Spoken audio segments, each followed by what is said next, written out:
Hello, hello, how's everyone doing? Hey, Bloody, hey, Chaos, hey, possibly Peppable, Val, hello. Rail, just that one visitor. Chaos, Daisy, Val, thank you for the bits. Thank you, thank you. Everyone ready for the OC review stream? It seems a couple people forgot that it was today, but that's all right. Maybe it'll be a little bit slower of a stream today. We'll see. Silver, thank you for the bits. Thank you, thank you. Don't have anything to show? Haven't had time to work on them? No worries. No worries. If it's a more slower or chill stream today, that's not a bad thing either. It can just be a chill stream. Or maybe it can just be a cat stream, huh? What do you think about that, buddy? Yeah? Maybe? We'll see. Don't have enough points, but love seeing others OCs.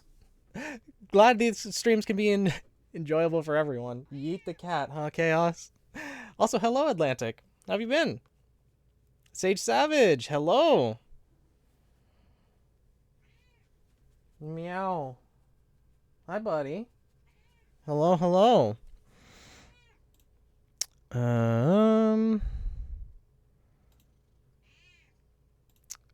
Let's go here.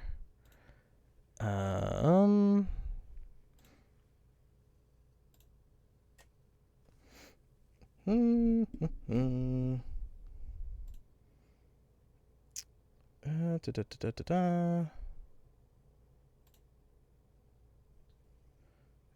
that. How are you? Am I? Wow, can't speak. How am I? I'm doing pretty well. Earlier than I normally stream, but you know. How many you need? I appreciate the offer, Silver. I've been good. How have you been, though, Savage? It's been nice. Just been busy with school. Okay, okay. School is definitely something that keeps everyone busy. I remember when I was in school, it was a lot because unlike work, school follows you home. I mean, work sometimes follows you home as well, but school gives you homework, which sucks. Really sucks. Let's see here. It's been a while since I've done this. Let's see.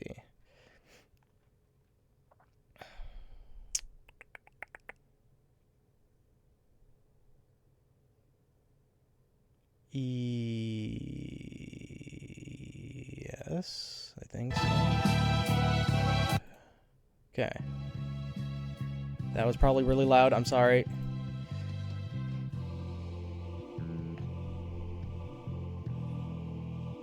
Hopefully the volume's okay.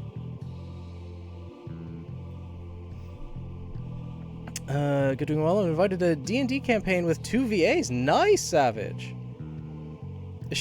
You can, Bloody. Absolutely. I'm sorry. I'm sorry.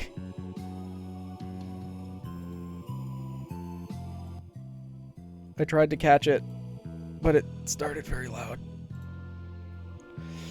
Is it volume better now, at least? Hopefully? You're gonna have a blast, I bet.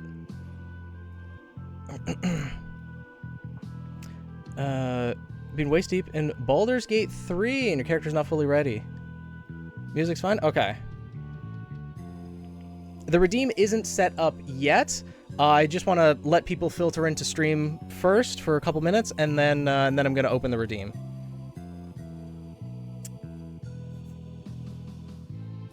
Yeah, buddy.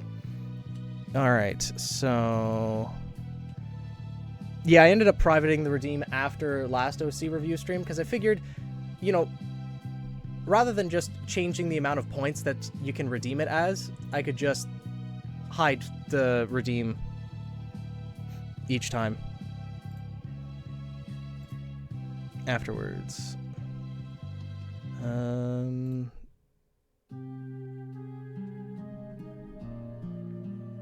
right. The OC review submission channel on the Discord should be available to everyone now. Everyone should be able to see it.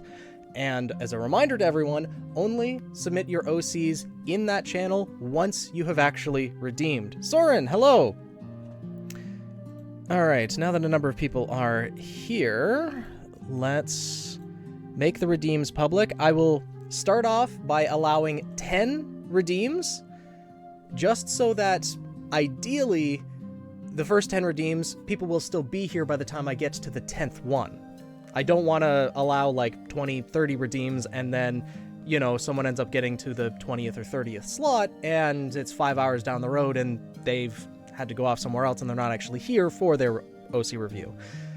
So, just want to put that out there. And now the OC redeem should be available for everyone. Should be good to go.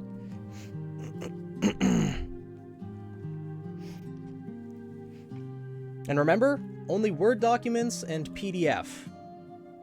It's 20,000 points for every page of OC information that you want to submit.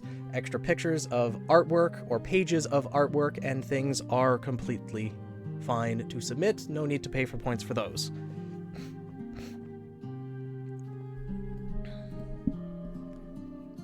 Oh, you're going to...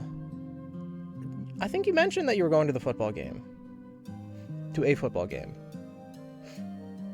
Oh, Dean, but can you wait till like 3 to 4 p.m. to look over? Absolutely. There'll be more redeems open at that point in time if you want to wait until then to redeem as well. Because I'll probably be through the first 10 by then. I should be, at least. Short animation instead of picture? Yeah, that works, Violet. That works. Yeah, buddy.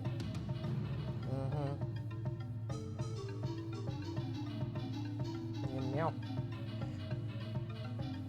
All right.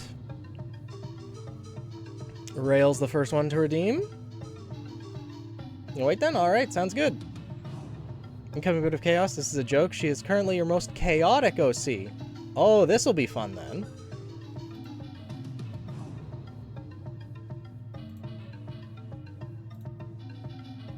All right, let's see.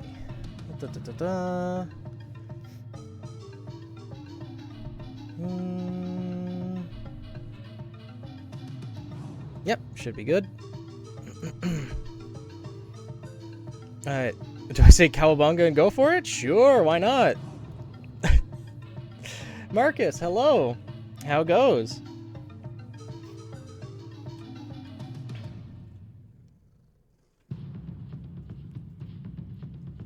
Alright, Daisy, you do have one. May have finished Daisy's gonna be some old incomplete art for her though, since you haven't had time to draw it. No worries. No worries at all. Artwork is completely optional too. It's more the information that we're looking over. Artwork just helps us, you know, visualize. But without further ado, we'll start off with Rails OC.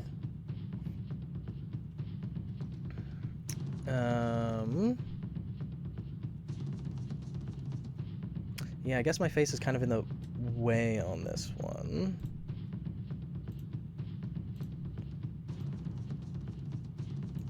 There we go. That should work better. There we go. Already expecting questions. The semblance is tricky to put into words. Well, we'll see. We'll see when we get to it. All right, meant for canon. Looking for both show off and have opinions. Sorry if semblance is worded weirdly. Or worded weirdly. Yeah, that's semblances for you? Yeah, they're very tricky to put into words because you need to describe how exactly they work with aura and... Yeah, but... Veer? I'm pretty sure that's how you pronounce the first name. Seamrag? Hopefully I'm pronouncing that correctly. I'm probably going to mispronounce a ton of OC's names, as always. Bunny Faunus, okay. Her legs, okay, so she's got jumping ability. Inventor of Sivas. Pronounce he, she. Okay, 4'11", small, 26 to 27 in Volume 1 RWBY. Family owns a tech engineering company, despises lazy nights, has picked up hacking. Okay. Personally, Scottish tech gremlin, loves tech, and messing with people. Professional smartass. Got it. And just that one visitor will be our third as well. Review at 1 p.m.? Sure, I can do that. She got the hops? Indeed. Extra abilities definitely granted by having Faunus legs. Jumping power. Semblance. Link. Allow the user to control tech with her mind. Okay. It will connect the user's brain to a piece of tech of their choice. Aura costs depend on the complexity of what it is the semblance is being used to do. For example, it would cost less aura to open an app than it would to control a prosthetic arm. That makes sense. It's similar to the semblance that I theorized that Watts would have back during Volume 7. I called it electro-dominance, where he could have, control over technology. It's essentially that, from what I'm gathering. It seems pretty straightforward. Obviously, as with every semblance, there would be a range in mind. Can't control technology that's kilometers away, or you see an airship in the sky and can't just, project your aura to control the entire airship or things like that. But, she's an inventor that is part of Sivas. Ah, okay. That makes sense. The inventor member of Sivas. Okay. Forgot to put her fighting style? I mean, you can just put it in chat. That should be fine. Another OC stream? Yeah, okay, Thra. What do you mean, oh god? Oh god in a good way or bad way?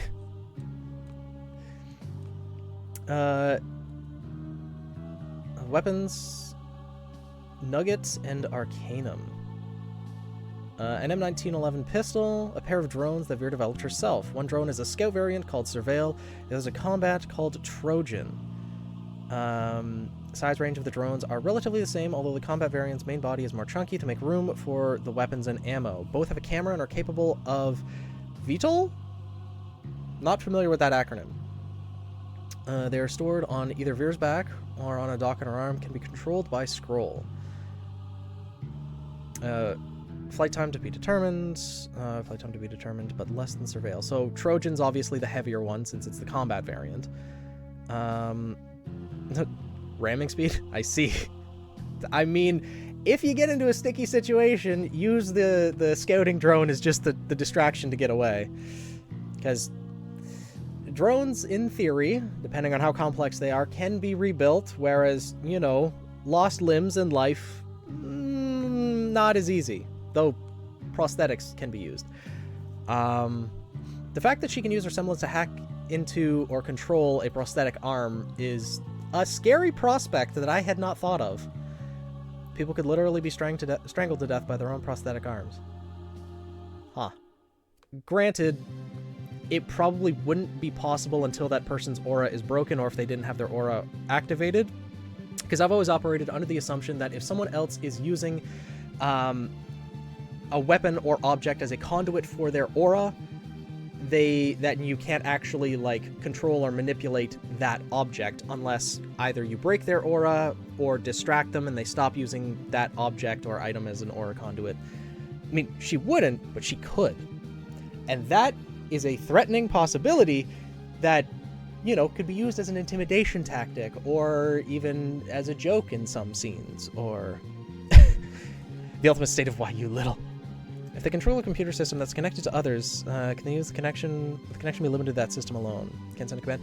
I mean, I would think that if you are connected to the internet, you can have limited control, but if you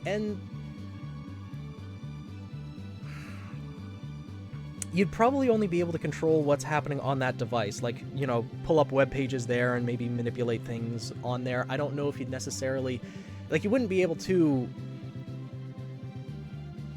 go into a phone, hack into a phone, and then call someone else and have that connection be given to another person's scroll that's, in another kingdom, and then be able to hack their phone, because the aura projection, maybe it would work temporarily, because we do have Raven's semblance that, as long as she has that strong connection point, which, assuming the CCT is still active when trying that, If there is that strong connection point, aura can be projected over long distances. So it's possible. More likely to make them punch themselves in the face. Ah. Gonna do something like that, she'd more likely use normal hacking, not her semblance. Yeah, it would drain her aura quite quickly. It'd have to be something done in short bursts. Remote hacking, data analyzing, entity tracking. Yeah. Stronger sensors, improved scanners and data relays, larger energy storage.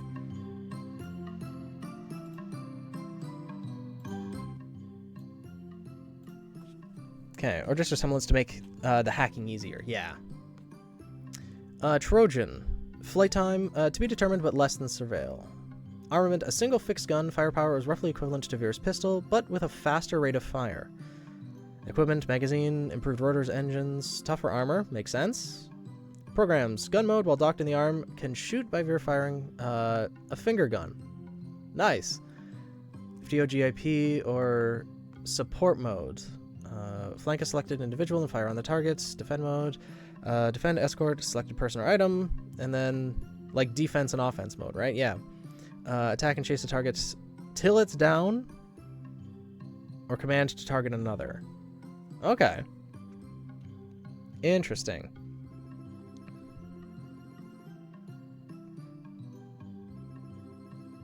I didn't expect the stream to be so early. Yeah, it's OC stream, Black Sheep. I was thinking, like, taking control of computer system parented to a smaller system. Firecrom, hello. So you mean, like, so you're asking if, for example, they were at Ironwood's control panel in Atlas, and since that control panel kind of does have being the overlooking system or overarching system of a lot of Atlas's networks, if they'd be able to do something like that. Well, she controls the drones. Control computer system, smaller systems. Okay. Yeah. Okay. Like, to be a single person having enough aura to be able to... Granted, I'm using a very large-scale example, using Atlas's control panel or Ironwood's control panel to, you know, control portions of the Atlas military. A single person would not have enough aura to do something that massive of a scale, not even Jean with his massive amounts of aura. But I understand what you're asking, yeah. Someone's using a scroll to control the drones. Yeah. But she wouldn't need to use her semblance. Well, no, I guess she could use the semblance on her scroll to control the drones, so she could fight alongside them and not actively need to, you know, have her scroll open and be working with it to control the drones. Yeah, that makes sense. Small scale, but works in principle. Yeah. Yeah. Seems pretty good to me. For the flight time, though...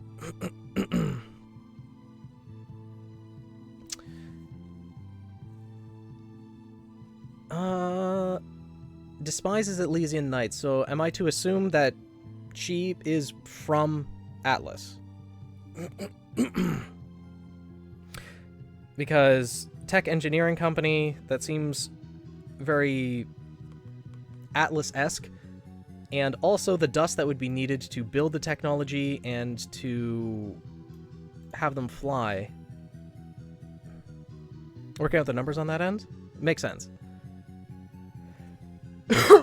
Oh, despises their designs.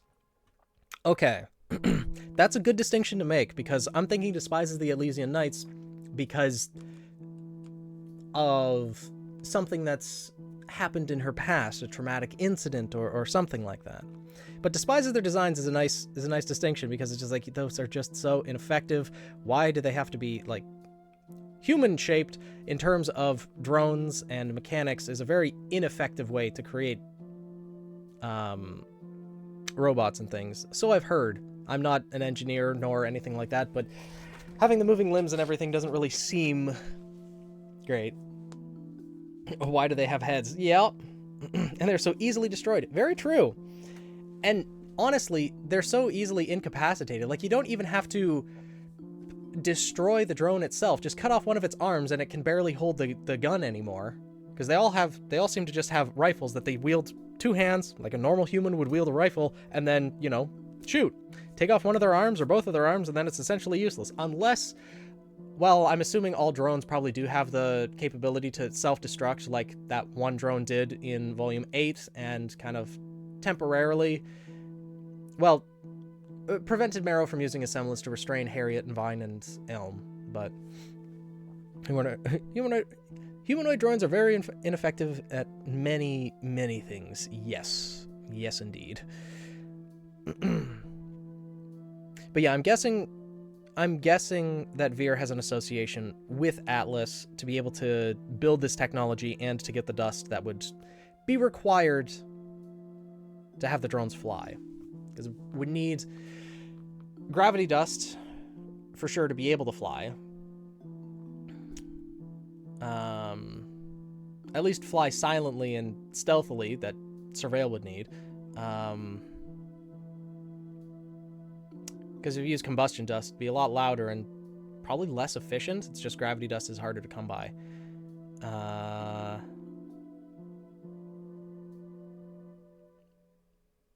don't know which to choose. Should I spend in front of this right now or wait till later? I mean, up to you.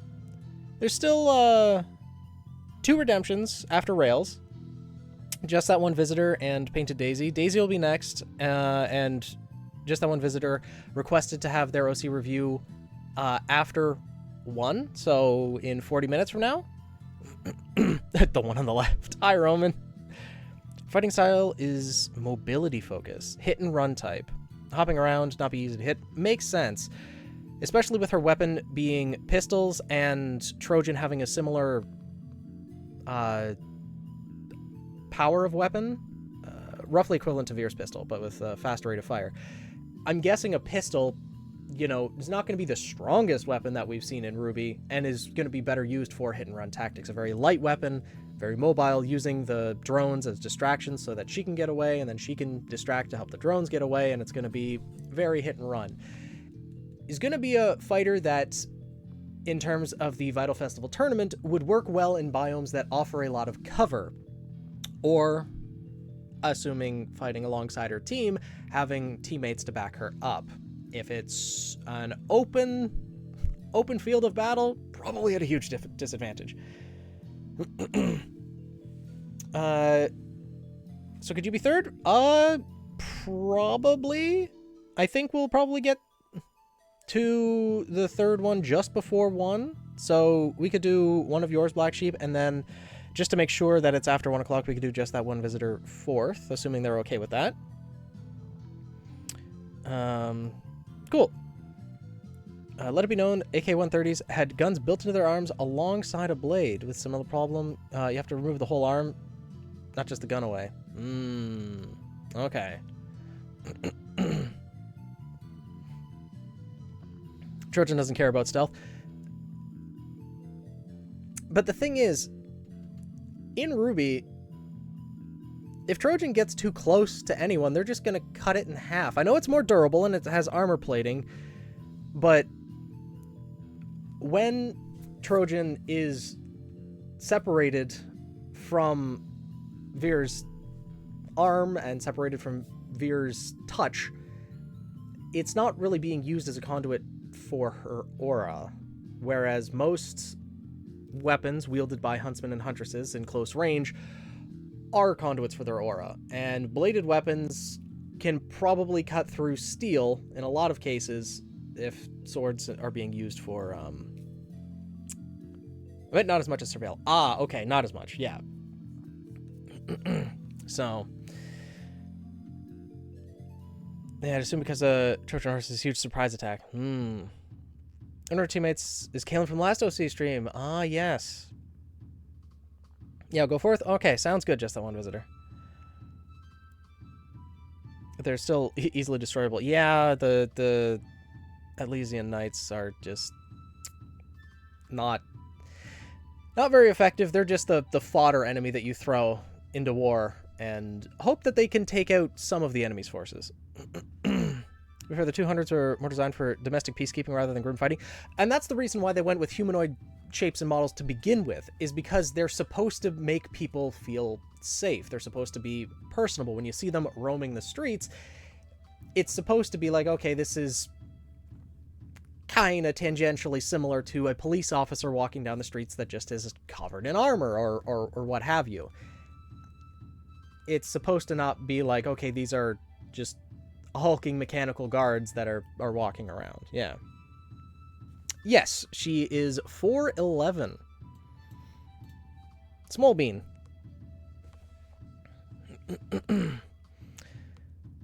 Still infected, but they look cooler? Yeah. I don't think we're actually going to see... I wonder how many more Atlesian Knights we will actually see in the show. Because outside of the ones that could have been salvaged from Atlas, no more are going to be produced over the course of RWBY unless they somehow salvaged the production facility, or there is a production facility on board one of the ships that was hovering above Atlas, which I doubt is the case because most of them seem to be warships. We're probably not going to see many Atlesian Knights left in the series. This is the size of our defenses. What are they expecting to defend against? Exactly. If all our tech-based OCs will find a way. Don't insult the drones. She will kick you. Noted. Noted. As long as she doesn't shoot you in the back, then all good. But yeah, honestly, solid OC, good semblance. Well designed. Any questions that you have, Rail? Anything you'd like me to touch on specifically, or maybe a few Asgards and mining camps or dust storage places? Like, there's going to be Atlesian Knights that survived the fall of Atlas. There's still going to be some that are on board the Atlesian ships, because we saw when Ironwood went on board the ships in Volume 3, there were Atlesian drones or Atlesian Knights that were piloting it. There were Atlesian drones used in the Snowshoe Shipping Company. There's going to be more Atlesian Knights in the show. They're going to show up, but they're going to be more sparingly, I'd imagine. Also, because Vacuo is a desert, there's going to be a lot of sand kicking around. Atlesian Knights probably aren't going to be able to function very long in that environment. Oh, there's definitely some in Argus. Oh yeah, like, don't get me wrong. There are still Atlesian Knights that exist and are still functional in Remnant. It's just no more are going to be produced. There's not going to be mass production of them. They're not going to be able to be sent at the enemy as waves of fodder like they had been in Atlas. As produce robots in some of their colonies overseas, or if not colonies, places like Argus? Maybe. I hate sand. Every Atlesian Knight in Vacuo. Yeah. There'll be background characters. I'm not going to quote Anakin. Well, Marcus already beat you to it anyways. I hate sand. It's coarse and rough and it gets everywhere. But yeah. Notoriously bad for batteries, so might make sense. Yeah. Technology doesn't really function well in Vacuo outside of little things like scrolls and, well, airships as well, but Vacuo doesn't really have any of their own. They have no production facilities, so they'd have to purchase them from other kingdoms, and they don't really like the other kingdoms. But yeah, Rail, unless there's anything else, I think overall, excellent OC. No, but like I mentioned, that she studied as a huntsman. Oh, she studied huntsman stuff in Shade. Miss Sivas, she's started doing themes with names of abilities and weapons? Oh, how do you mean? Until Veils kind of blew up. Yeah, blew up, had a dragon thrown into it, you know, well, wyvern to be specific, you know, same thing. But she studied as a huntsman in Shade. But she has connections to Atlas then, right? Same thing, didn't work. Yeah, it don't work no more. So if she studied at Shade... Huh. Okay, stuff related to aircraft?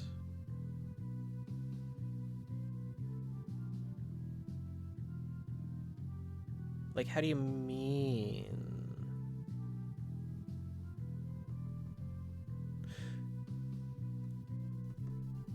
Because, yeah, she must have connection to Atlas to be able to create drones and everything. For Vera, the theme is information. Ah, okay. The themes is what you're talking about. Makes sense. Makes sense. All right, cool. Next up, then, we will have... well, unless there's anything else, Rail, I think we'll move on to Daisy's OC, if you're good with that. Nix, hello! And Navy Blue Suicune, hello! But yeah, excellent OC. Alrighty then. So, let's see here.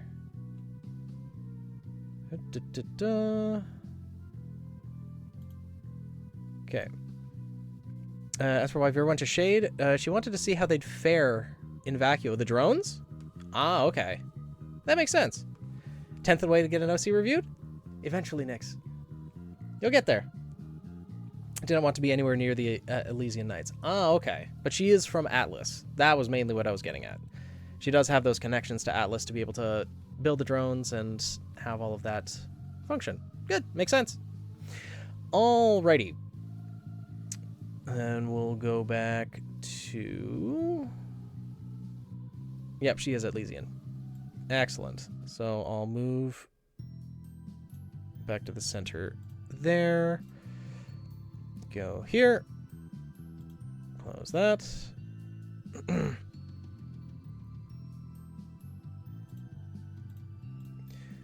Let's see. Next up is Daisy's.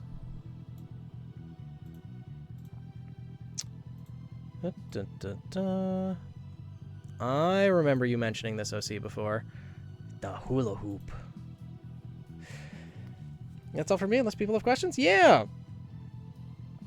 Also, cat. Indeed. Sleepy kitty. Isn't that right, buddy? Yeah.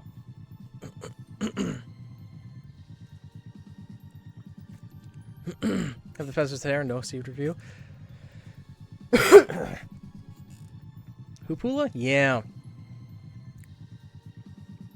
Yum meow.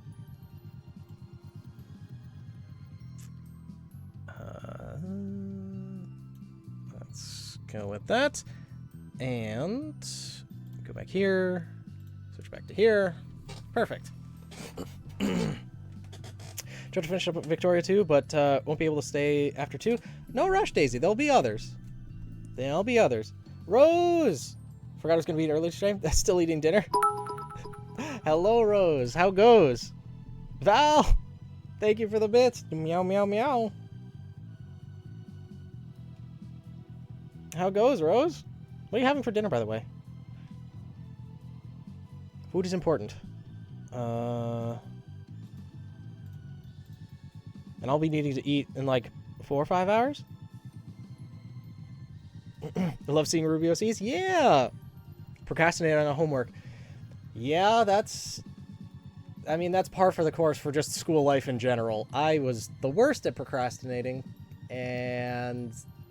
yeah, I always was writing lab reports at like 2 a.m. till 6 a.m. normally. Because I just did not want to do it throughout the week.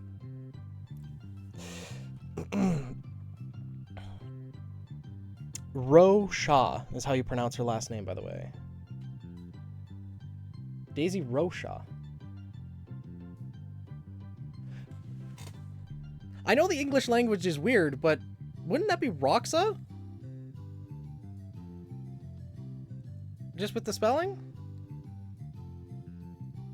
Oh, it's Portuguese. It's... never mind. Reading the description explains the character. I should know this by now. It's Portuguese. That explains it. That explains it. Got it. Okay. Is it English, though? You know, Rail. You know. Just need another 220k more points to be able to get Phoenix to look at your full OC bios. Well, I look forward to it. Alright, eye color brown. So, purple flower. Fitting. Dark brown, 2 stripes.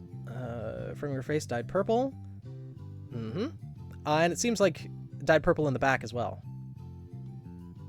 24, aura color light purple, gender female, race human. From Vale, large hula hoop that turns into a meteor hammer.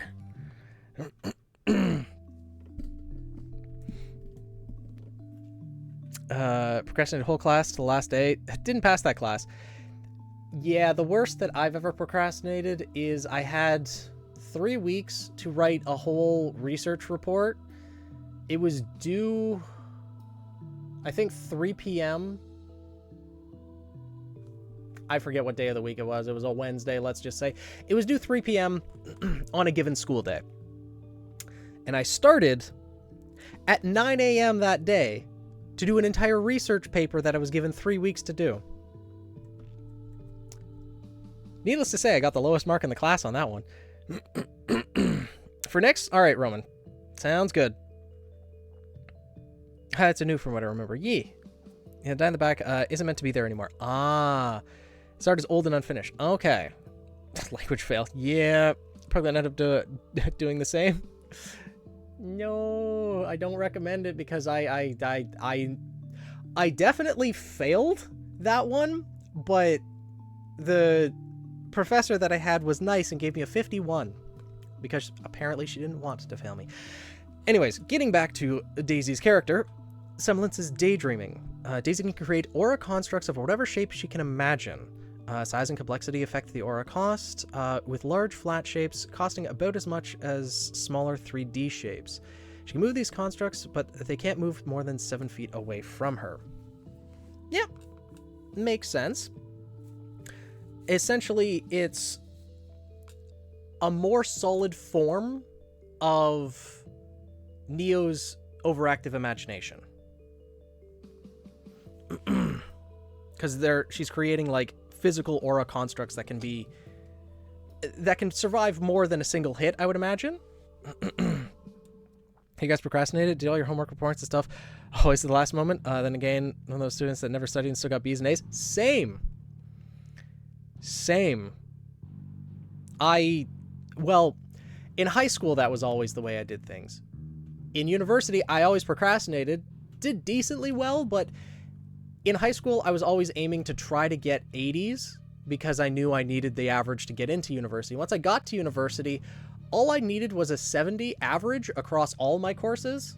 So if one course I got an 80 in, that meant, okay, this other course that I'm not that great at, I can pass with a 60 and it's fine.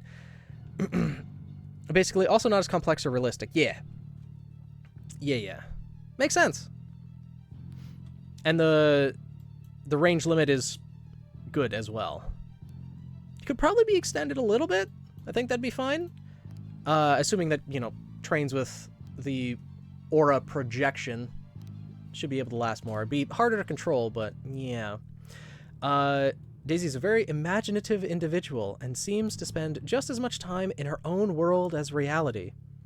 She's a D&D player, 100%. She can usually be found sketching random places, her team, or objects. Oh, okay. The images she's sketching are random places, her team, or objects. I'm thinking, okay, so she's like graffitiing on random places, just drawing on her team or other objects, but I understand. She's something of a mom friend to the team, and is the first to notice if something is off. Quick to give them a shoulder to lean on or an ear to rant at, while possibly also being one to rant at times as well. 10 feet? Yeah, that's probably good. Friend almost stopped talking to me because I got 98 on a test, winging it, and she got an 80 with hours of study. Yeah, after uni, we just ball. Even in uni, we just ball as in cry. Randomly drawing on the wall, oh boy. But yeah, 10 feet's good. And see, it's funny you should mention that, Lancer. That's what kind of ruined me for high school calculus. I remember the first test. We had a test at the end of the first week of high school calculus. And I was like, you know what? It's the first test. It's not worth that much of a percentage in the course. I'm just going to wing it and not study. I didn't study at all and got a 98. I tied the literally most studious person in the entire class with that guy's mark. And that ruined me for that class because I was just like, I don't need to study then. And I finished that class with an 80-something. Which, I mean, isn't bad for my lack of effort, but still. While she does her best to help her friends with their problems, she rarely lets others know when she is struggling, having days where she can't seem to pull herself out of her own head. I can feel that. She eventually learns to open up to her team about her off days, and the three of them would take time to sit and talk with her about nothing in particular to help pull their leader back to reality. I see. Not only just, dealing with personal stuff, but is there some, spacing out issues? Granted, I don't think TikTok exists in Remnant. God, could you imagine if something like TikTok existed in Remnant? That could be an entire season of RWBY Chibi, honestly. Lowest grade ever was a 3? Not a 30, a 3. Was that an entire course? She rarely rants at anyone.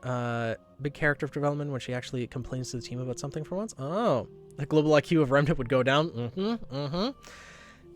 But in RWBY Chibi, the global IQ is already reduced, so it'd be perfect. We've already seen a RWBY Chibi episode where Tai Yang Xiaolong is trying to be some sort of online influencer. Backstory. Daisy's home life wasn't exactly calm. Her parents seemed to care about her, but sometimes it felt that they cared more about their issues with each other than her. Sometimes ranting to her about problems they had with each other. Yeah, that's not... You don't put their own issues on the kid. You never do that. Daisy developed her semblance when she was out training to blow off some steam. Her frustration built up the longer she went, and she felt like throwing something.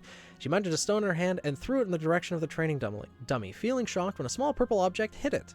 Daisy joined Beacon Academy, where she was partnered with the highly active Victoria Delphine. Daisy did her best to get along with the members of her team, but started to feel nervous the closer they got, seeming a bit apprehensive when she could seemingly sense when they were upset. She eventually opened up to them about her apprehension and was surprised that they chose... that the choice ended up making the team closer. She now sees the team as older siblings. So she's younger than the rest of her team? Or is that just the general feel? Bernie vlogs? Yeah, pretty much. Step back to reality. Oops, there goes Daisy. The hip dad? Yeah.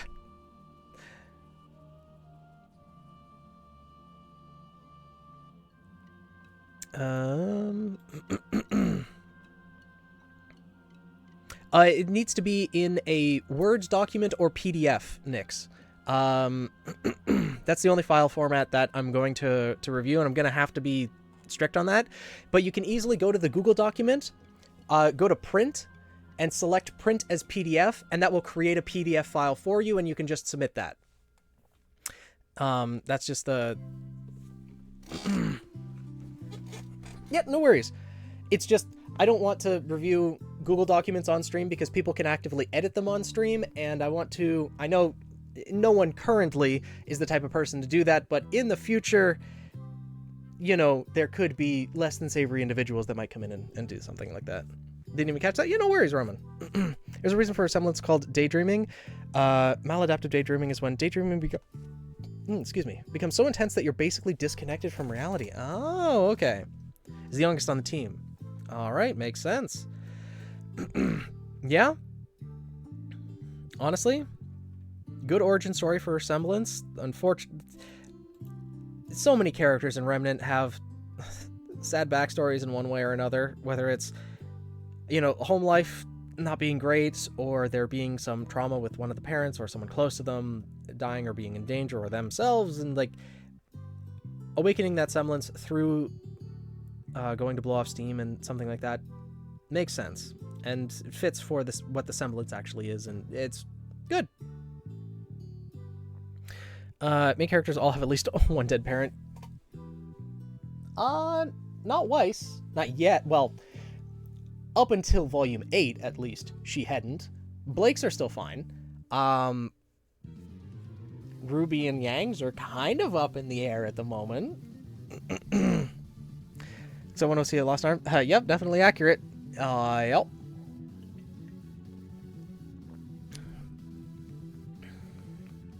But yeah, looks good. Artwork is great, and just to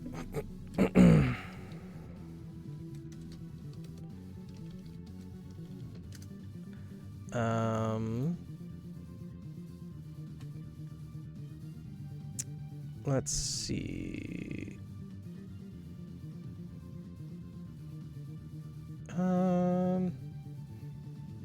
Trying to find an image of a meteor hammer to show off on stream.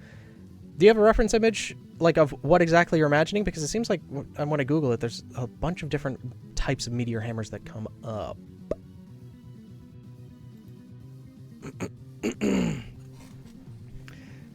Trauma Trio is insane.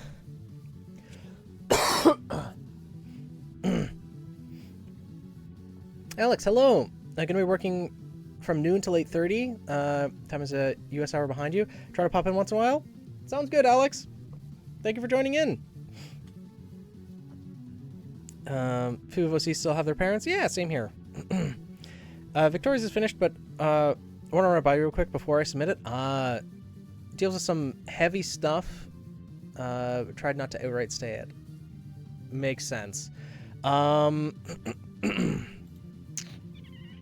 You can send it to me in DMs then, and I can review it. I can just give it a quick glance after I go over the current redemptions that are up, if that's all right, and then we can go from there before you actually redeem the points. Not sure which Discord chat to submit in. The OC review submissions. It's under the Phoenix streaming tab. The reason I'm saying up is because I have many OCs in mind. Need to continue drawing the next set. Oh, okay. You can always submit them in small chunks, right? Like, okay, here's a team of 4. Here's another team of 4 later on. Okay, sent? Yeah, sounds good. Is there anything else you'd like me to touch on with Daisy's character? Because overall, I think semblance, very good. Can even be, as we mentioned before, the distance can probably be improved, because I think 10 feet away is a good, like, benchmark for standard aura projection when it comes to aura constructs. If the person is, like, constantly in contact with their aura, like Vine, and it's projecting, like, thinner lines of aura outwards, then the can be further, but, you know, I think, yeah, 10 feet is Iroh's turn. Ooh, okay. You are currently, I think, 5th in the queue, so it'll be a little bit still, but Lancer, but yeah, all good. Gotta go for a bit, but I'll be leaving stream on. Sounds good, Chaos. See you when you get back. Yeah, overall, I think very well designed character. I think it's all good.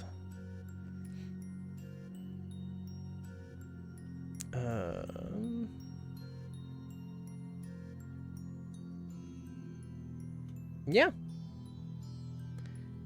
You should be good to go. Meteor Hammer looks like it's a short video? Sure.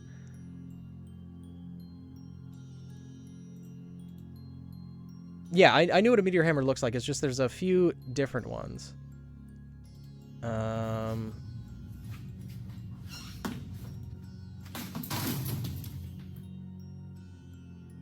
Okay. And just to give people an idea of what a Meteor Hammer looks like,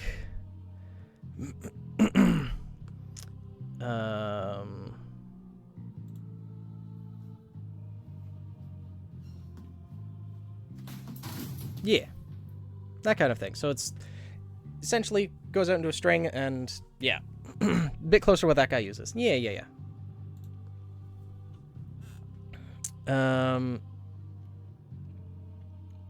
Azura set to 30 feet because like Weiss, he can use his a bit further away like she can.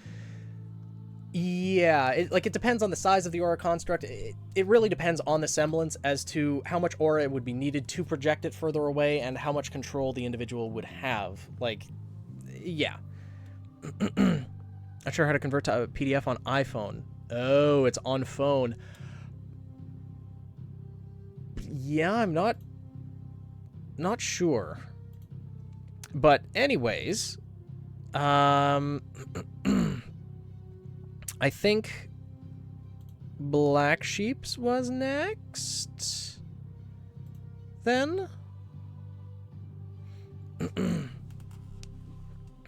a bit closer to what I gotta use. Yeah. Option to share as PDF. Not on docs, really? Yeah, just that one visitor is fourth. So Black Sheep will be next then. If you're all right with that, Daisy, I think everything looks pretty good. Ah, the basketball size orbs. Yeah.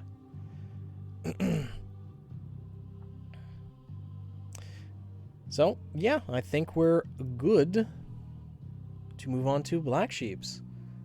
We'll go back to webcam. Kitty. Perfect. Thank you for sharing, Daisy.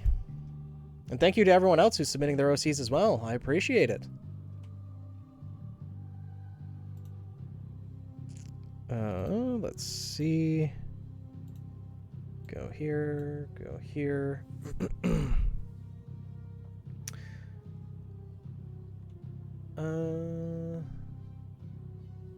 Okay. Just gonna double check. There was no artwork submitted for this character, correct? Looks like it was just one PDF. Okay. The cat. Meow. Meow. Hi, buddy. Meow, meow, meow. No art? Sounds good. Meow. Alrighty then. Go back to the desktop main. Move the webcam over.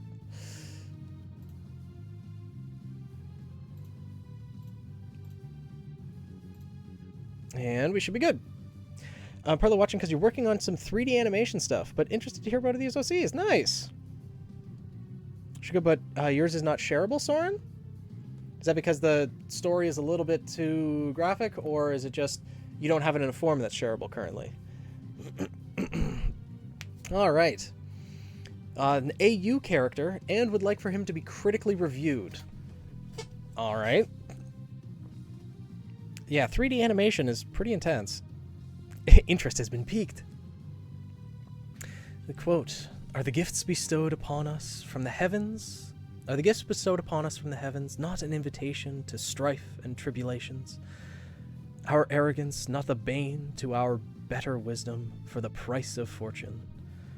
With great ambitions come great ordeals." Damn, that's deep.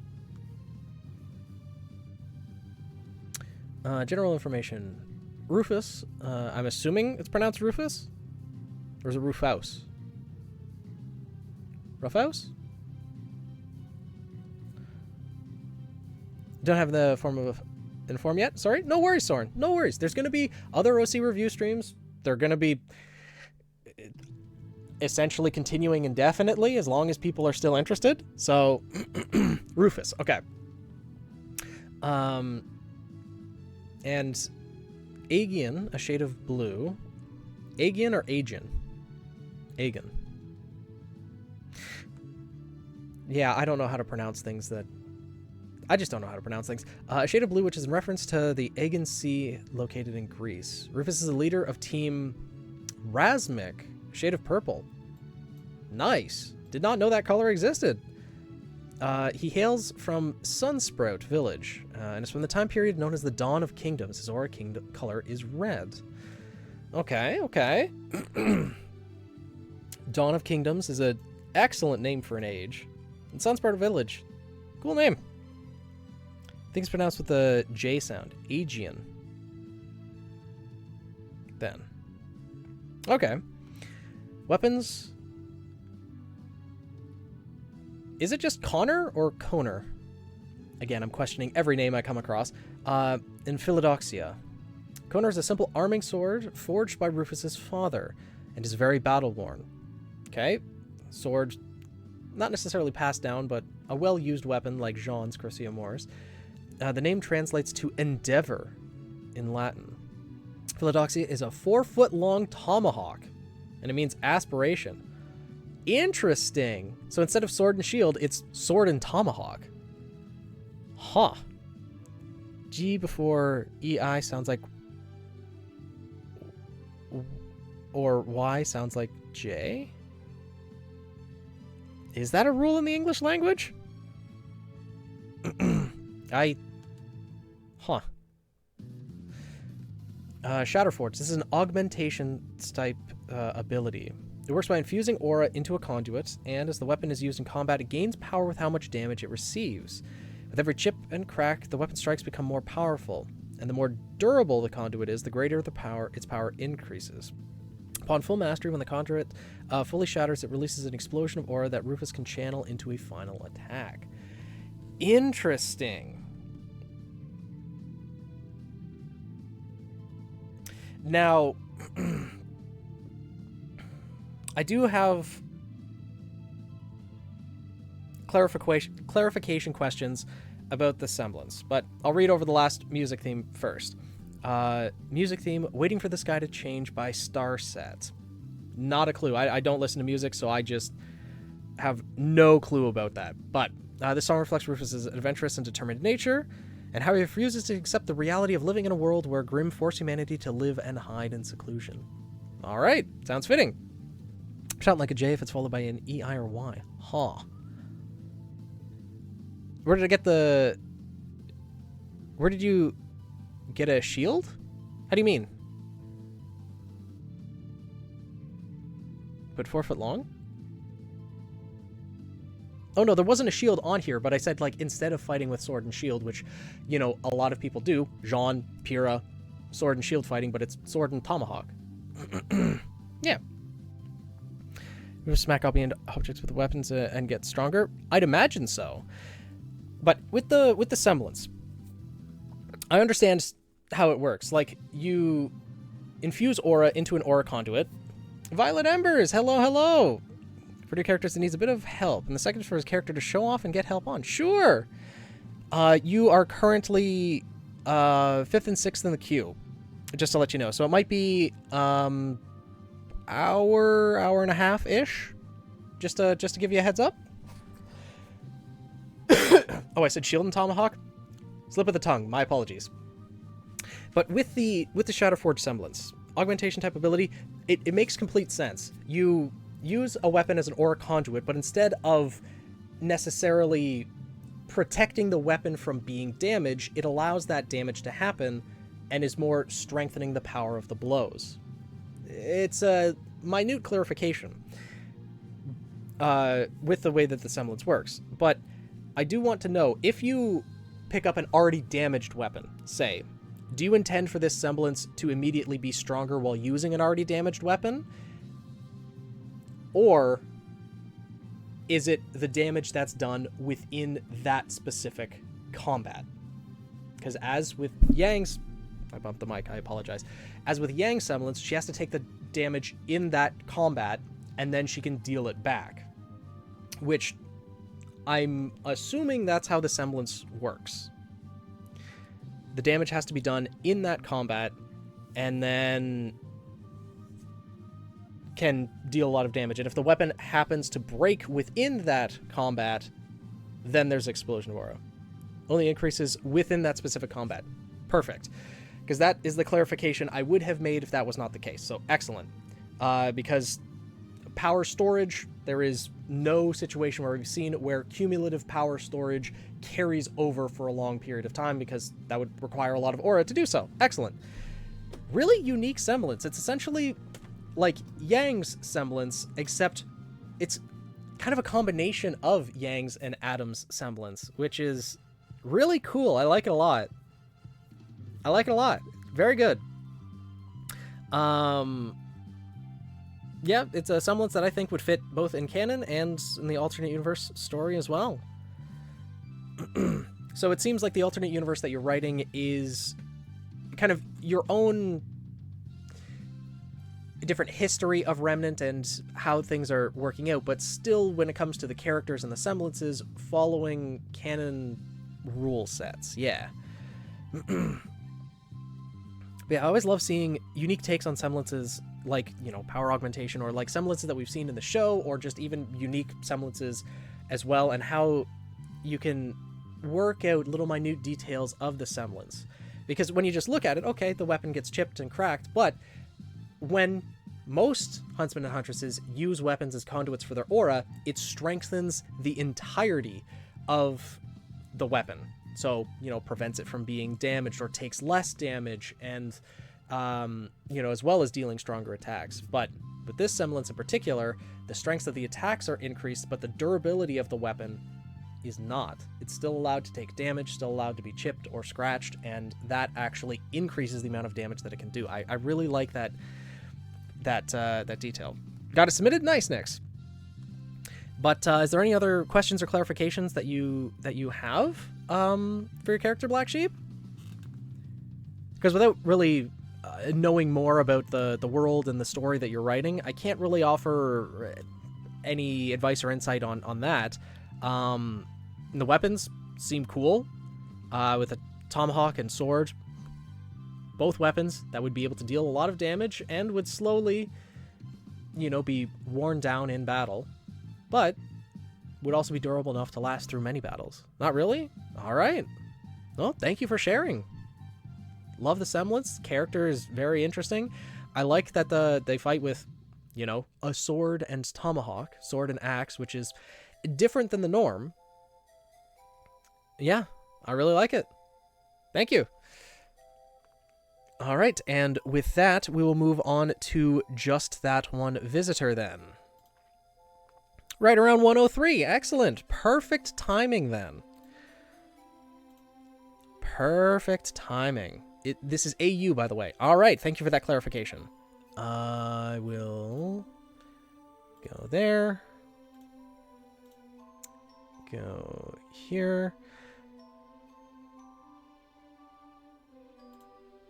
Go here.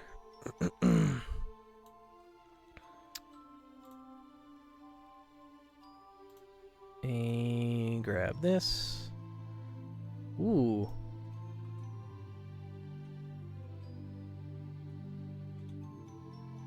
Ooh, okay.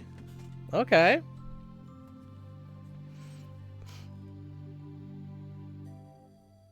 We've got an older character. Interesting, interesting. All right. Go back to desktop. Not a typical just huntsman, huntress character, or student, I should say. We've got an older character. Now the butterflies in your stomach can settle? No need to be nervous, Black Sheep. We're not like gonna go after anyone or anything, but all good. I know it can be nerve-wracking presenting stuff that you came up with, though. I completely understand. I'm glad we were able to. I'm glad you were able to share your character with us, and feel like I've seen him before. Really? Kind of thing you're on, as my brain has nothing but bees. As in, the bumblebees. Okay.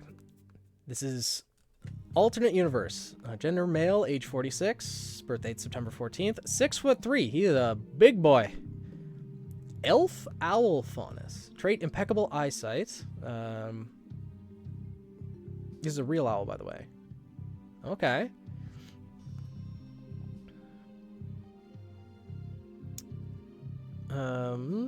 Aura colors, pinkish purple. Occupation, Illo Agnar's half-brother. Born in Vacuo territory. Now harbors in Arctic territory.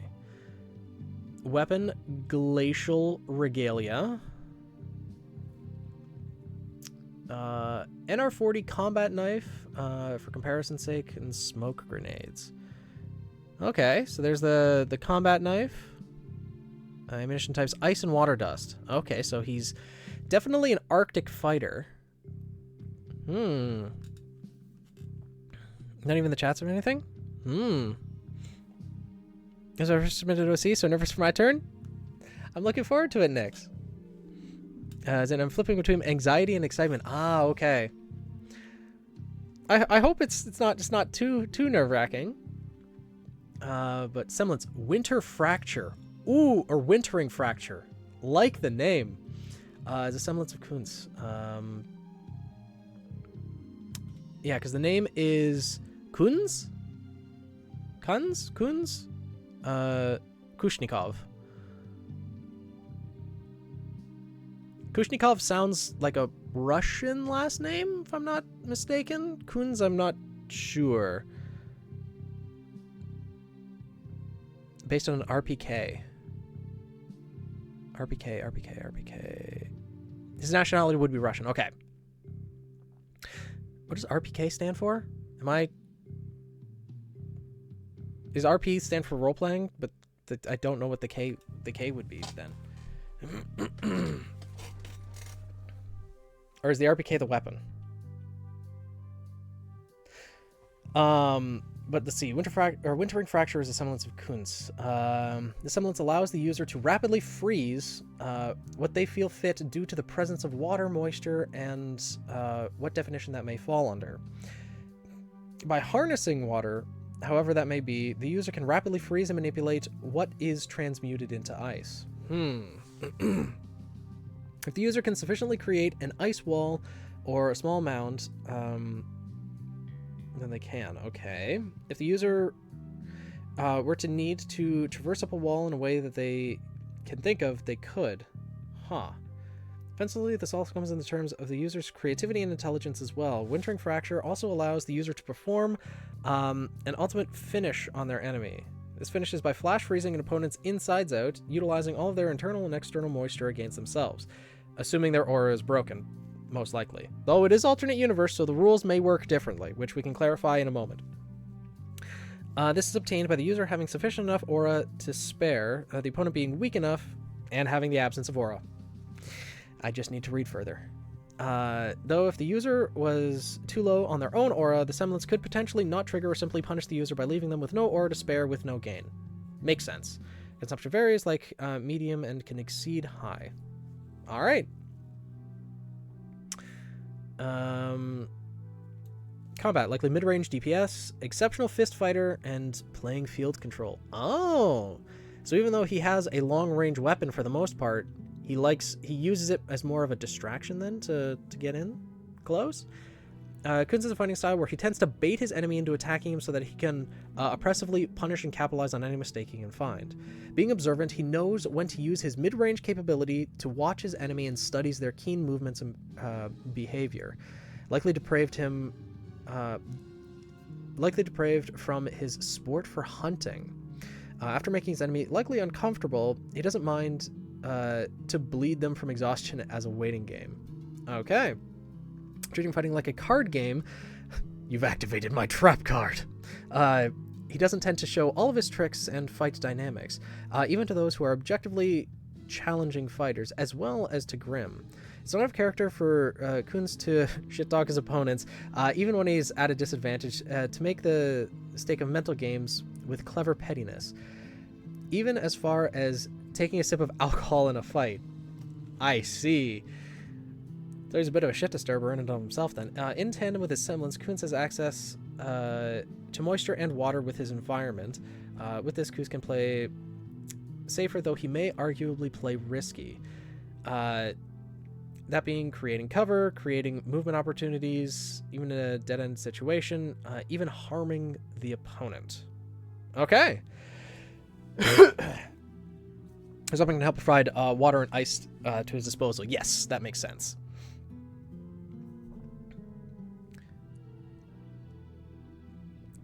It's an AK-47 to turn into an LGM, basically. Okay. I should give him a super soaker with a water balloon grenades. Alright. Fighting style makes sense. And, like, using the semblance for the finisher, freezing the moisture inside a person's body, of course, would only work when their aura is depleted and having the absence of aura, which I'm glad you clarified. Now, one thing I do want to ask about the semblance. The intent is to freeze moisture from the air and also manipulate ice? Now, it's one thing to be able to freeze ice into specific objects that he would utilize. It's another thing to be able to create ice and then being able to manipulate it at will. This is where a gas mask, because his semblance can irritate his breathing with enough use. It's a floating idea, at least. Well, I mean, if he's sucking the moisture out of the air, then he'd want something to make sure that, you know, he's still able to breathe properly.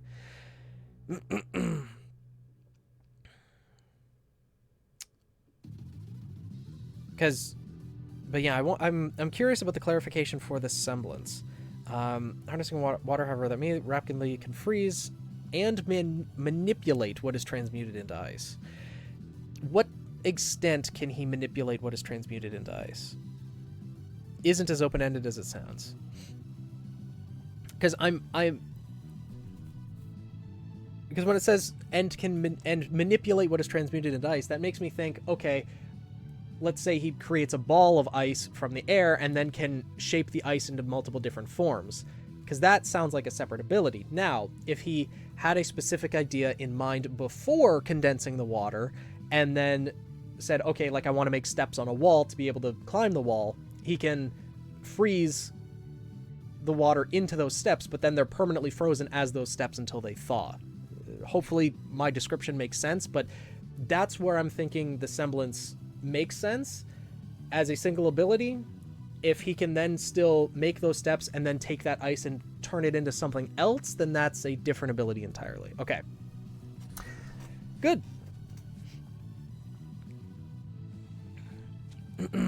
Sufficiently create an ice wall. He need a lot of water to be able to do that, but yeah, with enough aura and water, makes sense. Yeah. Okay, makes sense. Could be a gas mask that is basically a scuba mask and has a small and take the back or something, so it needs fresh air. Would have some. True. Because taking all the moisture out of the air, that would make it very dry. Gizzle brother, the Primus mission. Elu. Ah, okay.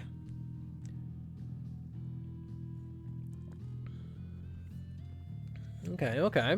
Yeah.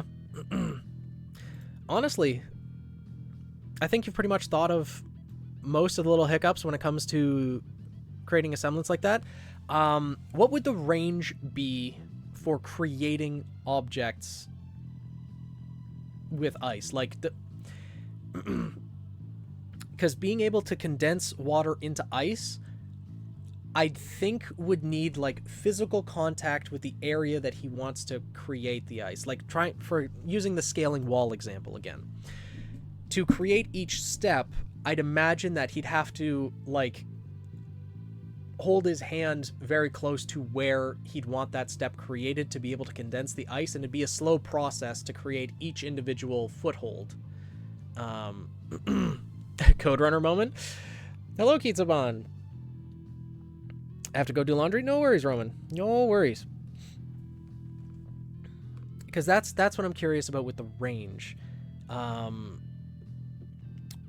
Because it'd be extremely powerful if he can, you know, look at a wall and just project his aura outwards to freeze a whole bunch of steps in like an instant and then be able to run up that wall. Scaling a wall, his hand would have to make contact with the wall, very quite close contact. Okay, yeah, that makes sense.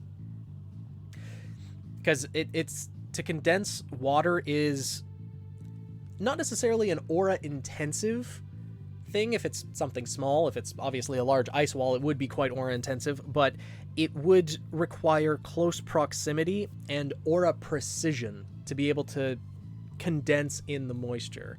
So it would take, in my opinion, close contact. But yeah, if you've thought all that out, then I think you've got all the bases covered, I think.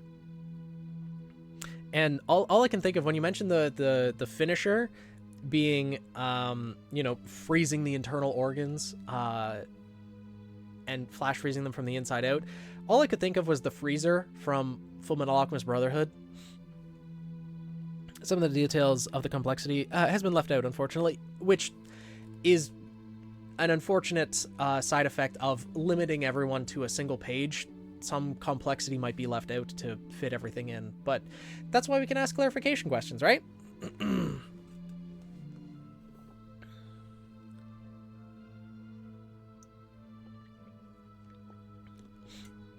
But yeah, overall, I think a very well-designed character as well.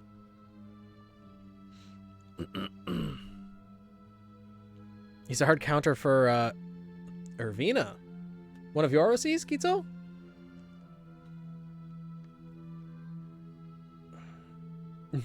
Yeah, all good, just that one visitor. Is there anything else you'd like me to touch on or talk about? Also, I'm curious, since... And I'm pretty sure I asked this when you redeemed your other OC. How many other races exist in your alternate universe? Because you have elves, but I'm curious about how many other races exist. Because we're big collaborators of one another. Ah, it isn't your universe. Ah, okay. I see. Makes sense.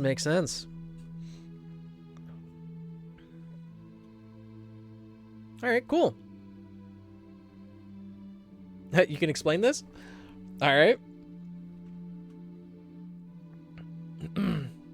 Hopefully it can be like relatively explained, like condensed explanation. The one hand eating apple right now, no worries, because there are other OCs that we'll need to go over as well. So I can't take too much time learning about an entire AU, but I'm curious how many other races exist in that world, because it would make a very diverse world with a lot of different interactions that could be possible. But yeah, Semblance seems well designed. Combat style makes sense, and especially being at the age of 46, be a veteran combat expert for sure. Species are just humans of faunus, no other races.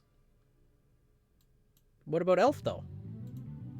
Is elf something different, like a subspecies, I guess? Reading around elf owl is because elf owls... Oh! Never mind then. I'm focusing too much on elf. It's elf owl, okay. It's a real owl, by the way. Now I know what this is referencing. Makes sense. Okay. Got it. Understood.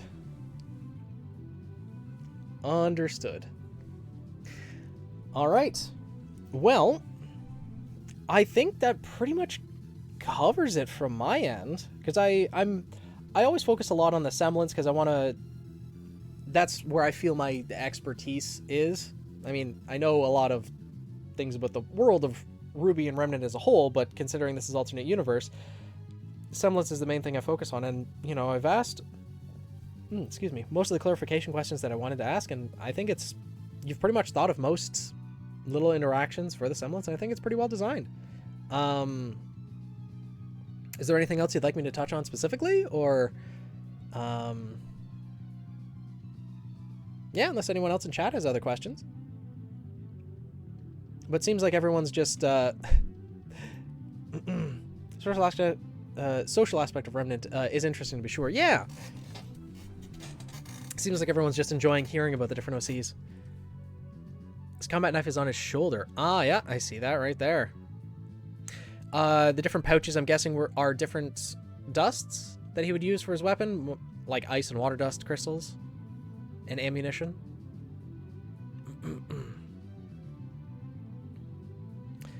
The foregrip knife is a different knife. Ah, okay. Just realized they'd have made a grave mistake in your little animation. Oh no! Dust ammo medicals makes sense. Well, you did mention that his combat style is he doesn't mind playing the long game in a fight. So having medical supplies, maybe a little bit of rations as well to keep himself going would make sense. If you were to put around 95% of his aura to use, what could he do? Ooh, that's an interesting question, Magus. Probably freeze a very large wall, protective wall, if he needs to.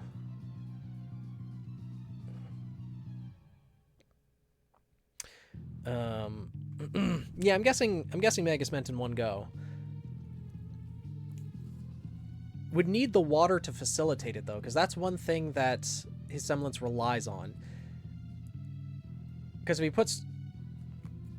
he would need the water to facilitate the freezing of the ice. If he didn't have that water, then it'd be a lot of wasted aura, I would imagine. Because it is a semblance that does rely on outside resources to be able to function at full capacity.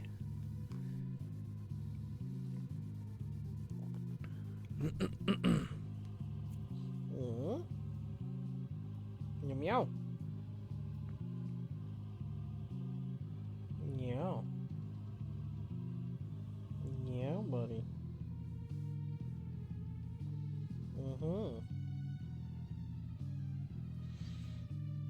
Cheerful Cat, hello, hello. How goes? All right. I like to be something grand as he's very experienced with his semblance. He is older. He is built tough. Makes sense. But yeah, unless there's anything else, then I think we can move to the next redemption. If you're all right with that, visitor. I think it's all set. Perfect. Most environments probably have lots of moisture in the air for him to freeze. Well, again, this is alternate universe, so I don't know how everything's set up, but I'm thinking, like, Atlas, a lot of things are already frozen. Moisture wouldn't really be in the air that much. So semblance would be kind of hard to work with unless he was near an open body of water. And Vacuo is a desert. Not that much moisture to go around either. So that's 2 out of the 4 kingdoms that are not really that moisture intensive unless you are near the water. So it is situational in a way. How do you use redeem? At the bottom of chat, there is a little phoenix feather, and you click on that, and then you can, redeem, and then send your OC description in the Discord. First of 2 redeems. Won't be ready till like 3 to 4 p.m. No worries, bloody. No worries. I said rainforest is such a weird thing to imagine. Yeah. It's all set. In a rainforest, he would be a menace? Oh, yeah, absolutely. He'd be a menace to everyone around him, including the wildlife, because they'd be like, I've never seen ice before in my life. What is this? Can also provide himself said water and ice with his weapon. Yeah. That's true as well. But he only can carry so much of it, right? It's more advantageous if he can use the environmental water to his advantage and then have the water in his weapon, water and ice in his weapon for other functions. But yeah. All right. Just that one visitors is done. And I think so far, just to mention Cheerful Cat, I think all of the current redemptions have been used because I'm doing them in batches of 10 just to make sure I can get through those 10 while the people who want, or the people who redeemed are still here in chat. So I think you'll be able to redeem later on when I add more redemptions. Hey, Pokemon, it's going well. Use his own saliva. Yeah, so just wanted to mention that, Cheerful Cat, in case it's not allowing you to redeem. But next up will be Nyx, who had Roman redeem for them. We'll go to the webcam scene. Meow. Exit there. We'll go to Nyx. All right. right. Well, hello. Hi, buddy. Yeah, hi. Oh, again with the ear. Why? Why must you do that? Hmm? Yeah. Yeah. Hmm. Okay. Meow. Ember cutie patootie, he is. He really is. And he knows it, too. Okay, so, if needed, I'll help with his name pronunciation. Sounds good. Alright, so we'll go here. Move over here again. Go here. Go here. Alright. Sturmer? Sturmer? Sweat bending. Yeah? Yeah, sounds about right. I mean, Katara definitely did that in Avatar: The Last Airbender, so.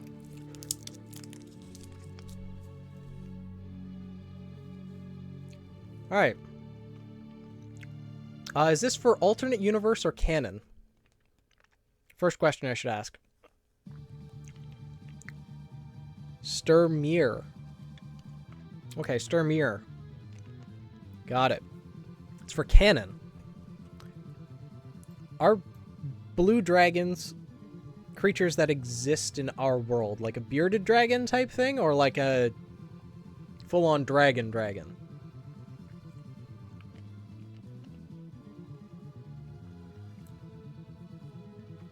He's about 6'9" in height. Real big boy. Type of sea slug. Okay. Interesting. I did not know that. But a bearded dragon is what you meant. Oh, got them ready quicker than expected. Nice. All right. I just wanted to make sure that, because it was an animal that when I hear blue dragon, I think of the show Blue Dragon, the anime that I watched in the early 2000s and never watched all the way through, to be honest. But all I think of is just a big dragon. I have to do the same to BDF, though. Ah, Chaos, welcome back. Looked up what Blue Dragon is. Looks really cool. Okay. His name means one who causes storms. Ooh. It's pretty tough to approach, due to him being very physically imposing. Yeah, he's a very Hazel-esque character. Not 8 foot tall like Hazel is, but 6'9's still a massive human being. Faunus being. Being extremely tall and muscular, and his skin can be described as reptilian due to Faunus genes. But regardless, he's very outgoing and a real party goer. Oh my god. He's a 6'9" party boy. Holy. Now, as a party goer, is he the type to A, intentionally, or B, unintentionally, end up resulting in property damage? So like Yatsu. Not like Yatsu. Yeah. But when he gets serious, not much can stand in his way. The saying he lives by whenever he works with another huntsman is, "My name is Sturmir, and I aim to keep you alive." He literally crashes the party. Unintentionally causes collateral damage. Sounds about right. Tempest Forge. At first appearing as a shield and greatsword, it has a secret as both combined to turn into an extremely powerful but quite heavy battle axe that uses both gravity and lightning dust. Ooh. Okay, okay. Yep, we've seen shields and sword combinations before, but combining into a battle axe, I think, is a first. For me, at least. Utilizes both gravity and lightning dust. Fun. Wrath of the Storm. Very storm-related character I'm seeing here. Semblance grants Sturmir electrical powers. And he's trained it to be able to create bolts of electricity. Electrical explosions, doubled thunder bombs, can even apply this electricity to himself. However, he can't use it on himself too much to risk damaging his insides, so it's cared for when using it. Now, his semblance is literally just the ability to create electricity?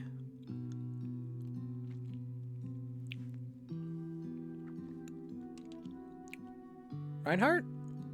Maybe? Because that's one distinction that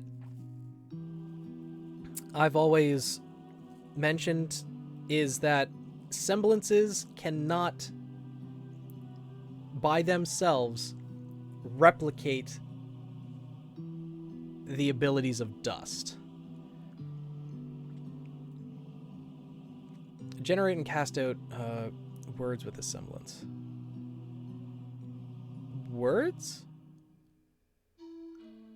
Because if he's generating the electricity, then that's essentially what lightning dust does, right?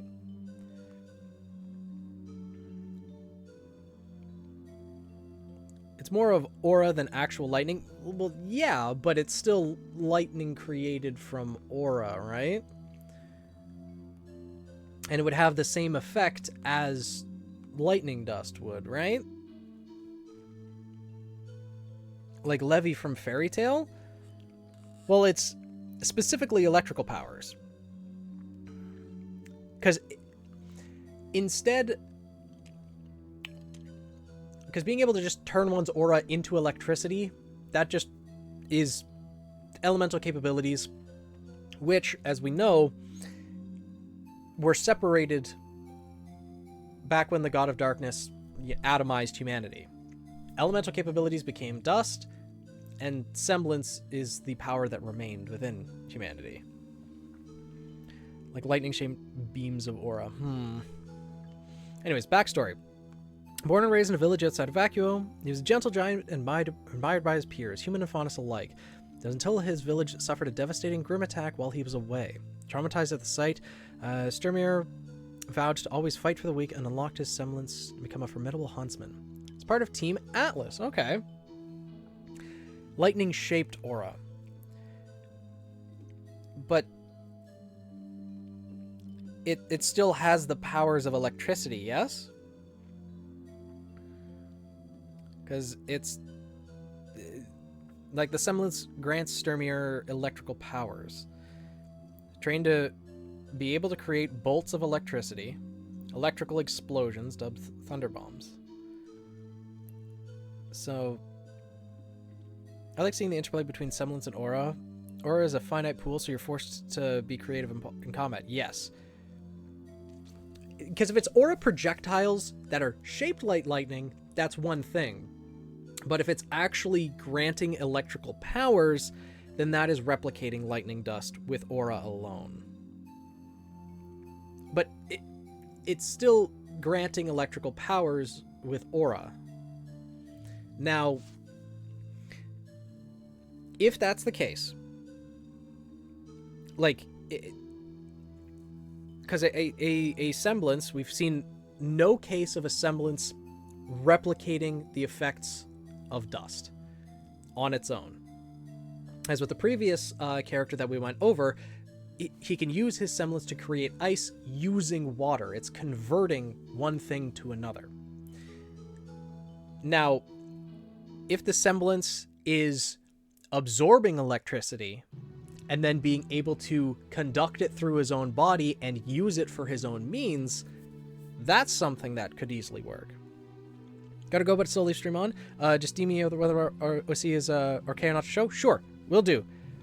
Do you want me to wait until you get back? Like, if your OC is okay, do you want me to... Well, I mean, the redemption will have to be later on anyways, so we'll see. It's more of mocking than actual lightning, though we can use lightning dust as a conductor. Kitsuban, thank you for the follow. Mocking than actual lightning. How do you mean? Yeah, he can use lightning dust as a conductor. So it's mock electricity then. Mimicking. Well, yeah, what Nora does is takes an electricity, converts it to physical strength. But you can take an electricity and just use that electricity as well, right? Which is completely fine. You can absorb the elemental abilities into your aura and then use the elemental abilities. Because it won't have a sound on for a bit? Okay, no worries. So like lightning redirection from Avatar The Last Airbender. Yeah, which is fine, except unlike Avatar The Last Airbender, they could hold it within their body for a certain amount of time, given depending on how much electricity or elemental capability it is, at the cost of depleting aura.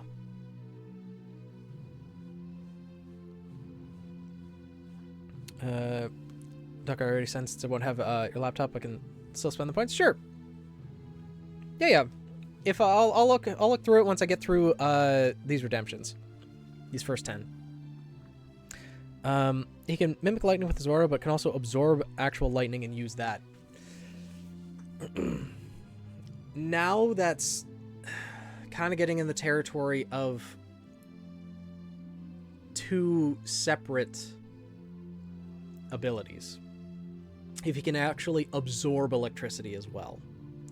Now, the way that,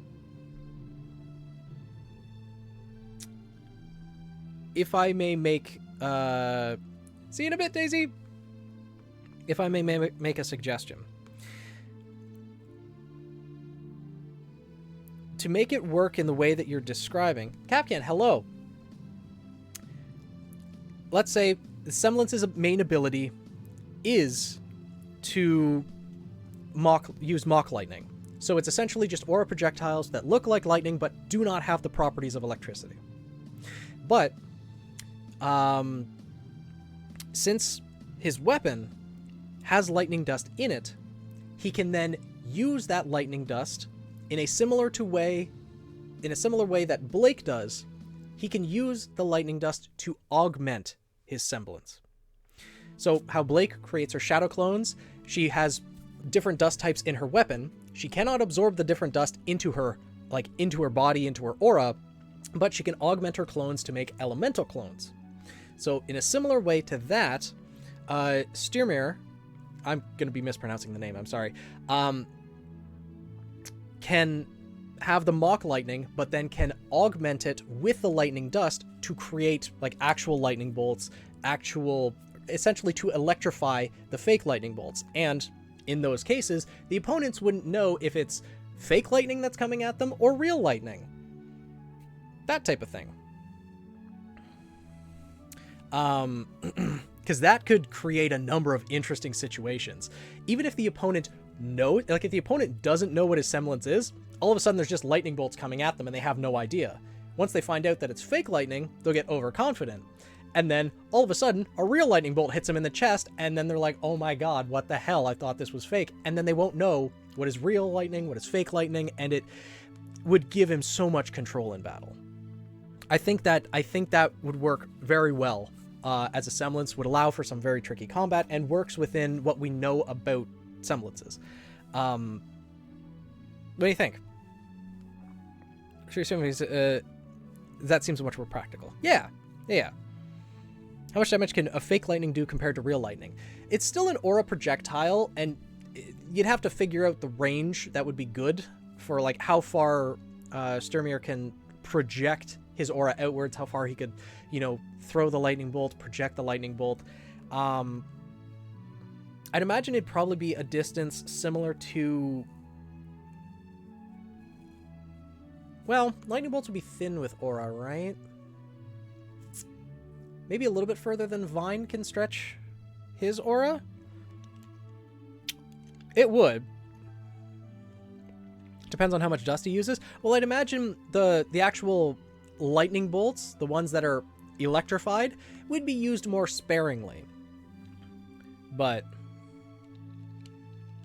real lightning instant speed versus fake lightning not having the same properties. Well, He'd be using lightning dust, right? So it's technically not as fast as real lightning, but it's electrified aura lightning bolts is what he'd be throwing.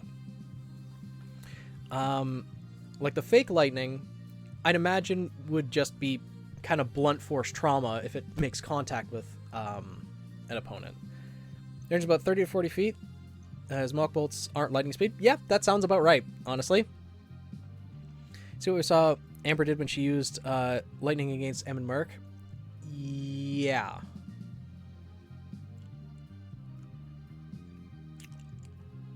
Yeah, similar to that, I think. But since it is electrified aura bolts, then, well, maybe not the... I need to rewatch the fight between Amber, Emerald, and Mercury, but 30 to 40 feet sounds like a good range that Nyx already has in mind. But yeah, they'd be aura bolts, not as fast as lightning, and even once electrified, they'd still be the same speed because at their core, they're still the aura lightning bolts. It'd just be electrified lightning bolts. So yeah, I think that works well. But yeah, overall, with those clarifications to the semblance, I think the gentle giant character that loves going to parties and unintentionally causes some ruckus when he gets there, just due to his overwhelming stature. Good character. Even a lightning or his bolts are aura at the car. Yeah, exactly. Yeah. Or lightning dust, yeah. Yeah, gentle giant that fights for the weak. Yeah, good character. Is there anything else I can help with, or any questions that you have, or anything that you'd like me to touch on?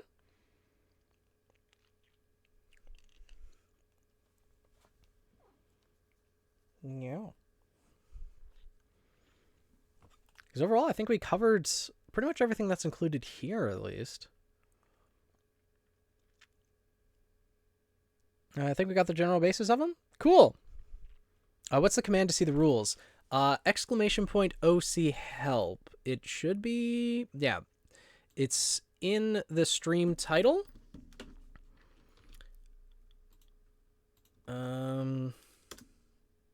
There we go. So, yeah, thank you for sharing your character, Nyx. I'm glad I was able to help a little bit. If everything's good, then I think we will move on to the next one, if you're okay with that. Yeah, thank you for sharing. Glad I was able to do this. Yeah, thank you for sharing your character. Also, just as an added question, as part of Team Atlas, so Sturmir studied at Shade Academy then? I think we're good to move on. All right, cool. Yeah, just the last question. Just want to clarify that he studied at Shade Academy. Because it might be interesting if he ended up going to a different academy. Okay, cool. Shade Academy. Excellent. How old is he as of Volume 1 as well? I'm curious. Odd considering his team name. Yeah, Team Atlas. That may have caused some tough feelings in the school, because wow, people in Vacuo are not fond of Atlesians, or just Atlas in general.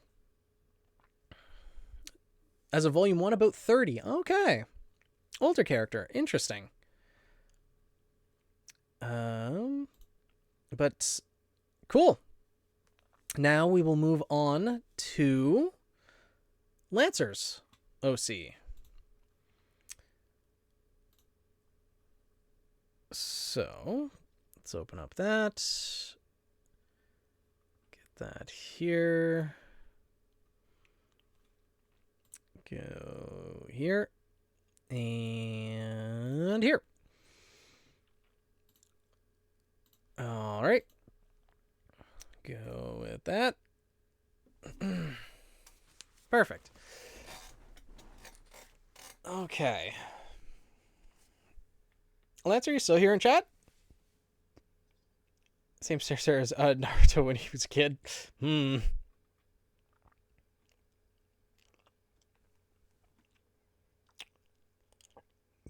Yep, so here. All right, perfect. All right. Canon as much as possible, but did tweak some things to make references to source material and for overall critique review. Okay. Name and details.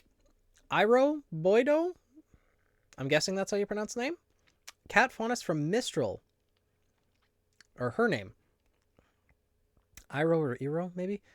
Age 19, female. Haven Academy student. Team Icy leader. Ooh, good name. Okay. RWBY. Okay. About 5'8", slender builds, color coordinates outfits with the team, but prefers darker oranges as her primary color. Cat ears sit on top of her waist-length jet black straight hair. Prefers free-flowing robes to allow maximum mobility. Okay. Semblance is void dream. Can sense people are about to be in grave or immediate danger, although no details about said danger. Can't turn it off, must have an extremely strong emotional bond with a person for it to work. Currently only works for her father and teammates.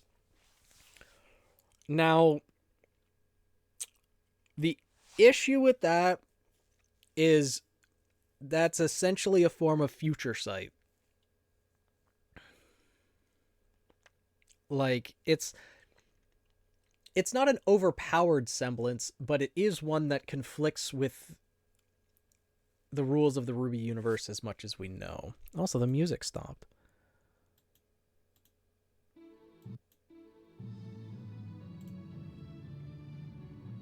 So,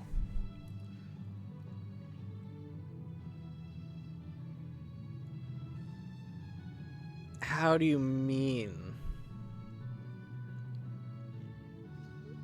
How do you mean, Roman? She can't sense that someone...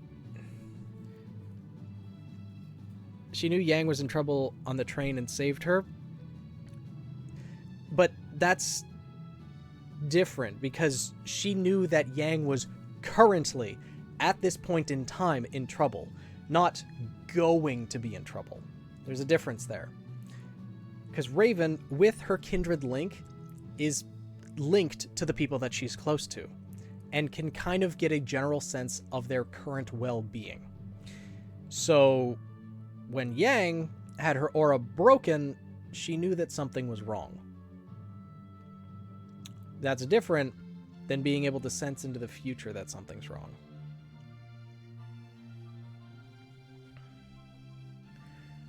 Well, I understand where you're coming from, but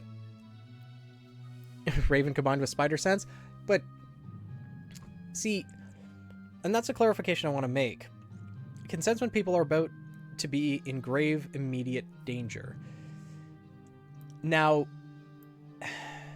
you can have that by being able to sense the killing intent of others and being able to tell when they are going to attack or when Grimm are going to attack or something like that in a general vicinity around themselves.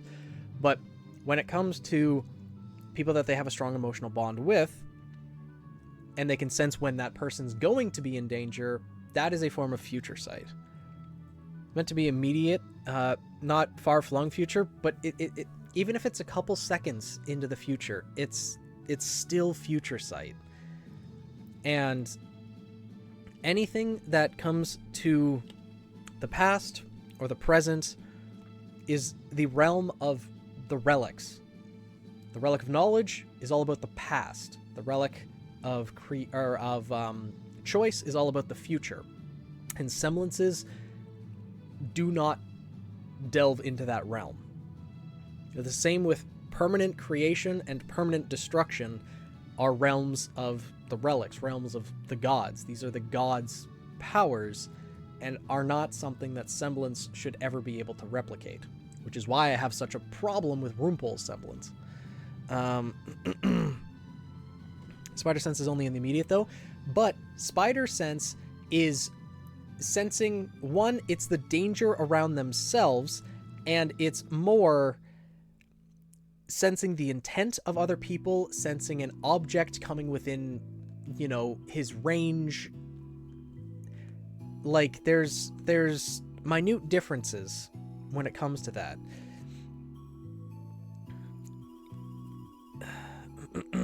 Because it's... I know, like, that's what I'm saying. It's not an overpowered ability, but it is something that conflicts with the rules of the world. I think it's one of those semblance that can affect outcomes of destiny, but also kind of can't. Like, the user senses something going to happen, but it won't always change. Yes. And anything that interferes with or affects the future, sees into the future, can affect the future outcome of things, like, is just, unfortunately, in RWBY, not possible. Now, if it's can sense when they are currently in danger, that's something very different, as we mentioned with ravens. But yeah, the future sight part of it does conflict with what we know about RWBY, and unfortunately would not work as things currently stand in the show. But for now, let's move on to the background. Her family is a leader of small faunus tribe in northern Mistral. They prefer to keep themselves due to harassment, and occasionally worse, from highborn Mistralian humans. Yep, makes sense. Prefers solitude to meditate, which is how she unlocked her semblance when she spent an afternoon in deep meditation before running to alert her family of what turned out to be an incoming grim attack. Yep. Is very protective of those she cares for, particularly her family and teammates. However, she is reluctant to trust outsiders. Has always been obsessed with gravity dust and is constantly trying new methods and applications for it. Once kept the team after class for hours when it came up during a lesson to continue talking to the professor about it. After the display at initiation, she began to open up to Shiro, and the two have developed a close friendship while at Haven, often hanging out with each other between classes and on weekends. Dual fans with retractable blades, harmony and balance. Ooh, good names. She can use them in a similar method to Maria's scythes, so she can pull them together or apart and can call them to her. Okay. She uses them to manipulate loose gravity dust crystals. She always carries with her to create a wide range of projectile-based attacks. Ooh, that's fun. Yeah, that weapon. Those weapons look cool. But yeah, overall, weapons seem solid. Gravity dust manipulation, dust fans with retractable blades. Yeah, those are well-designed weapons, but it's just, again, the semblance, especially with the situation described here, could sense that a grim attack was coming because of the danger that it imposed to her family. And then, yeah, it is future sight, which unfortunately is not possible in the world of RWBY. I'm sorry to say. Now, if it's...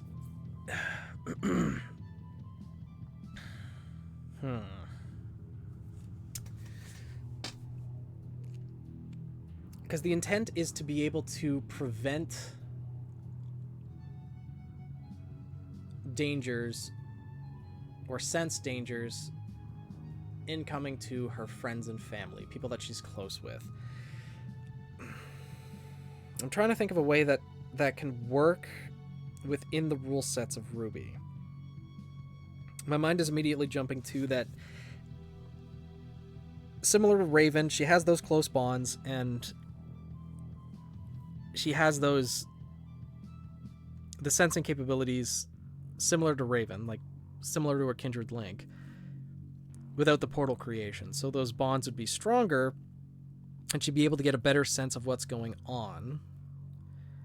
But it would have to be more current, like present time currently going on, rather than seeing future events or getting a hint at future events to come. Currently in danger. Still works with the reference.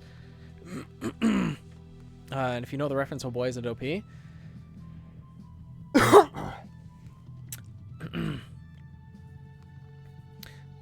What is the reference? But yeah, if it's currently in danger, then that should be fine. Because like Raven, it's the strong bonds that indicate who her semblance can be used for. So it's very limiting. In the way that you describe Pokeloon is a way that I initially thought of as well, that she could mark someone with their aura and with her aura, and then be able to sense if they're in danger, like out on a mission or something, marks a teammate or what have you, and if they get in trouble, then she knows to go run and help. But with the way that the semblance has worked with close bonds, that already covers her team and her family, so I think that pretty much covers all those bases. But yeah, if it's currently in danger, then that fits within RWBY's rule set. It's just anything with past and future and time manipulation, or there are just some things that semblances can't do. And future sight is one of them. Unfortunately. And I know those abilities are really fun to work with, and like that's why alternate universes can easily exist too, right? But yeah. Other than that, though, everything seems solid. Faunus tribe in Northern Mistral prefer to keep themselves due to the, Faunus-human relations not exactly being that great in Mistral. Pink Slave member, when her husband was being assassinated, it sensed it and then projected herself to the afterlife to will his soul back to his body. My goodness. So did you see RWBY Justice League Part 2 yet? I have not. My plan is to do the review of Part 1 tomorrow and hopefully get that out before 5 p.m. tomorrow. And then afterwards, I'll watch Part 2. But I have not watched it yet, and I've been able to remain spoiler free. I have not looked at the RWBY DC Discord channel. We're watching the same couple second animation for the past 2 minutes. What animation is this? But yeah, that's definitely being able to project oneself to the afterlife and will someone's soul back to their body. Now the question is, when her husband was being assassinated, so obviously if his soul went to the afterlife, the assassination was successful. How was his body healed? Because if she willed his soul back to the mortal realm, back to his body, and there's still, I don't know, a hole in his chest or a knife in his throat, kind of doesn't do much if he's just going to bleed out and die anyways. All I know is that the DVD is out. Say what now? The DVD of the RWBY Justice League Part 2 is not out until the 31st. Still rolling my opinion on. Okay. Yeah, the DVD's not out yet. It's only the digital release. What? No, it's... Is it? No. Because I've pre-ordered it from Amazon and it's only available on the 31st. Yeah. Maybe Amazon's just not getting it that early? Huh. Oh, you have it on YouTube. Okay. Hi, Ray. Yeah. Oh, your roommate was talking. Oh, okay. Yeah, because its digital release was the 17th, earlier this week. Physical release is the 31st. What I miss? Oh, we've gone over about 6 different OCs. Ah, it was Poison. The comic can do weird things if the priest pays the right price. Ah, this guy's your unborn child. I see. These were completely blind events. Part 2, you can give an unbiased review of Part 1. Exactly. That's why I want to do the Part 1 before I see anything of Part 2. And then I'll do a review of Part 2 and maybe another video as a whole, my overall thoughts on the thing. Have you seen the release date for it and confused myself? No worries, Soren. No worries. I gotta go work on the other stuff, so maybe back. All right. Have fun, Soren, and see you in a bit. Also, muted, can't hear. Ah, I see. But yeah, Lancer. With that, other than the little couple things about the semblance, yeah, seems pretty good. Slender built, 5'8", cat faunus. Prefers darker oranges, primary color. Black hair, so she's Halloween themed. Orange and black. But yeah, is there anything else you'd like me to touch on? Welcome to the mobile realm.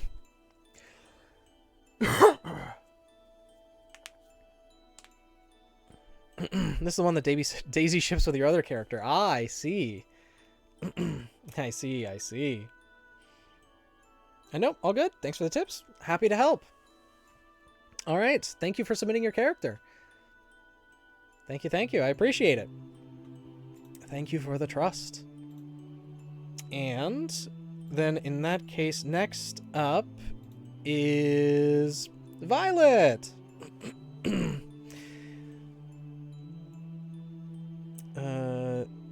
First character needs a bit of help, and second character just to show off and get help on as well. All right. Are you still here in chat, Violet? Let's see.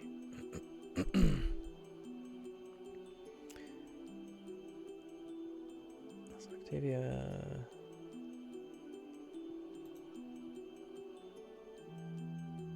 Oh, interesting. Okay, how do I want to do this? Let's first open up this.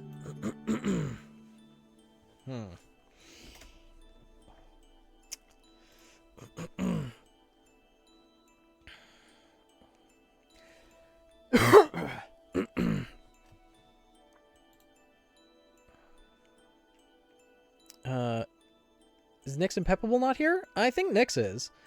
Peppable did redeem an hour ago, but I hope they're still here.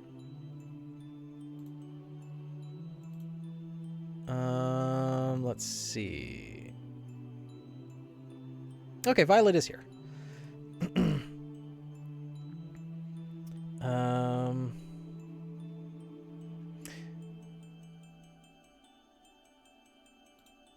Okay. So, it just seems like Violet may have the stream muted or may not be. Especially thinking about talking about Thalassa's animation. Ah, that's fair. I think I'm gonna have to download each of these. And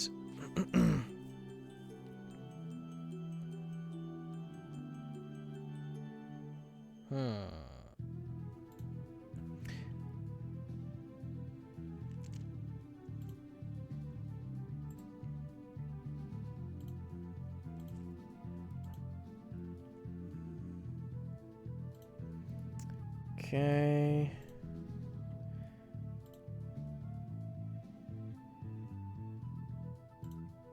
All right.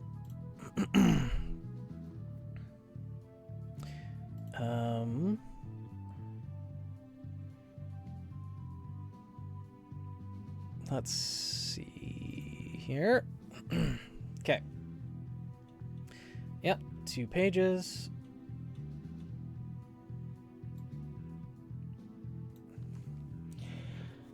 All right.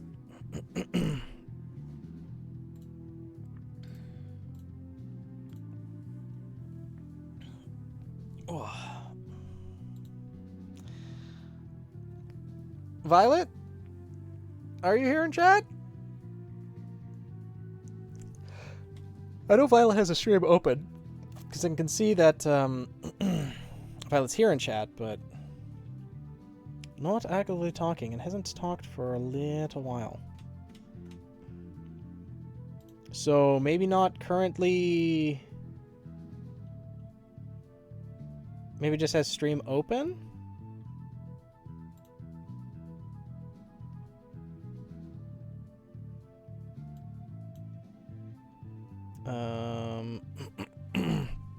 Yeah, last message was about an hour ago, so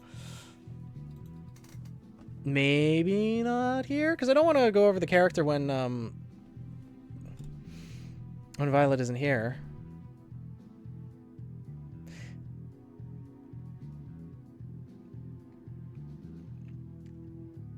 Peppable?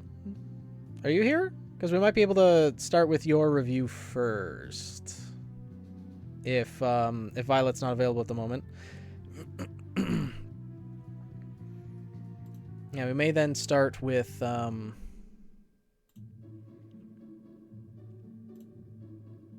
we'll start with Peppables then. So one is here then. Yeah. We'll start with your review first, Peppable, and we'll wait to see if Violet returns, because I don't want to go over Violet's OC without, Violet actually being here. Have you submitted your... Yes. There's the documents. Let's see. Okay. And the pictures here.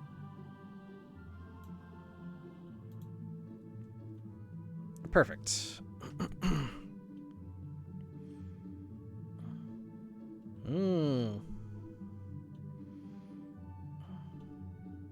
Interesting. Okay. Excuse me. All right. Now we'll go here, back to here, move this back to the center, and we shall go with that. All right. The Outlaw, Silas Livio for RWBY Canon. All right, all right. Let's just share your OC semblance so we can help balancing or see if it works with canon. Once we get through all of the OCs that are being redeemed, then I might be able to help Soren. Is that ominous? A little bit. Enjoy the time while you can, because the next time you see me, I'll be the one enjoying it. That, yeah, you're right, that is ominous. Faunus, Peregrine Falcon, with wings, okay. Color is slate blue, and aura color is gray. Age 17 would be the age of Neo if he took place during the start of the canon story. Okay. Team Shatter, Beacon Academy, and defected from the Shnidus Company. Oh, interesting. Fried, hello! Because of his past, Silas is very cynical and spiteful person who doesn't know how to let go of grudges. So, guessing there's a little grudge against the Shnidus Company there. I would especially discuss some of those who gloat about their privilege or abilities without facing real hardships. He must be a real fan of Jacques Cheny. He also has severe trust issues. However, he deeply cares about his friends and teammates and is willing to do anything to keep them safe so that he won't lose anyone ever again. Silas is also secretly insecure about his Faunus traits. About his wings? The weapon. Our wishes. Dust gloves and longsword. Our wishes are two weapons. A pair of dust gloves and a longsword that Silas uses in conjunction with each other in combat. The gloves have steel plates covering the palms, knuckles, and fingers. Below each knuckle is a capsule of dust that can be taken out. The most common kind of dust Silas uses are fire, ice, electric, wind, and earth. It's a lot of different dust types. But he also has other kinds on standby, such as hard light. Okay, it's nearly every type of dust. The longsword is forked in the middle and can shoot beams of dust from it. The sword also has a core that is filled with wind and gravity. There's gravity. Pretty much covering all of them except plant. A dust capsule can be inserted to give the sword properties of that dust and shoot beams. Interesting. Guy loves stealing dust. Well, I mean, he is a thief, so he has access to it. Can't remember how Dr. Merlot was mentioned a game since the game. Where was he mentioned? Was it in the DC RWBY crossover? Because if so, then... And Violet, hello! I skipped over yours to do Peppables, because you weren't here at the moment, but DC RWBY? Okay.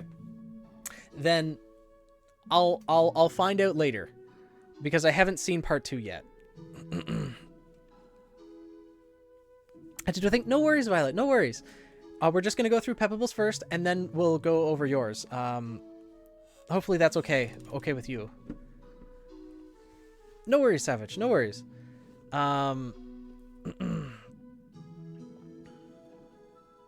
But yeah, just for future reference, if you're going to mention something that is contained in a certain piece of media, it's best to first ask, hey, have you seen this piece of media? In this case, the RWBY Justice League Part 2, rather than, hey, what about this one specific scene in this? Because that is spoilers. So just for future reference, it's better to ask, hey, have you seen this? No? Do you want me to talk about it? No? Okay. Or if yes, then continue on. But yeah. That's fine. Okay, cool, Violet. Excellent. Semblance is dust infusion. So this is able to infuse his aura with any dust he comes into contact with, without actually activating it. Once infused, Silas is able to have a much better control over that dust, as if it was directly injected into his body. He can also remotely activate or detonate the dust, much farther than the average aura can project. Although extremely draining, Silas can even detonate dust that is inside other people's weapons. Main weakness with this semblance is that it requires a lot of aura to constantly keep his dust infused. It also requires a lot of prep time to effectively use his semblance. Around 30 seconds to infuse the most excessive case.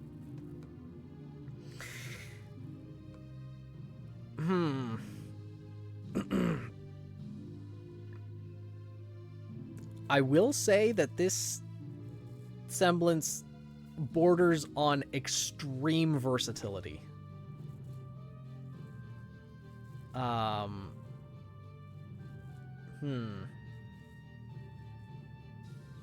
We'll continue reading the rest first.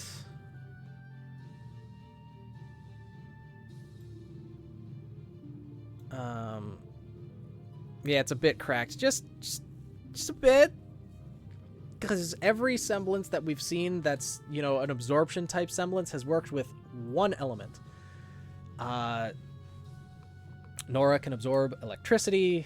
Neptune can manipulate just water, not working with all types of dust. Because being able to work with all types of dust is more than we've seen anyone do, really.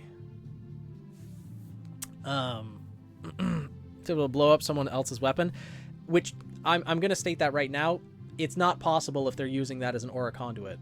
Like, if they're putting their aura through their weapon, you're not going to be able to project your aura into it as well. That's just not gonna work. Now, if they don't have their aura going through the weapon, or their aura is broken, then it's possible. But yeah, seems powerful. But we'll read through the fighting style in the bio. Silas rarely uses his sword so that he doesn't rely on it. With his gloves, he can grab weapons without any risk of harming himself, and also lets him infuse his aura into weapons that contain dust, so that he can violently detonate it soon after. With his aura, Silas has learned to send shockwaves within his opponents and with his infused dust. He can constantly activate multiple kinds of dust from both long and close range. If his gloves aren't enough, Silas will use his longsword. Instead of wielding it, Silas will remotely activate the gravity and wind dust crystals inside his sword to make it float and move in the air, as if he had telekinesis. The sword can then fight alongside him and his opponents. However, he has horrible stamina. Okay, it is for RWBY canon. It's a big bio, holy moly. Yeah. He seems very powerful. And the bio, I'm noticing, like, I had to shrink the size from 100% to 90%. I think there's a little bit more information crammed in here than supposed to be possible with the outlines, but that's okay. Born a mantle, Silas was raised by Faunus' parents in a poor household, but was gifted with wings that neither of his parents had. His parents barely gave him any attention to their contract with the STC to work in the mines. This made Silas alone, both in and out of school, and was commonly picked on for this and his Faunus traits. One day, Silas was home, alone as usual, when his parents busted through the door and told him to pack up the things he needed because they were leaving. He did what they said, but not long after, the SEC security came after and detained them. Silas would learn afterwards that his parents had enough of their work at the mines and tried to run away from their contract. They were all then sent back to the mines with a harsher and extended contract. For a year, Silas experienced horrible conditions inside the mines and was exhausted every single day. This is while he was still a kid, right? Jacques' a horrible human being, but we don't quite know if he went to the extent of child labor. I mean, for Faunus, we've seen what happened to Adam and his scar, so possible. That was like to always use his semblance. His aura is pretty much cut in half already, but might need to tone that down. Yeah, even if you try to limit it with the aura consumption, like he can only use it like a handful of times before his aura is drained, it's still such a powerful ability that it's beyond the scope of anything that we've seen a semblance be capable of in RWBY thus far. His Gemini semblance was busted. Yeah. I'm gonna pass the poor excuse, man. No, I wouldn't put it past him either. I'm just, playing... I was gonna say that playing the devil's advocate, but assuming we're considering Jacques the devil, then this literally would be devil's advocate. This would be the perfect explanation for devil's advocate. Since we haven't seen him go to those deplorable means, well, we just don't know, because Adam was branded when he was like 14 with the STC brand, so yeah, child labor is probably something he'd do. I was exhausted every single day. After having enough, he tried to escape. During a break period, Silas suddenly flew as fast as he could out of the mine and heard screams of terror from his parents and shouting from security. Not long after escaping, an SEC airship flew directly at him and started firing at him. Terrified, Silas tried to outmaneuver them but got shot down out of the sky with electricity dust. As he smashed into the ground, the STC guards dropped down. Each one held his limbs so he couldn't struggle. Chopped off one of his wings so he couldn't escape ever again. Oh my god. So screamed in pain and eventually passed out. After waking up, all the Faunus workers, including his parents, surrounded him and looked in horror at the bloody stump that used to be his wing. After seeing this, his parents suddenly ran away deeper into the mine, unable to believe that they made their son go through. The SDC guards would later find that both of his parents... okay, these are sensitive topics. Okay.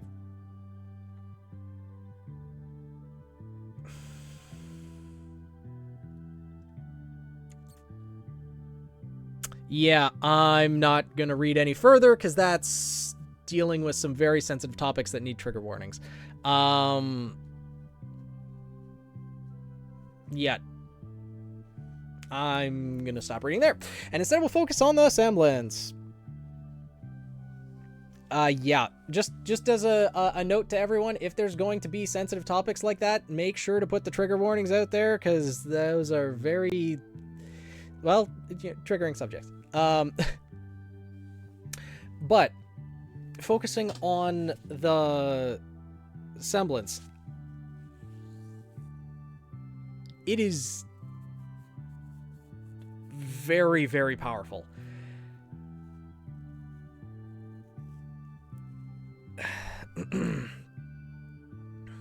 Because being able to have their aura work with all types of dust, and first of all, him being able to have all different types of dust, you know, it's something I mentioned in the very first OC video that I made. It's a question of, just because you can doesn't necessarily mean you should. And just because he does have access to every single type of dust, the fact that he can utilize every single one of them and be able to adapt to every single situation he's in, it makes him, well, stupidly versatile. Sure, became a thief and then goes to Beacon after there was a warrant for his arrest. Okay.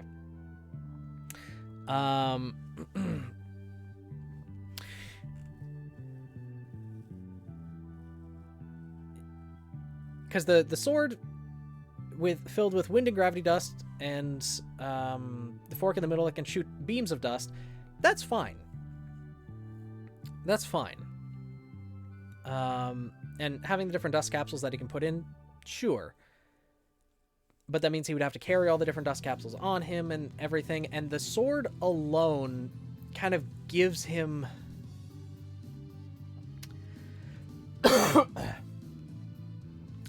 the abilities of using all of the different dust types. But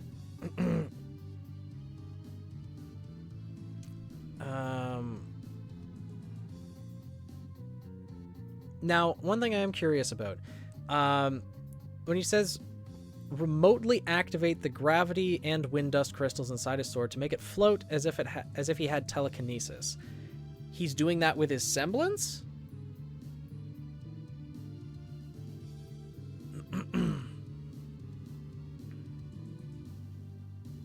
Yeah, with the semblance. So then what I'm gathering from the semblance is gravity makes it float, wind pushes it around. Yeah, I understand what the gravity and wind dust are doing. What I'm focusing on is that he's remotely activating the dust with precision using his semblance. So his semblance allows him to not only absorb all different types of dust, but remotely activate dust and increase the effectiveness of dust. That's 3 separate abilities.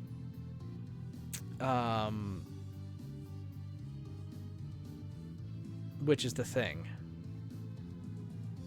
Well, he can infuse it into his aura, which is essentially the same as absorbing it into his aura, yes? Able to infuse his aura with any dust. So it's absorbed into his aura. Actually, the other way around? How do you mean? Like, he infuses dust with his aura? They have a much better control over that dust. So he infuses the dust with his aura then. Aura only goes into the dust. Okay. Then the wording is a bit strange here then, because it would need to, for what you're describing now, like I understand what you mean now. So it would be Silas is able to infuse his aura into any dust that he comes in contact with, or is able to infuse dust with his aura, that type of thing. Spider Gecko, thank you for the follow. Welcome. Okay, so now I understand. So it's not 3 abilities, but 2 abilities. He infuses his aura into dust, which increases the effectiveness of it, and also allows him to telekinetically control it. Yeah, imbues dust with aura. Yeah. Now, this is another thing that I mentioned in the videos. If a semblance you create is just another character's semblance that we've already seen in the show, but better, then it's probably not the best option to go with. Because we already have a character in RWBY that increases the effectiveness of dust. Coco Adele. Her semblance of hype increases the potency of dust. And now, with this semblance, not only does it increase the effectiveness of dust, but also allows him to control it telekinetically. So that's two separate abilities.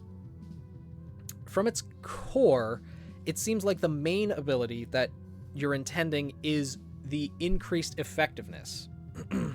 Now, you specify that he needs to come in contact with the dust and actively infuse his aura into it.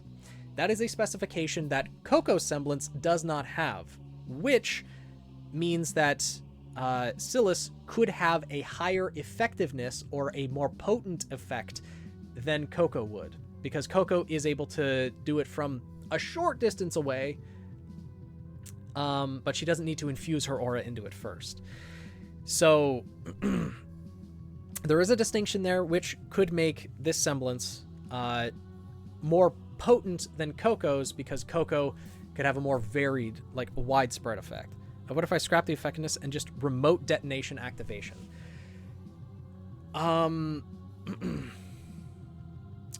If he has to infuse his aura first and then detonate it and activate the dust, then yes, I think that is okay.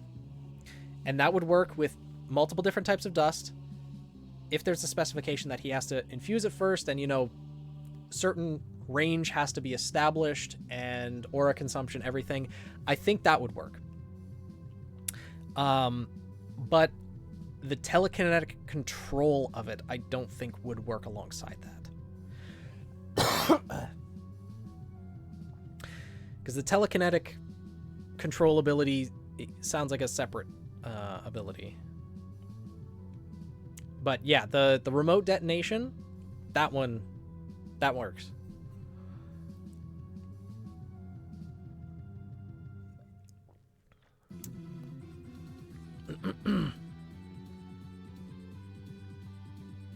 But yeah, also shout out to Mara for creating the emblem. Detain, want to detain on site. Not a very descriptive image, but the only image they were able to get. Individual is frequently terrorized the streets of Atlas and Mantle, while also illegally infiltrating SDC facilities. Burglary, larceny, defamation, aggravated assault on Atlas personnel. 18 to 25 years, approximately 5'11". Oh, they were able to get some descriptions at least. But yeah, that does bring his overall power level down a couple notches, which I think is needed, because this man's could solo a lot of different people with those capabilities. And with the remote activation as well, he would not be able to remotely activate dust that is already being used by another person in their weapon, because as a person is putting their own aura through it, unless, like, we haven't really seen any interactions like this in RWBY, except for Tyrion, who has a specifically aura disruption semblance. You can't, like, push someone's aura out of a weapon to control it with your own. So, but yeah, other than that, I think that's probably good. Balanced it quite well. But having the pair of dust gloves and the longsword, yeah, it works as weapons. Very close combat fighter. But as a thief, stealth definitely seems to be his ally. So yeah, looks good. Is there anything else I can help with, or anything else you'd like me to touch on specifically? Because I think we've gone over most of the important things that I've noticed. So if he had one wing cut off, not necessarily, no? Okay. So he still has one wing, correct? Does he hide that under his cloak? because in the description here, it doesn't mention that he has a single wing, so he'd probably hide that, yeah? Yeah, just hides it under his clothes. Okay. And you mentioned he does end up going to Beacon Academy, correct? Goes to Beacon after there's a warrant for his arrest. Okay. Interesting. What time frame does he attend Beacon Academy? Obviously, it'd be either at the same time as Team RWBY or before, because Beacon doesn't really exist afterwards, but what age would he be as of Volume 1 in RWBY?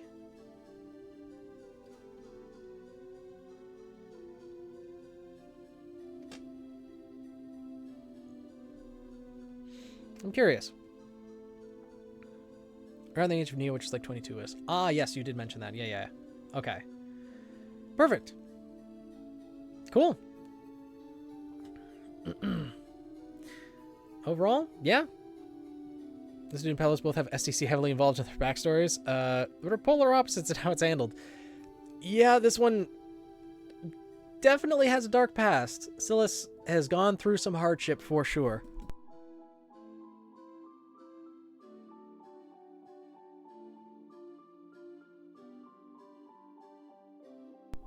Okay, thought there was going to be another one there. Apologies again for no trigger warning. It's okay. Some, yeah. Some is just a catch-all term, but a lot, yeah. All right. Violet, are you ready for your OC reviews then?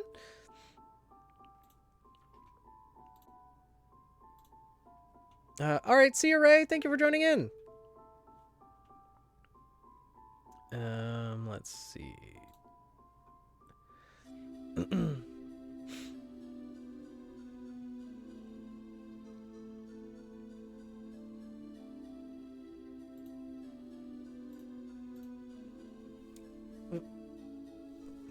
All right, perfect. So,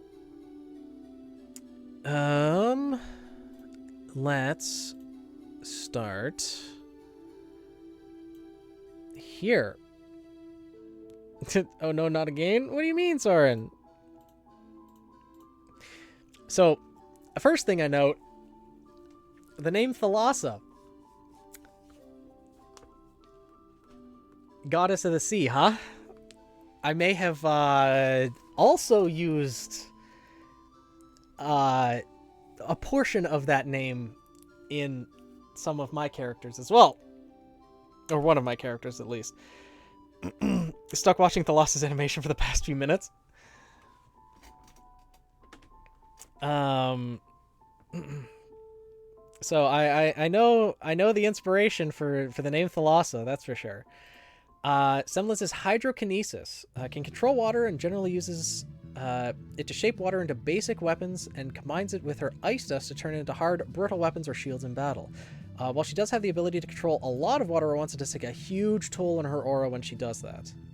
So she tends to keep the amount of water she controls to a minimum in order to save up her aura for big assaults and attacks. Yeah. Slower replying? No worries. Due to her semblance and skills, her wetsuit and battle outfit are generally infused with water dust and small amounts of ice dust in order to help Thalassa fight in battle even when unarmed. It's very helpful due to the nature of her family's job. I forgot to make your document. No worries, Recruit. There's going to be others. There's going to be other OC reviews. And just to show off...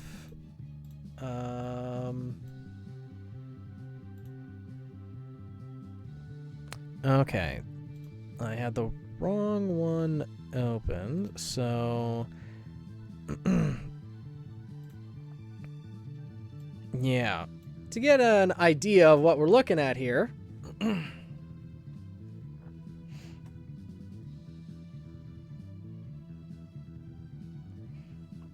Big hammer.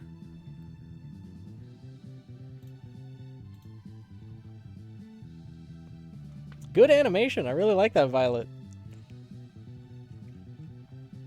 The weapon name. Pekod? I Pequod hammer that's also a board is a windsurfer that can cover large distances quickly and transforms into a hammer for close combat. However, due to its size, makes it unusable in cave diving expeditions and is sometimes left behind when completing missions in small spaces. It's a weapon designed with water and ice in mind. While in use, it will disperse water in the area, allowing Thalasso to control the field. However, due to a small argument over the versatility of her weapon with her teammates, she's also installed some electricity dust to stun her opponents before smashing them with her hammer. Bloody named it. Oh, nice! Yeah. Looks like a fun weapon. And well designed. I'm glad that you specified that it constantly has water dust, you know, flowing out of it, because that's one thing after seeing the animation for the first time I was questioning, like, does she have to control a specific amount of water, and how would she continually add to it, because water would be lost through movement. But yeah. And I think until I've been stuck watching for the past few minutes, it's a good animation. I have no idea how to pronounce the name though. Pequod? Pequod? I as is a recurring thing on this stream, I am just bad at pronouncing names. Personality. Laid back and carefree, she is the rock of the group, generally trying to keep the team happy and positive. History. Thalassa comes from a long line of cave spelunkers. As such, it is a family tradition that every cave spelunker goes through the training to become a huntsman in order to survive the perils of Grim that infest the deep depths of the cavern. As your average huntsman rarely dive deeper into caves than they need to. Like, given the water association, I'm guessing underwater caves? Like scuba diving and things? Despite the dangers, however, Thalassa and her family excel at search and rescue missions, dealing with cave-ins and search for lost items. Thalassa, however, wants to do a bit more than cave diving and wants to explore the world itself and ride the waves of the open seas and dive into every pool of water known to man. So yeah, definitely cave diving. I've seen a lot of videos. There's a YouTube channel called Scary Interesting that has so many videos of cave diving that has gone horribly wrong and has made me never want to do cave diving in my life, because that is terrifying. Tony, hello. Brave soul. Thalassa is a brave soul. Current day, part of Team Knight, Thalassa does her best each day to perfect her semblance and her fighting skills. While everyone in school tries to convince her otherwise, she still has yet to forge a weapon that will help her the best in battle, as she believes her semblance and her water and ice infused outfit will be enough to defeat any Grim she faces. Well, not any Grim. There are some pretty beefy Grim that would be hard to fight through. So they live in a big sinkhole. They live in one. It can be accessed only through a maze of tunnels. Keep the town safe from not just Grim but bandits. Ooh, cool. Posture check as well. Yeah, like me and flying.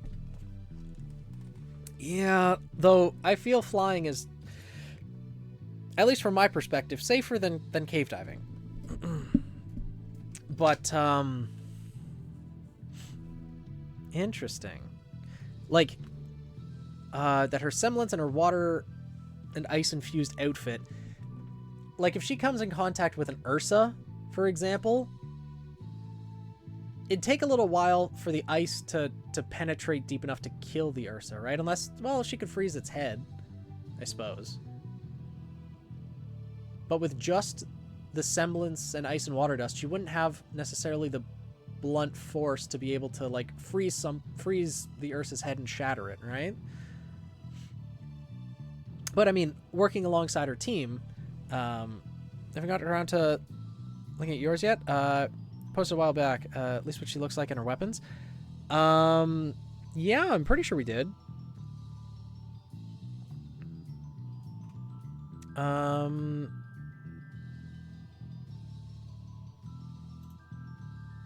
Yeah, or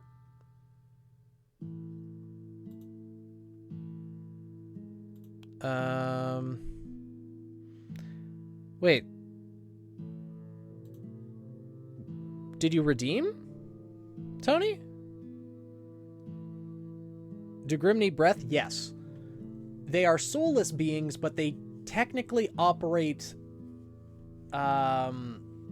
somewhat similarly to animals, biologically speaking. Though they don't need food to survive, but they still breathe and they still have, as far as we're aware, internal organs.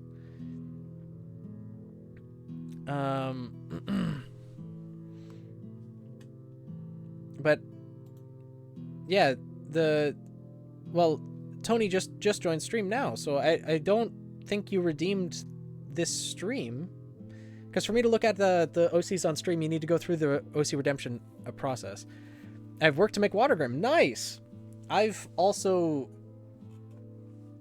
thought of making Watergrim. I never got around to actually hammering out the specifications, but yeah, with a character that's heavily goes out on water, and especially cave diving, there'd be Grimm that she'd encounter in those caves. God, cave diving on Remnant sounds way more terrifying than the already terrifying cave diving in our world. What people do for thrill seeking, my goodness. But hey, if you love what you love, then still, I think overall pretty good design. And just to watch the animation again, yeah, overall I think the weapon's well designed.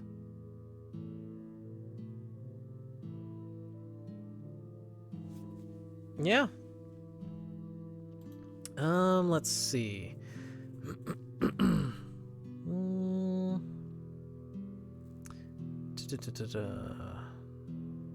Cover large distances quickly, transform into a hammer for close combat.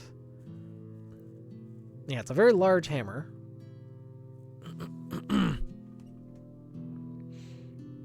Probably eventually doing one of these families company's main transport being a water shop. Ooh, fun.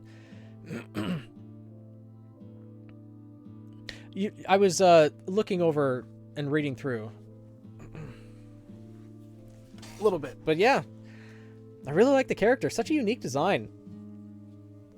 No, 9.5k off. I didn't know how much I would need, so I should have enough desk time. All right, sounds good, Tony. So you mentioned that she's Ruby's age, correct? So as of volume 1, Ruby was 15. So I'm guessing that's what you mean?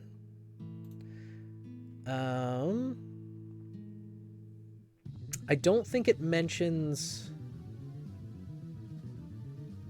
what kingdom she's from.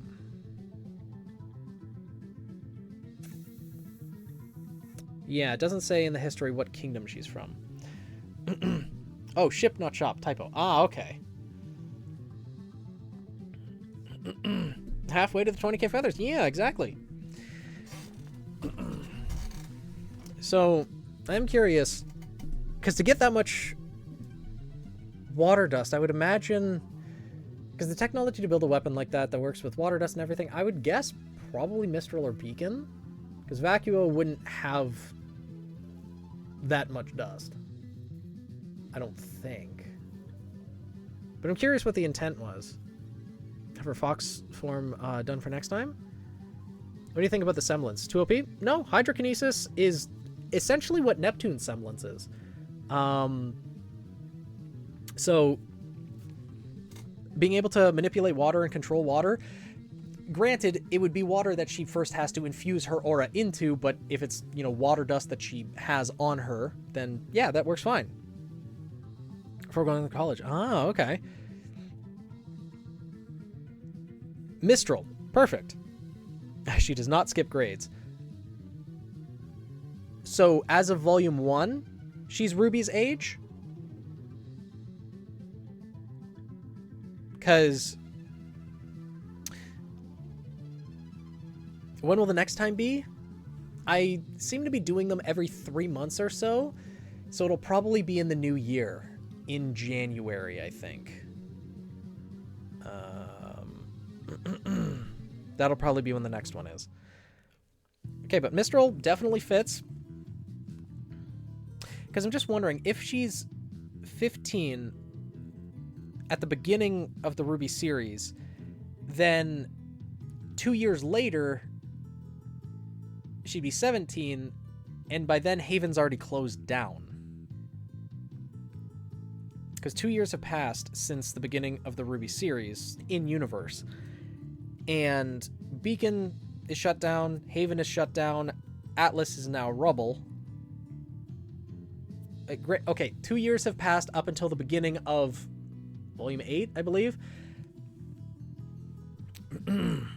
So...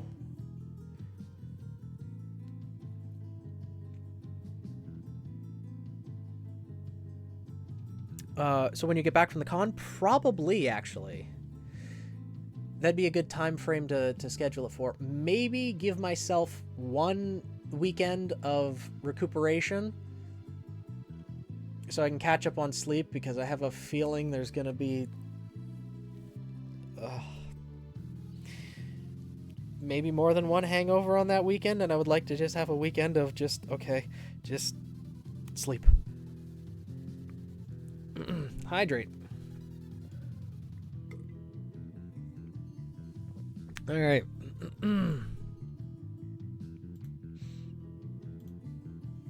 But yeah. I wonder if Violet's typing or I mean, things happen in life, so she might be distracted or something, but overall, Semblance seems good. Because Hydrokinesis is an ability that we've seen in the RWBY series before. So you know there will be hangovers? Oh no. My alcohol tolerance has gotten so low since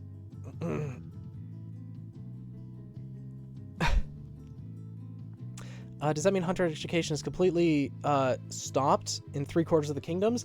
As of the current point in the RWBY series, yes. Anyone who wants to enroll in the Huntsman Academies would have to go to Vacuo.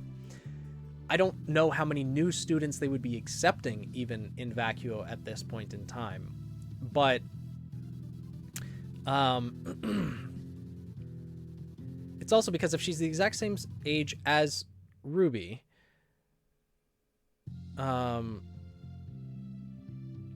it's me a month before your birthday? Nice, Tony. Chibi, hello. Because I'm also wondering, she wouldn't even have her team yet. Because they are put into the team during their first year at the Huntsman Academies, not at the combat schools. So, wouldn't even be part of a team until, like, almost age 17 or until age 17. And there's also something to keep in mind. While being like 14, 15, would not be a combat expert yet. RWBY, being the main character of the show, is the exception, because 15 years old, had 2 Huntsman parents, as well as Crow as a private instructor, so she was far ahead of her peers. So that's something to keep in mind as well.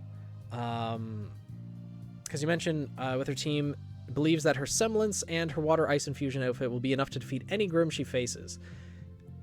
That'd be later on, after she's more experienced. Once the school has max capacity, what then? Cannot just stop the work building a school, you know? Yup. You meet what will be with the team at the combat school, but not made one yet. Well, it's... Yeah, of course they would meet when they will be at the combat school, but just not made it to the combat school yet. It's just... Yeah, it's just something that I'm curious about. is the thing. But yeah, overall, when it comes to semblance and the semblance design, works perfectly fine, and the weapon is very unique, and I really like it. Allows for great maneuverability as long as there's the dust to support it on land or in water especially. Wouldn't need to use the dust at all. But fits with the hobbies, fits with the personality, the character inspiration. Yeah, everything seems pretty good in that sense.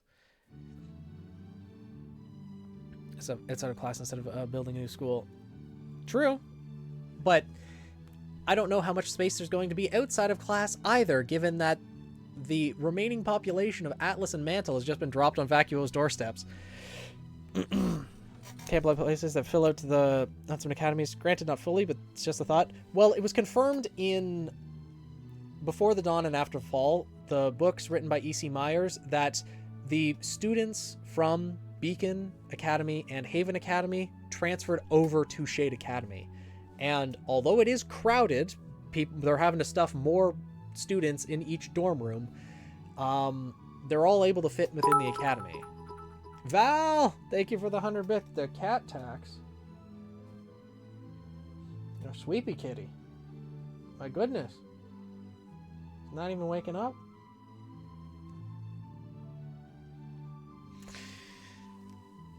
Kind of like summer camping away after school. You know, summer schools and everything can be held outside. Maybe. And like there are going to be some students who are so traumatized from the Battle of Beacon Academy that they're going to give up becoming huntsmen and huntresses. There's going to be people from Haven Academy who don't want to leave their families and won't make the trip. Like, not every single student from Beacon and Haven is going to go to Shade, but a lot of them will. And there's also other teams like Team Coffee that wanted to stay behind and help with the reconstruction of Beacon. Didn't that happen to Cardin? We don't know what happened to Cardin.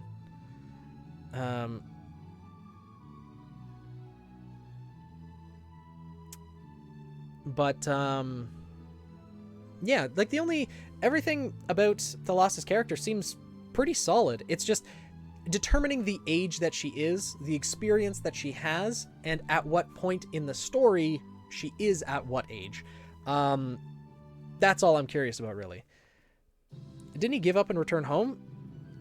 Not that I know of. I don't know, like, where was that mentioned, do you think? Because as far as I know, I swear I remember reading that somewhere. Not that I know of. Maybe it was written somewhere. I'd have to check the official RWBY compendium again, but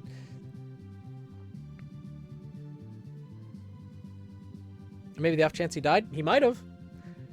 Like, that was the first video that like really popped off on my channel, and is I think my either most popular or second most popular video is the students that died at Beacon Academy, and Cardin was front and center there as a, well, did he die? We don't know. Haven't seen or heard of him since Volume 3. Yeah, same. Speaking of Team Coffee, do you think we'll run into them next season? Absolutely. We're going to see Team Coffee next season. We're going to see Team Sun next season. In the little, like, I almost want to call it sneak preview of Volume 10, or the little animation that was supposed to be part of Volume 9, we see that Team Coffee and Team Sun are there. So, he could have just ran off. That's true. He could have. We just don't know what happened to him. He could still have made a change of character too, and is fighting valiantly alongside Glinda Goodwitch to rescue Beacon Academy from the Grim. He could be. We don't know.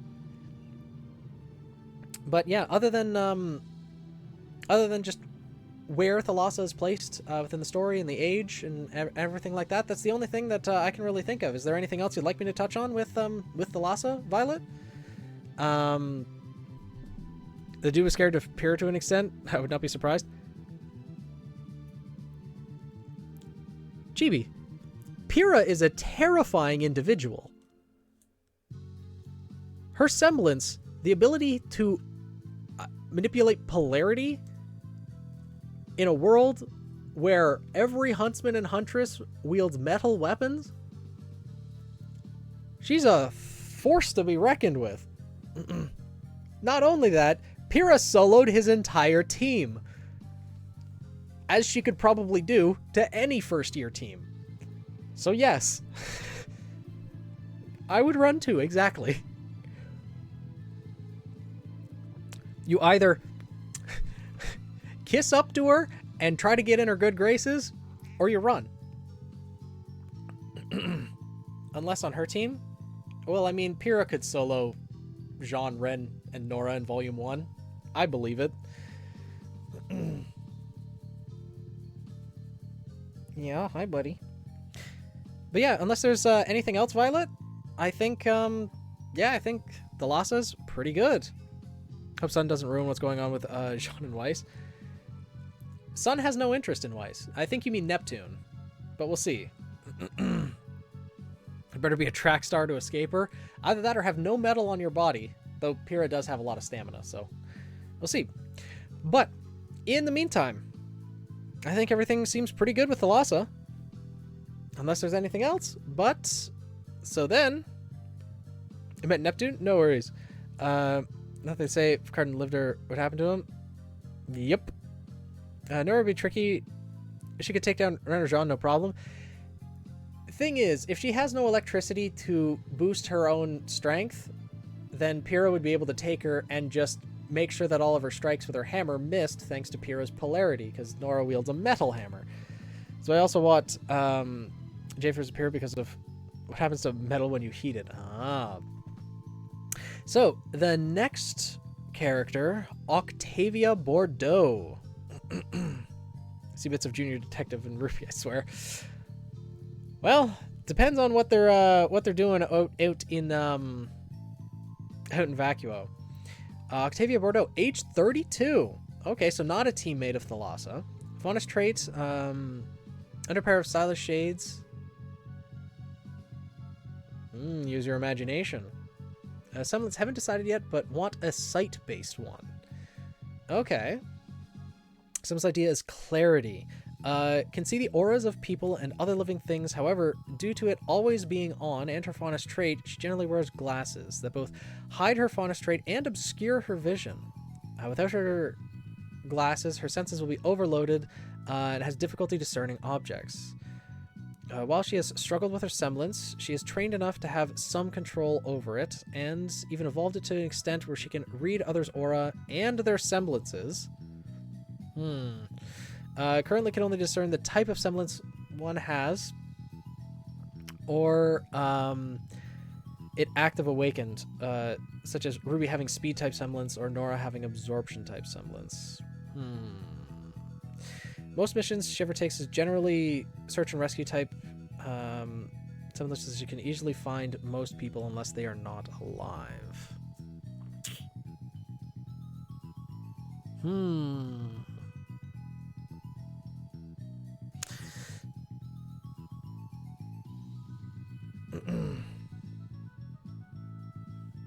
good with Thalassa? Alright, cool. Third-person eagle vision, like Assassin's Creed, can highlight targets and objectives. Yeah, essentially. Did Jean keep the experience at the end of last season? We'll have to see. He should have, because he has all of his memories. He should keep that experience, but we'll have to see. I have thoughts on this semblance, but we'll go through the rest of it first.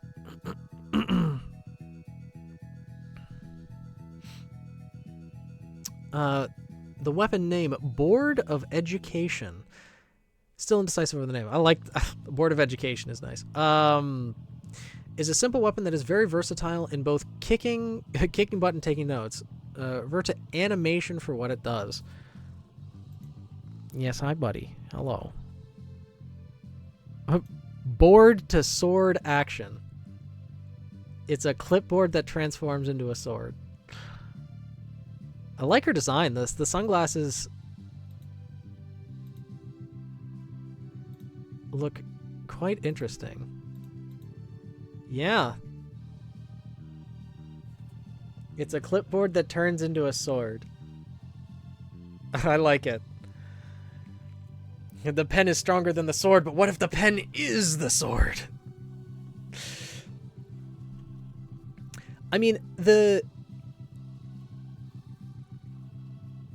semblance, like being able to sense other people's aura, that part is completely fine. But when it comes to evolving it to read people's aura to the point where she can actually tell what kind of semblance a person has, even with a semblance evolution, that kind of seems like, well, it is kind of tangential, kind of separate ability.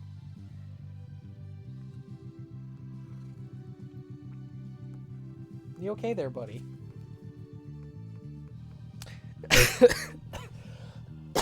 Velvet, hello.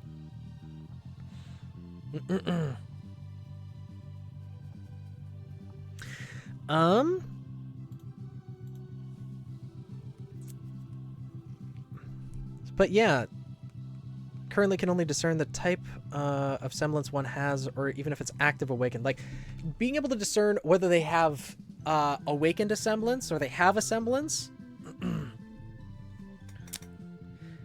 and it's active, then like discerning the type of semblance, that would definitely be like the, or being able to determine semblance things would be the evolution of it.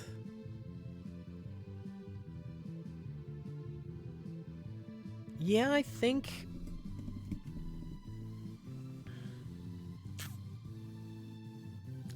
that's probably okay. I got a good giggle yesterday.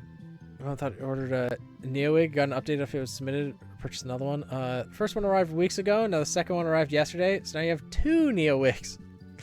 You can combine them both together to make Neo's long hair, unless it's already long-haired wigs. Then you can make it, you can kind of thread it together to make extra thick wigs, so you can style it better, maybe. Yeah, I want something sight-based. Yeah, I think the semblance as you have it mostly works. It's just when it comes to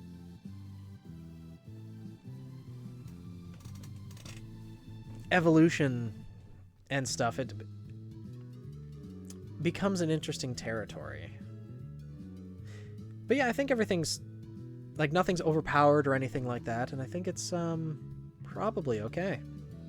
For her history, Octavia has had a difficult upbringing due to her strange faunus trait.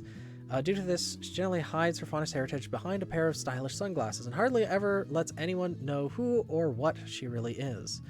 Once her semblance had become active, it only served to further complicate her life, as she's now looking at people or even bright lights daze her. Oof.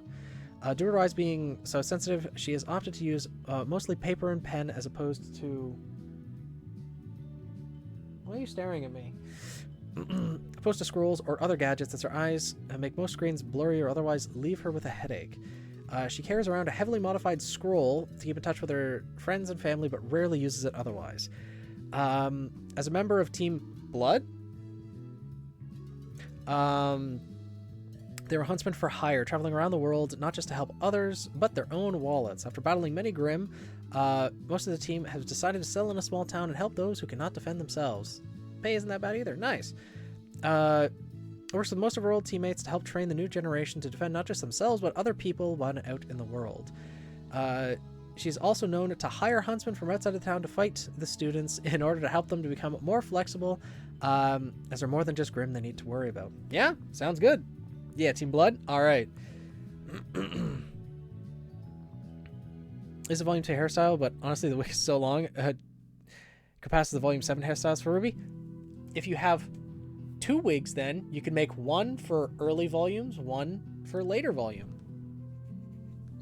Good work.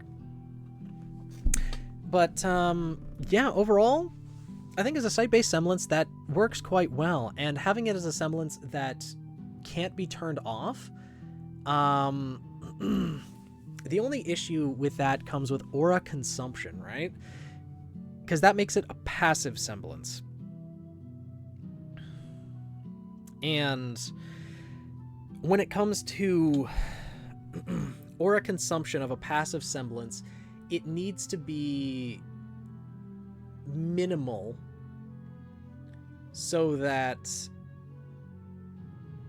the aura consumption doesn't outpace the aura regeneration. Otherwise, they would just never have any aura left. Just plan on using it as a backup. Ah, makes sense. Yeah, that makes sense.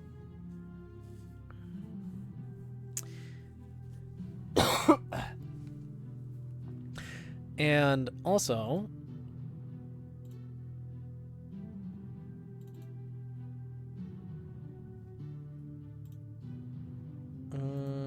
yeah, here's the clipboard turning into the sword as well. A very unique weapon. I love the weapon. The Board of Education is an excellent name. Pink, hello! Hello, hello.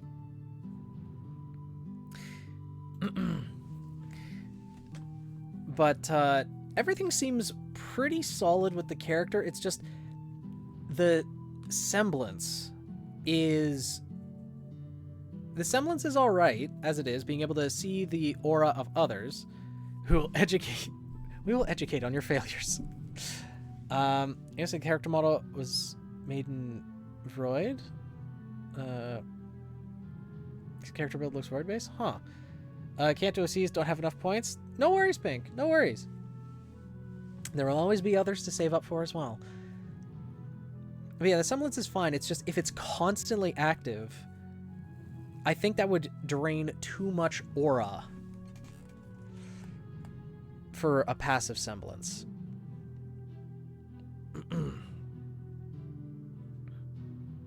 But even if it's not constantly active, most things, pretty much everything about her backstory can stay the same. Because she already wore sunglasses to hide her faunus trait, and when her semblance is active, or when she decides to activate her semblance, then it just becomes too much for her to handle. It overwhelms her, it gives her a headache, it's just too bright. Because it's just the constantly active part that's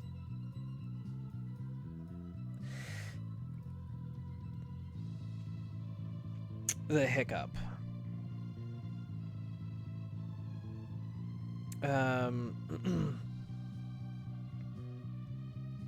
And being able to evolve the semblance to be able to read others' auras and their semblances makes sense. It would be something that would be acquired later on, but yeah. Other characters were made from scratch, not be right. Oh. Glad he's excited for his character review. He wanted advice on the layout of lore. Ah. Just needs the points now. I see, I see. But yeah, it's just the constantly active. He's just sleepy. Ah. Yes, okay. But yeah, that's pretty much the only real thing that I think needs to be worked out. Other than that, everything seems pretty so what makes a good passive semblance? If its effect is minimal enough that it would consume aura at a slow enough rate. Because when you have a semblance that's active, right? You activate a semblance, it consumes your aura. When you stop activating your semblance, your aura naturally regenerates. So if your semblance is always active, it's always consuming some amount of aura. If it's always consuming more aura than you're regenerating, then your aura is just going to be depleted and you will constantly have no aura. So for a passive semblance, it needs to be a minimal enough effect where your aura regeneration is always outpacing the aura consumption. So if you then put more aura into your semblance, your aura would be used and depleted. And even though the semblance will stay constantly active as your aura is regenerating, it would just mean that overall it would regenerate at a slower rate than other people. But the regeneration needs to outpace the consumption of aura. Aura into it to increase the effect. Yes, exactly. What if the semblance is passively absorbing sunlight? See, when it comes to passive absorption, is the intent of your semblance to have them absorb and contain the sunlight within their aura? Because with my character, Seraphina Vermilion, her semblance does have a slight passive effect as well, that her aura is, you know, constantly drawing in a bit of the heat around her. But she's not storing that within her aura. It's absorbed and, like, constantly let out. Because it's once that they try to contain whatever it is that within their aura, that's what consumes their aura more. Yes, and use it to enhance their strength. Then they could passively absorbing sunlight and keeping it contained within their aura. That's not possible. Because passive absorption means that they need to contain it within their aura. And to contain something within their aura means you're actively consuming their aura at a higher rate than what their regeneration would allow.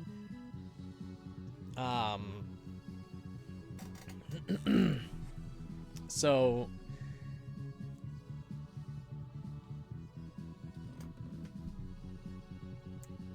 but in terms of a visual-based semblance,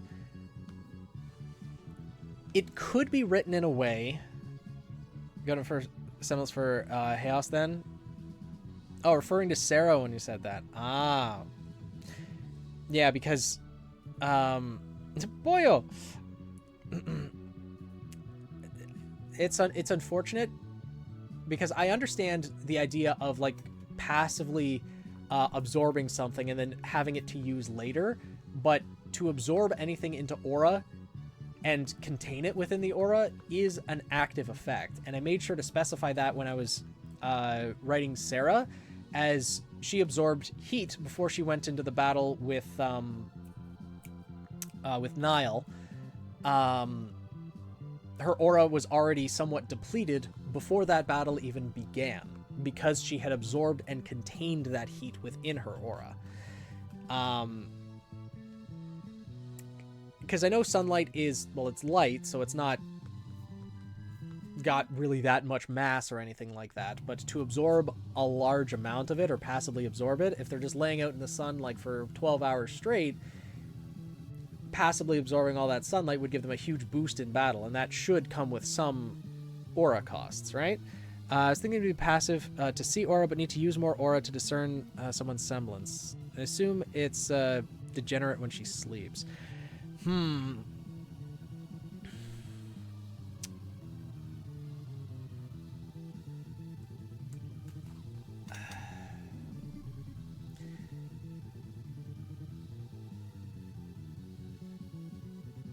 I'm just trying to think, like, just passively being able to see aura at all times.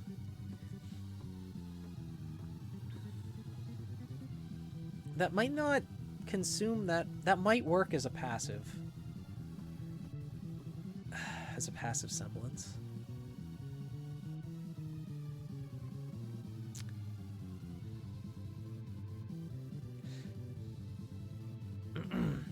And even if it... well, it sucks, but I have to go. I don't know how long you continue, but I hope you all enjoy the rest of stream. Good night, Firecrom. Sleep well. Even if... Because I'm just concerned about if that would be passive enough so that it would consume a small enough amount of aura.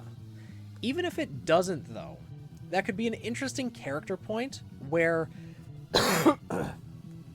she's unable to deactivate her semblance, and so she needs the sunglasses to mitigate the effect of her semblance so that she's not constantly draining her aura.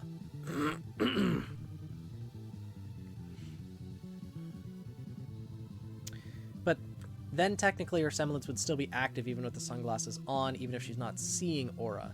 Because the semblance doesn't...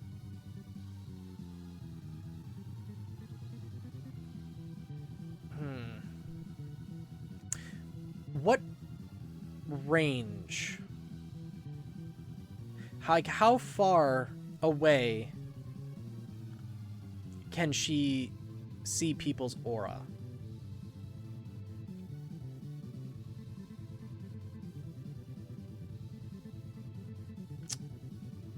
Because if it's passively, like, anyone close to her, like within 10, 20 feet, 30 feet, their aura is, like, always just brightly on, like she can always see brightly their aura, then that would probably be fine as a passive. And then she can funnel aura into it to see aura signatures further away. And also discern more about a person's aura if she's closer to them. Maybe. Does that sound like it might work? What does everyone think? And yeah, as Meg has suggested, can she see a person's aura if they're behind a wall? I'd imagine that's something that would need more of her own aura put into it to be able to...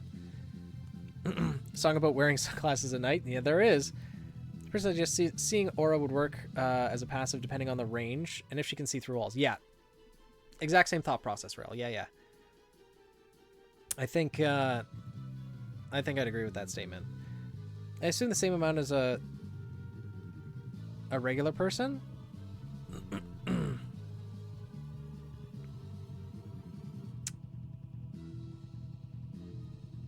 Same amount as a regular person. Like, what question were you responding to?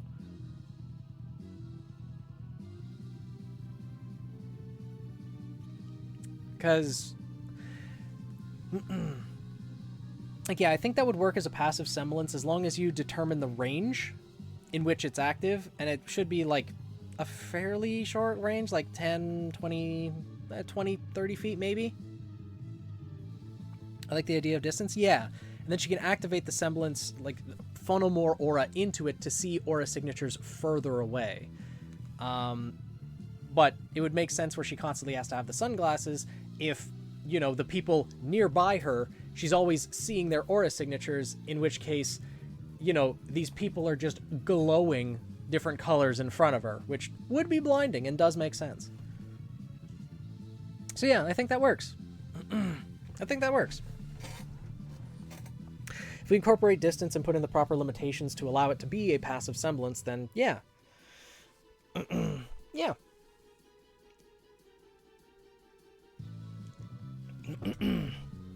I think that works well.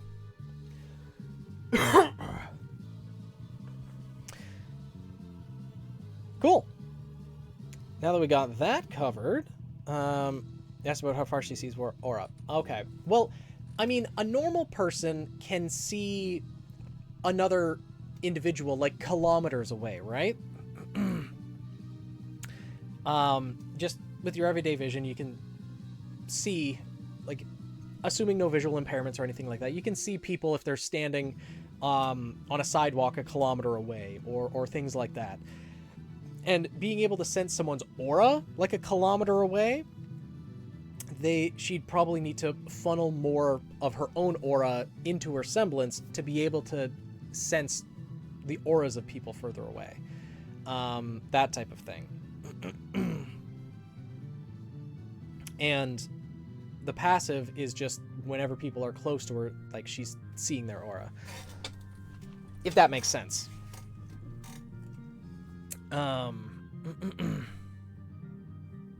But yeah, I think incorporating the distance in that way would work well for allowing the semblance to be a passive ability. Would give her... I suspect it'd probably be dimmer the farther away she is. Like, while you can see, the far you won't be able to discern much. Yeah, exactly. Slowly building out your little town and story. Yeah. Yeah, I would agree, Rail. It would... Like, if a person's standing, 2 feet in front of you, their aura would be bright and glowing, but, a kilometer away, just assuming with the passive effect, the aura wouldn't be like glowing at all. But once aura is put into her semblance, then she could see the other person's aura further away. That's what I'm kind of thinking, at least.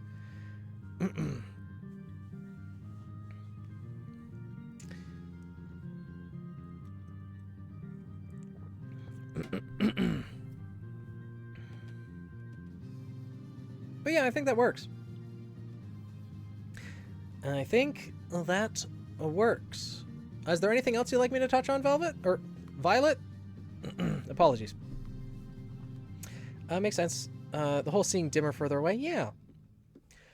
That also makes it less of a glaring thing if she sees a crowd of people and activates her semblance. You know, it'd only be the ones close to her that are, like, blinding, but the ones further away would be a little bit dimmer. So, yeah. Is there anything else? Or is that, mainly what you wanted to touch on? Because overall, semblance seems good. With the limitations we discussed. The weapon is fantastic. Love the Board of Education. Meow. And, yeah, backstory seems good too. Meow. Hi. Yeah. But, Board of Education, okay? 2 on the nose.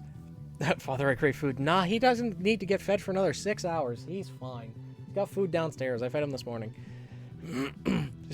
Octavia is amazing and I'll stand by it. Yeah, Board of Education's a good name too. It's a little on the nose, but that's fine.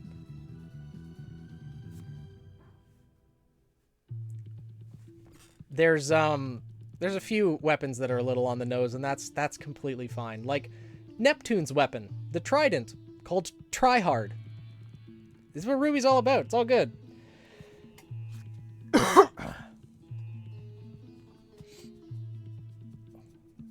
Yeah, buddy.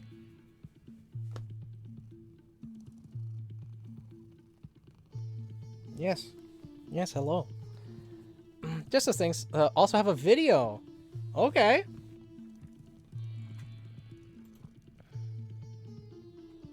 Like one of the videos you already sent with the one with Octavia? Hi, hello. Hi. What do you... Why? Why? Why? Your nose is wet. Yes, thank you. Yes, I appreciate it, buddy. I posted a bit later. All right, sounds good. With that, though, if you're all right with it, we'll move on to Bloody's first redeem. Won't be ready till like 3 to 4 p.m. Are you ready, Bloody? Or there's in the Discord, there's an OC review submission channel.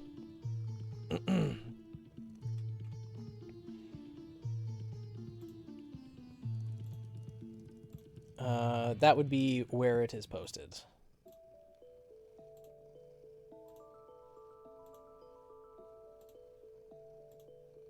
Whoops.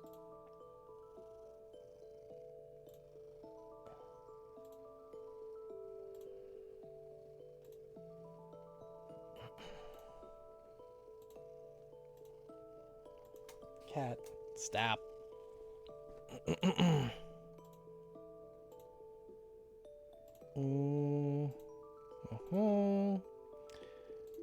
Just clearing out the channel a little bit.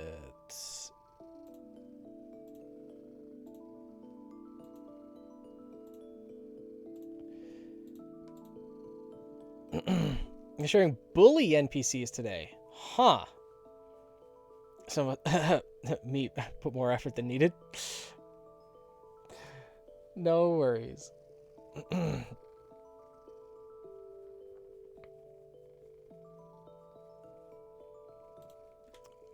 Fern. All right. Well, I'll go back to here. Go from here. There are pictures in the second page. Double page screen share. Yeah, sounds good. I will just duplicate the tab.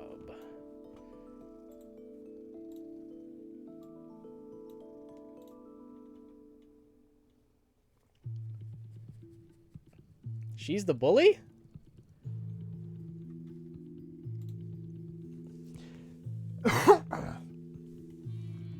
All right. And we are good to go with Bloodies. First OC. Perfect. Treat as canon for what it's worth. Not going to show up in art, but overlaps. Okay. So same universe, just not part of that specific story.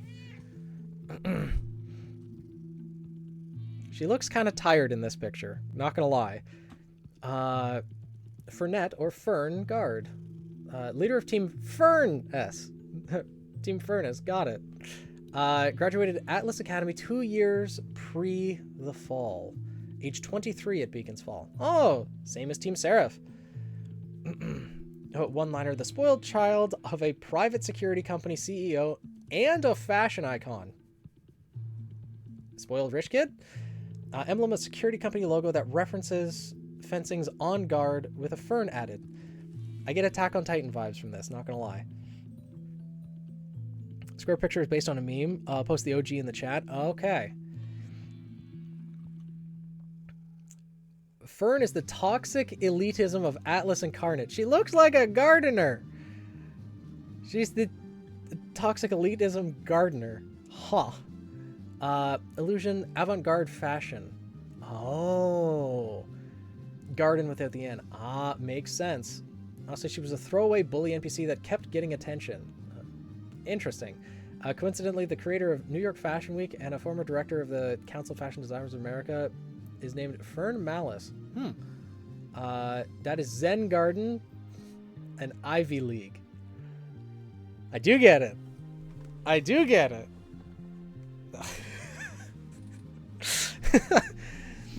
Zen Garden and Ivy League, huh? Interesting. Now, which one is the security company CEO and which one's the fashion icon? Because the security company CEO sounds like Ivy League, and then the fashion icon sounds like Zen Guard. I'm not sorry for the cringe. Oh, that meme. Got it. I see. Fern is the toxic elitism of Atlas Incarnate. She unnecessarily acts refined and speaks almost too eloquently. She is a proud Miss Atlas Academy winner, until someone stole that title in her senior year. Oh, how rude. And under kind smiles, she will use underhanded tactics, blackmail, to keep others in line. Imagine the stereotypical fashion hotshot. Depending on how useful you are, she acts either incredibly generous or dismissive. If you dress poorly, you don't exist. I see. Dad is security, guard security. Ah, mom is fashion, Zen League. Combat fashion, I guess.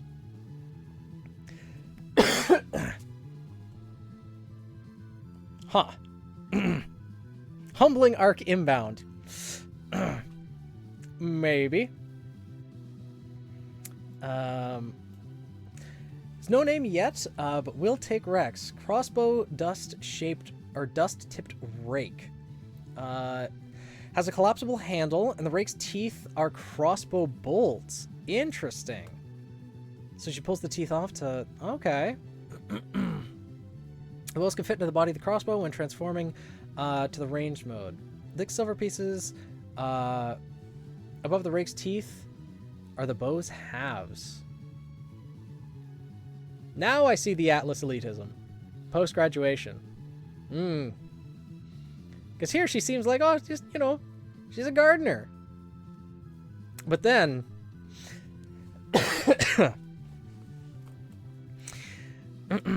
Drake. Dust plus rake. I mean, it works. Thick silver pieces above the rake's teeth are the bow's halves. Bolts are infused with plant, earth, and sometimes wind dust. She has extras in her pockets. It's ironically a messy dust combination that fits a gardener more than the sterile whites she wears. But she usually keeps herself pristine since her style is more long range. She relies on dusts to reduce enemies' mobility and deal damage. She'll go for closer range for critical shots. Being a gardener seems counter to the Atlas elitism. Because, you know, physical labor is beneath the Atlas elite. That type of thing comes to mind. Compared to vine, then the semblance is foliage. Okay. Compared to elm and vine, fern's aura creates projections of leaves. Okay. The leaves can vary in size. Palm leaf for a shield, spinach for distraction. And durability depend on how much aura is invested. The shape dissolves quickly once they leave the user's proximity, but can last longer if dust is infused into them. Earth makes petrified leaves, while plant dust makes the leaves erupt into actual greenery. It's not like Magical Leaf from Pokemon, though. Fern still must throw the projectiles, and thankfully she has a rake and sometimes wind dust. Okay, nice. Yeah, seems to work. Aura constructs that she can infuse dust into. Makes sense. And then the red flag appears. So why would you not let chibi name stuff? Just want to ask, how does someone elite go for the gardener look? This is how. Pulling some strings, she joined the justice sector of the Atlas military with a cushy job as a judge. Oh no. Not long after, she and her parents were nearly poisoned to death by an assassin that was hired by an Atlesian. Unfortunately, the Justice Division is slow to prosecute Fortune 500 members, so it looks like she'll have to be judge, jury, and executioner. She still bullies people part-time, though. I like her a lot.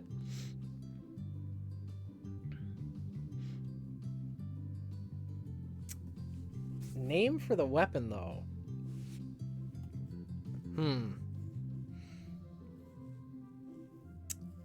I don't know how... Is there some name in avant-garde fashion that would relate to a garden rake or crossbow in any way?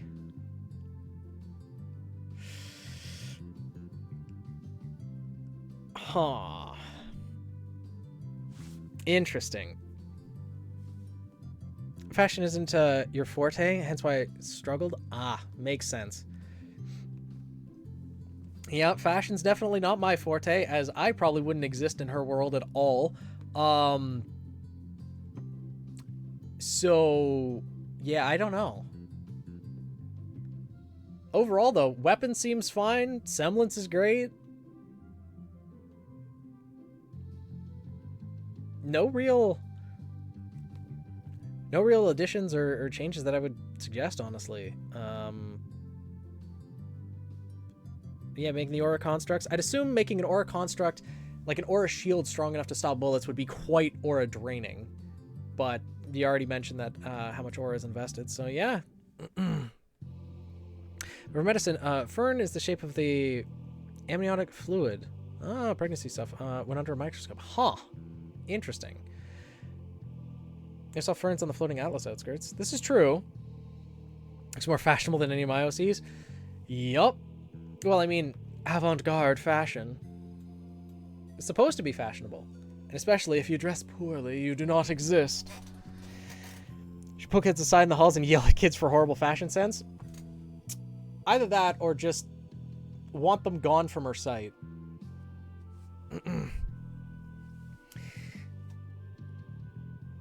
Now here's a question. Since she does have that Atlas elitism, like how far is that pushed? Like, if she met like an orphan in the street who was wearing tattered rags as clothes and everything, would she just walk by them and ignore them, or would she actively punt them across the street? Like, how cruel does she get?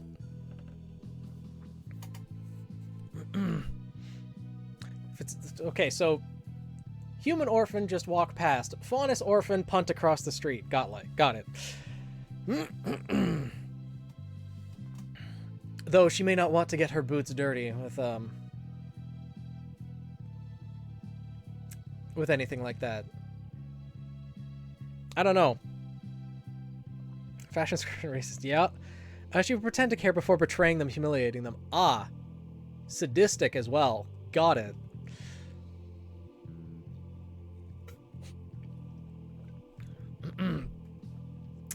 Careful with that chat, though, Chaos. She's in the judicial system.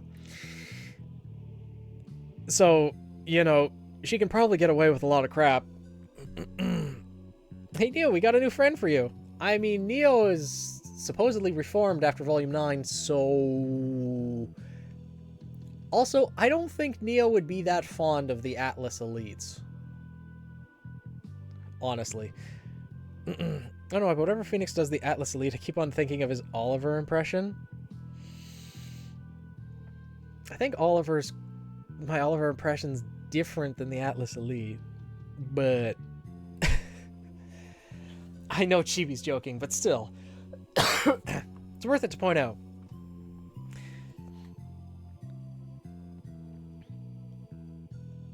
But yeah, overall, I don't know what name to suggest for the weapon. But well designed, interesting character, and yeah. And she's really not going to appear in Art's story at all. There's not going to be anyone that gets put through a trial at any point in time. So with the weapon name for the longest time, it takes time, that's for sure. It's ferning time? Oh god. Oh, the next one will. Interesting. How many people are in line to submit now? This is the last one. Currently. And then I'll be adding another... maybe I'll go in batches of 5 redemptions. Rainbow Rake? Well, it's not rainbow, right? It's got wind dust, earth dust, and plant dust. Mainly earth and plant.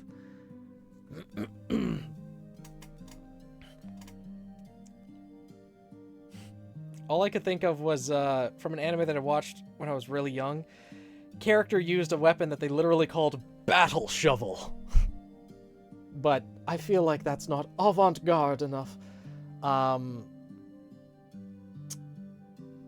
For Fern here. Name it chores, as raking is a common chore in childhood. You think Fern does chores? Huh. Chores are far beneath her. Battle rake sounds disposable like a razor. Yup. Nature's Caress. Ooh. Daylight savings would be funny.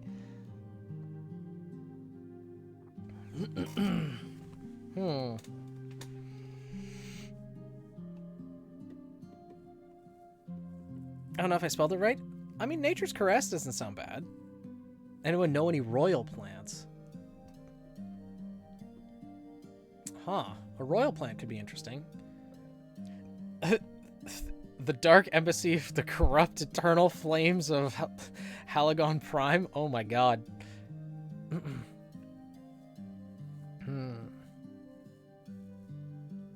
Lilies? I don't know. Maybe. I'm sure there's some, like, Latin name of a royal plant that could be used in some way, shape, or form. That would work with avant-garde fashion. To fit the naming scheme. I just don't know enough about it. It's fine. Thanks for reviewing. I'll continue my research efforts. All right. Sounds good. So, with that, thank you Bloody for sharing your OC, and thank you to everyone else for sharing the OCs as well. Fantastic OCs so far. I'm glad I was able to help when I can and help, you know, show off your characters as well. I am going to... Wait, did...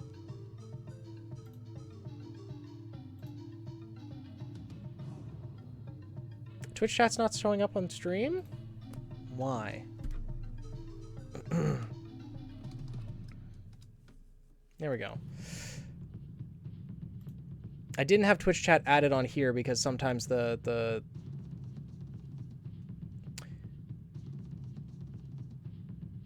it's going back and forth. Sometimes it's in the middle of the screen, sometimes it's in the left and right, but yeah, there we go. All right. Before I open up, well, I guess I can open up 5 more redeems now.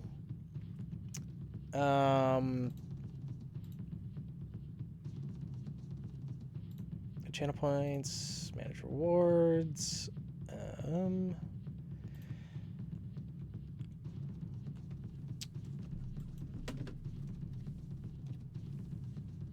Okay, so 5 more redemptions should be available now for anyone who wants to redeem. Cats, hello. Hello, hello. I'm going to quickly go to the bathroom, and we'll see if anyone's redeemed by the time I get back. Cat, entertain. Round 2. A 2-for-1 special inbound. Ooh, okay. I'll be back momentarily.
I return with snacks.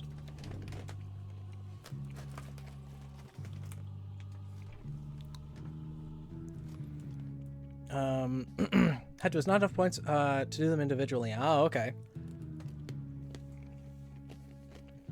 All right. First things first, I did promise to look over Daisy's off stream to make sure that it's okay. Let's see.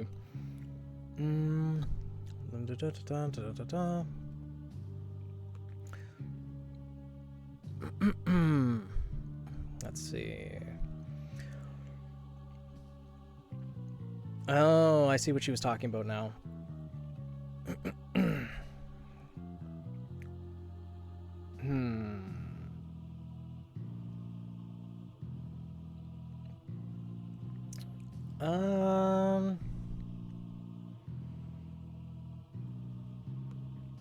Oh, okay.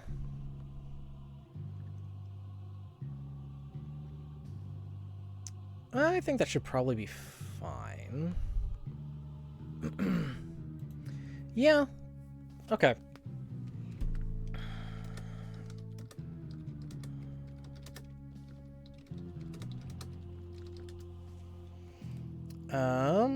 All right. Now, I'll just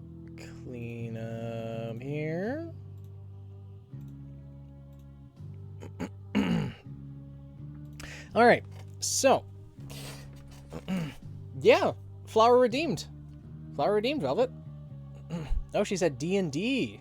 Ah, but she was here earlier in stream. She even redeemed an OC. Let's have Rail go first. All right.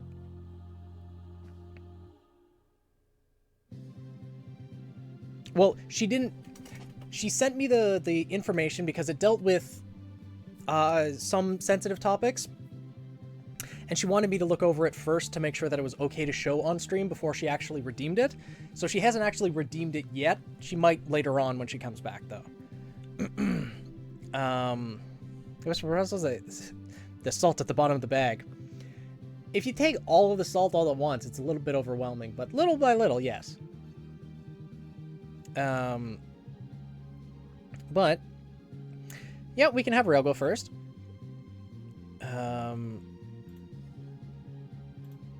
Let's see.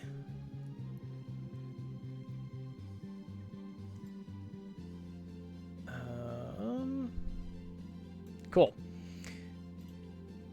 Let's get that. Get here. Move this over here.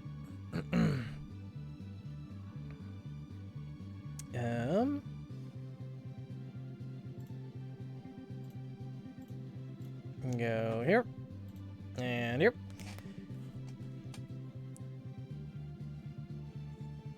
All of your current OCs go to Shade. During the time, like, as of Volume 1, they're currently at Shade Academy. That type of thing. So I'm going to see this via Shade. Okay. Both meant for Canon Ruby, Amethyst, and Prizrak? Or is it supposed to be Prizrak? Are Russian words. Want to get opinions and show off. Kane and Suzume are Japanese words. Okay.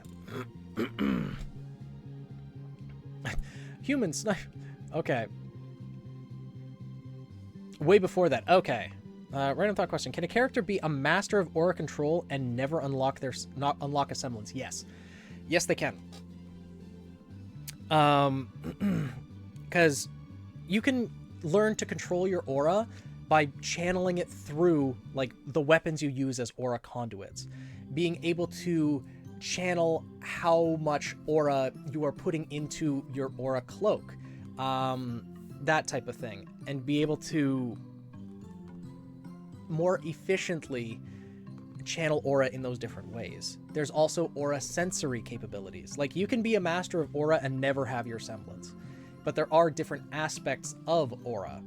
The sensory capabilities, which would involve, you know, being able to project aura outwards, which generally the people who are best at projecting their aura outwards already have a semblance that is more attuned to doing so. So without a semblance, it'd be difficult to master that, because you wouldn't have a way to facilitate it, really. But when it comes to controlling your aura in terms of, like, aura conduits and things like that, yeah. Geistgrim question. Can multiple Geistgrim form a Gigas, or can only one Gigas per Geist?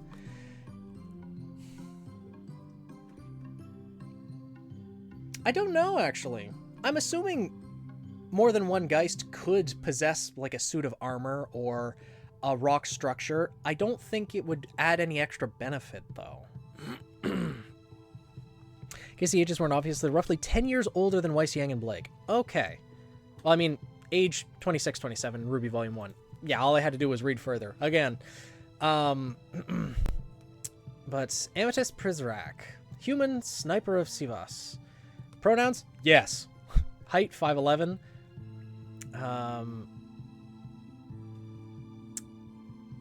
Let's see. Is Atlesian. Hates Atlas. Will drink people under the table.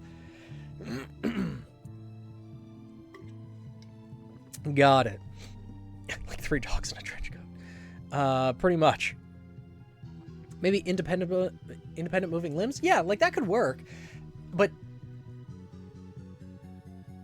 I don't know if it'd be necessary. It would be cool to see like a Petragigas Grim with like 2 or 3 different Geist masks on there, and it's just a Petragigas but with like 6 arms, each of the Geists controlling 2 of the arms or something like that. Like could be interesting.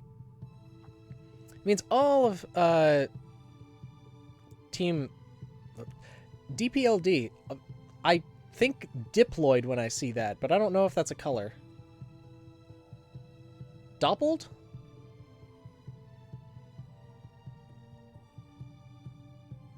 I don't know. But let's see. Personality is passive-aggressive and has a cynical view of the world, but is good-natured and loves messing with people, especially with her semblance, which is Phantasm. Turns into a ghost-like version of self. Minus the go through walls and floating aspect. We'll use it to jump scare anyone. Can attack like this. As attacks if they land will only give someone a slight chill. Like they were touched by a ghost. So,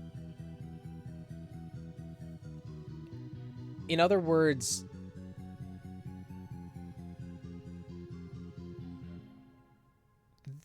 the semblance allows them to just phase out of existence, almost? Amos's theme is ghosts. Kane's name is pretty obvious. Does wear armor, samurai style. Amount yet to be determined. Okay. But, like, visually, does she become invisible? And does she, you mentioned that she doesn't go through walls, but if she does punch someone in that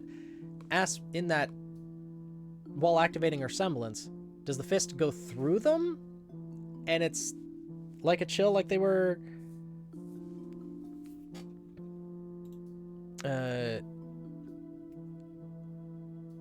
Gonna do this PF, don't have access to your laptop. Yep, no worries, Daisy.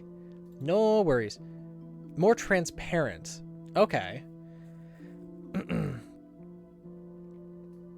But she's still like physically there, and people could make contact with her if they did, well, attack her. All right?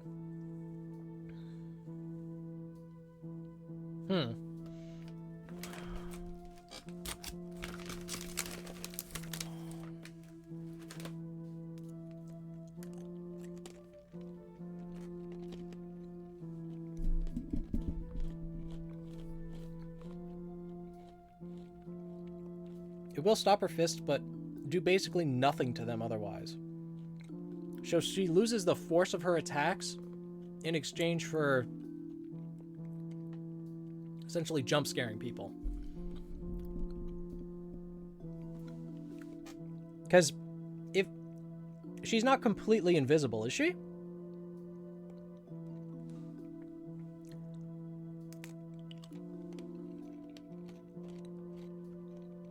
Being harder to detect.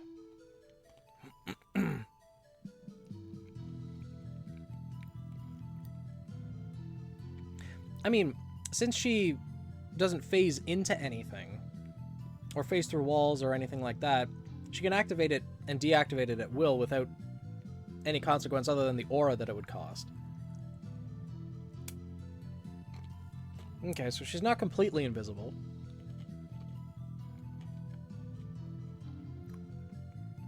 But her presence is almost not there, both visually and physically, because if her attacks now just don't do much damage and give someone a slight chill like they were touched by a ghost.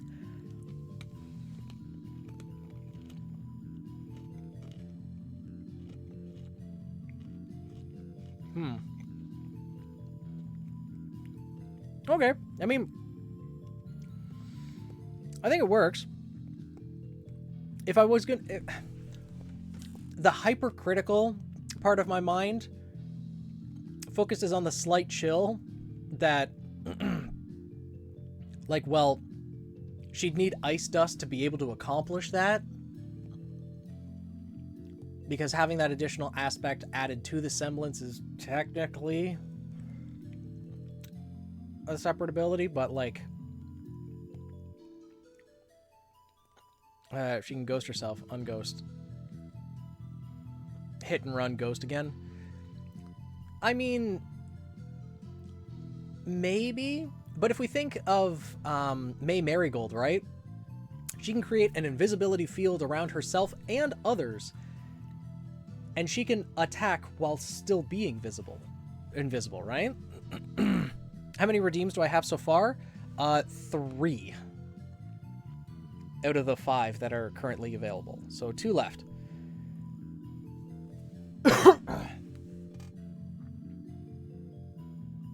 It sounds like the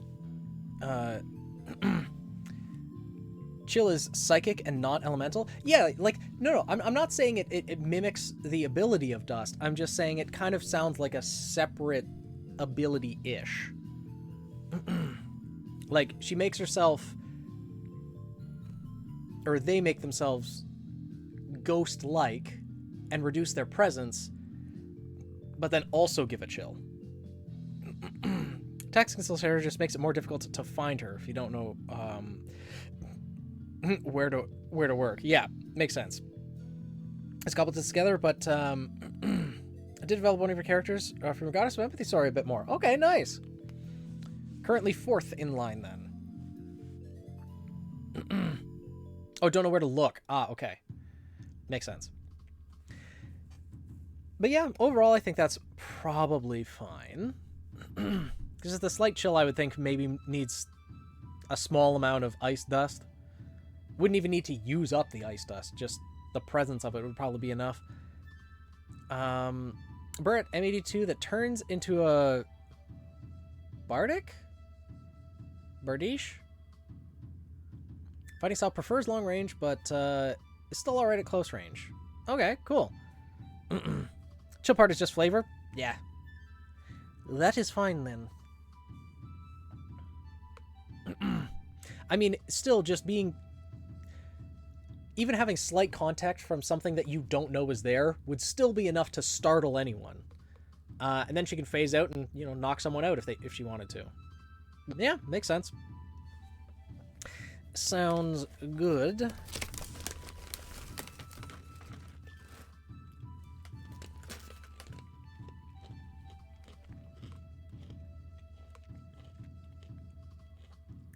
Then we have Kayan Suzume, human, chef of Sivas, and pronouns she, her, height 6'11", tall woman. Age 26 to 27, RWBY Volume 1. Does wear armor, samurai style. Amount yet to be determined. Family owns a restaurant in the Kingdom of Mistral. Basically a sniper that turns into a big axe. Ah, okay. Yeah, I'm not too familiar with different guns, and also I have no idea what a Bardic is, but if it's an axe, then... But not your tallest. I see. Tall people. Intimidation. Personality, calm, stern, loyal, informal, and blunt. Secret prankster. Will try to remain calm and collected in combat, but is at risk of becoming hot-headed and tunnel-visioned. And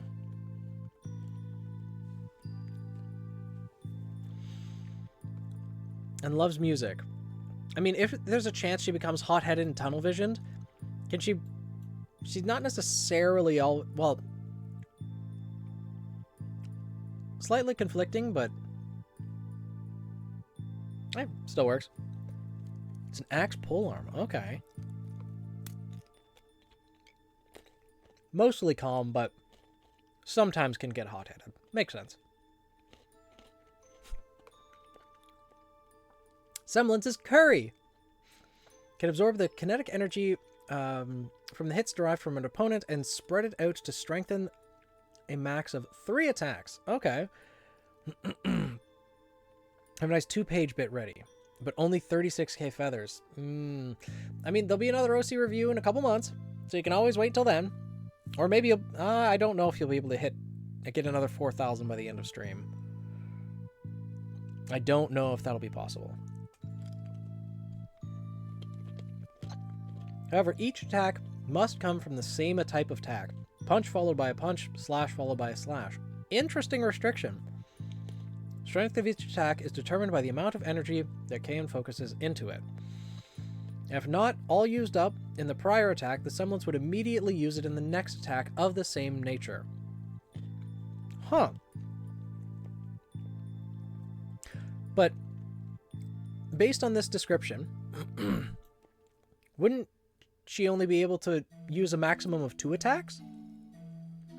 If not all used up in the prior attack, the semblance would immediately use it in the next. But she can use a max of 3 attacks.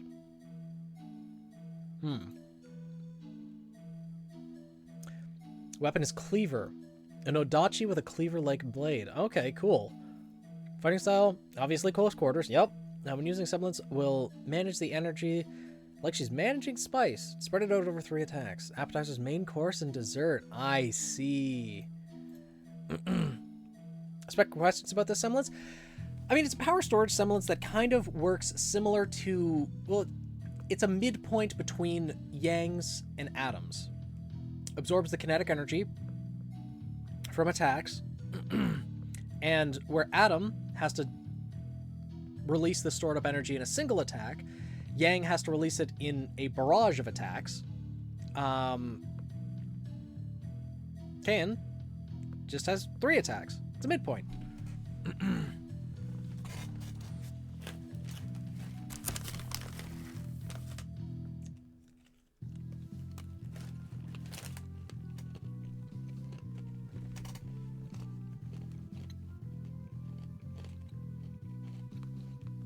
Have like 6 pages you want to redeem all at once. Yep, you'll get there. That is true. But yeah, it's an interesting restriction that each attack must come from the same type of attack. Punch followed by punch, slash followed by slash. I like that restriction. But it's just, if it's not all used up in the prior attack, the semblance would immediately use it in the next attack. Like, that implies that it would be 2 attacks maximum, but if it's not used up in the prior 2 attacks, it would always use it in the final one, right? I think that's what's meant there. Then if left to run on its own without her input, it would release all the energy. Yeah.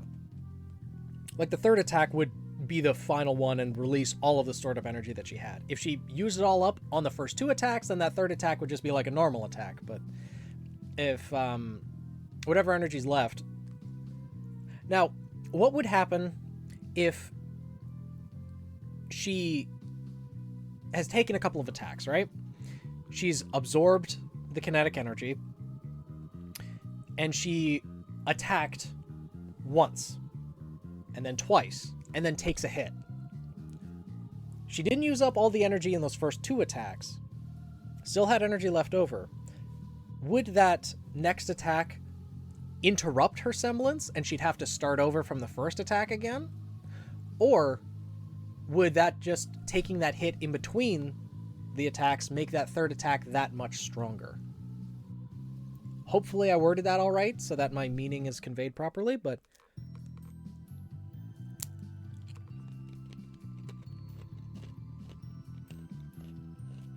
Yeah, like if someone were just to open a container of spice and dump it all over the place. Yep.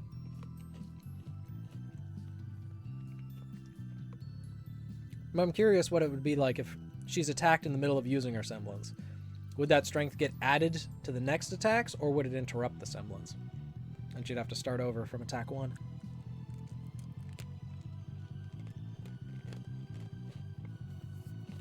It would interrupt, okay. Okay. How does she absorb the kinetic energy? Is it only through her weapon, like Atom, has to be through an aura conduit? Or is it like Yang, where it's physical damage dealt to her? Because that is an important point of clarification, too.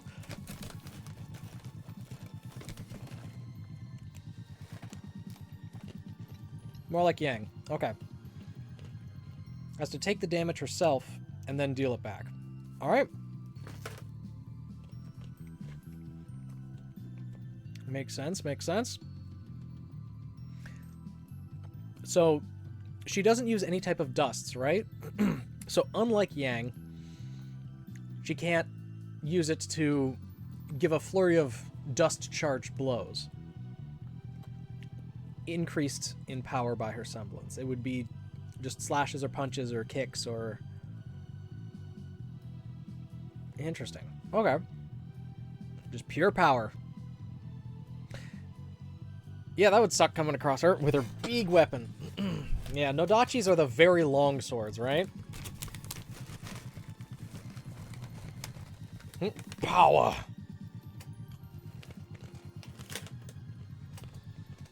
Alright, cool. And the amount of armor that she wears is an interesting point as well. Because in the world of RWBY, you need to be able to move. But there are people who do wear certain amounts of armor. Like full plate armor like Jean wears. And I know that's not samurai style armor necessarily. Because Jean is more, you know, medieval knight's armor. Whereas samurai armor is more like layered. But yeah, it's interesting. Very long Japanese swords. And this one has a cleaver blade. So I said amount yet to be determined. Yeah. I know, I was just thinking about what amounts would fit in RWBY.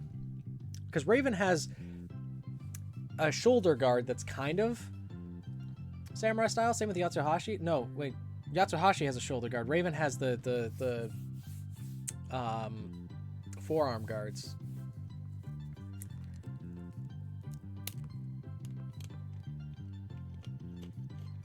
Yeah. Cool. But I mean, at 6'11", that makes sense. She uses a really long blade. So, like Yatsu, exactly.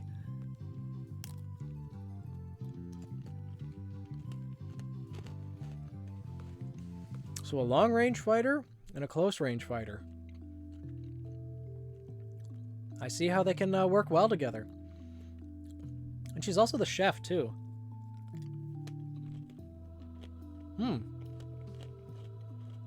She will cleave Grim like a steak. I imagine it'd be something similar to when Crow first used his scythe in Volume 3. Jumped at Ironwood using the scythe and just split a Grim right down the middle. Rip and tear? I wouldn't really think there'd be much ripping and tearing involved with a Nodachi. It'd be like clean cuts. But yeah, good characters. Anything else that you want to clarify or that I can add? Because this semblance, the Phantasm is interesting. An interesting semblance. I like it. Can definitely see the ghost inspiration in it.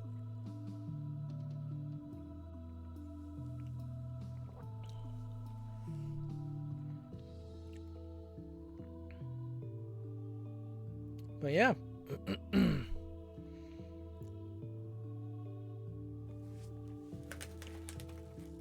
Overall, pretty good.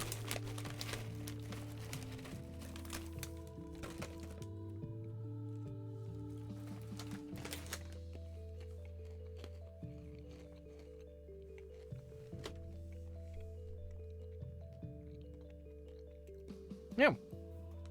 If there isn't anything else, then I think we can move on to the next OC if you're good with that. Except for the other team members I just mentioned. I got nothing else unless there's more questions. I think I'm alright with questions unless someone else in chat has more questions. And with them, Sivas is done. Nice. Thank you for showing them off. Alright.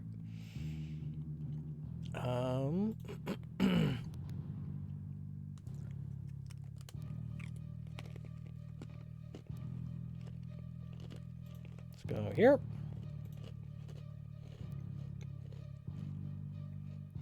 Pardon the chewing sounds. I'm trying not to go too much into ASMR territory, but...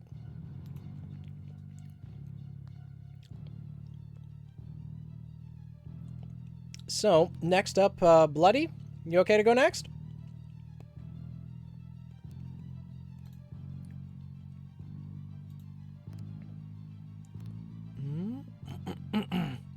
It's like 8 pages of art and memes. Oh no. My goodness. Let's see. Oh wow.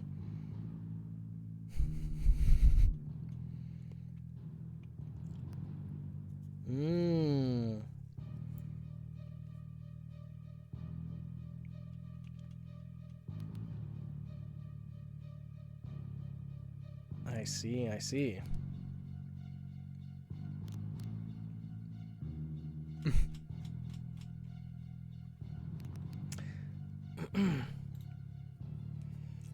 Sorry if there's typos. Kind of rushed it after finishing studying. No worries, no worries. So your tallest is 7'7". Oof. A confliction of wanting Taco Bell last night. Still want it? Oh no. You're eating pretzels and it's impossible to chew through them quietly? Yeah. It's just, pretzels are the one thing, the one type of snack that doesn't leave powder or grease or anything on your fingers and doesn't leave a residue on everything you touch afterwards. People in my order will have a laugh with this guy. Or kick him first. Yeah, I took a quick scroll through some of the images that are there.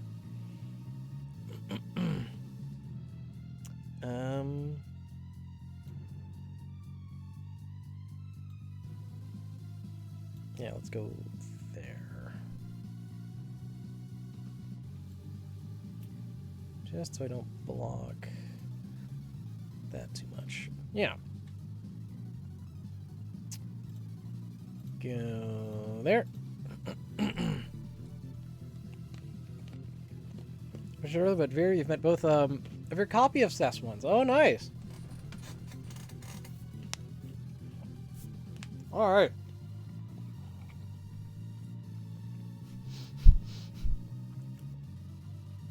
Marsh Caesar and his younger brother, Mallow Caesar. Marshmallow, I see. Leader of Team Caesar. Think salads and kings. Leaders of Team Caesar and milk. Oh. One brother's the leader of Team Caesar, the other is the leader of Team Milk. I see.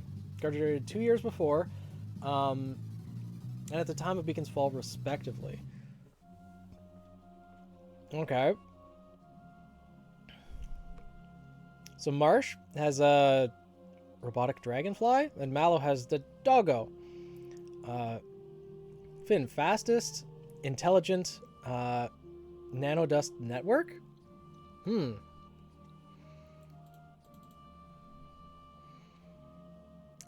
Suit reinforced with hard light dust. Althea.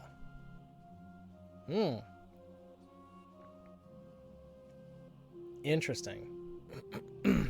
Alright, should probably read the rest of the character description before, the douchey quadrillionaire. In line to inherit a banking empire, and a celebrity chef's legacy. And we had the CEO and the child of a CEO and fashion empire. There's some rich people out here. Son, you can't hurt me, Jack. I see. Even though his smarter, more mature brother is more deserving. I see. I mean, he still looks like he has things together. They both look like they got their shit together. He has a little bit more of the Poindexter feel. He has a bit more of the carefree feel, but you know. Emblem is the banking company logo. I see. Similar to the Schnee logo being the emblem of all the Schnees. Spoof of the banking company Capital One. Ah, okay. Illusion, Julius Caesar, and Little Caesar's Pizza. Double illusion, okay. He's technically got an anatomy-ish theme. Ah, cesarean section, C-section, yep. Say the reproductive sphere in medicine. In some sectors of reproductive medicine, make a lot of money. Mm-hmm.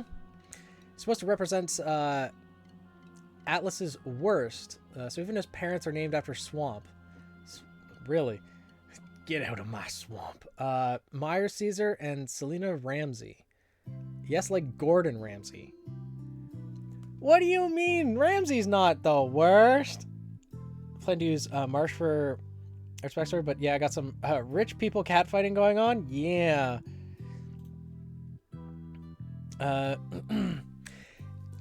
far as I'm aware, these are canon characters with an alternate universe story written around them.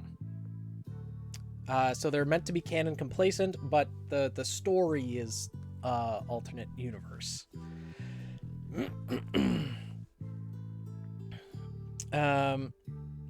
Only got one Atlas 1%, but most of the money either goes to projects or B, the random unexpected explosions. Yeah. Myers Caesar and Selena Ramsey. I don't know how Gordon Ramsay would like being represented as Atlas's worst. Personality. Marsh is the super popular guy that didn't pull his weight in class as the class's vice president when Aorta was president.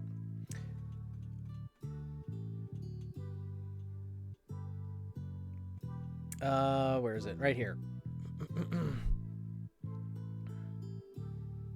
Yeah.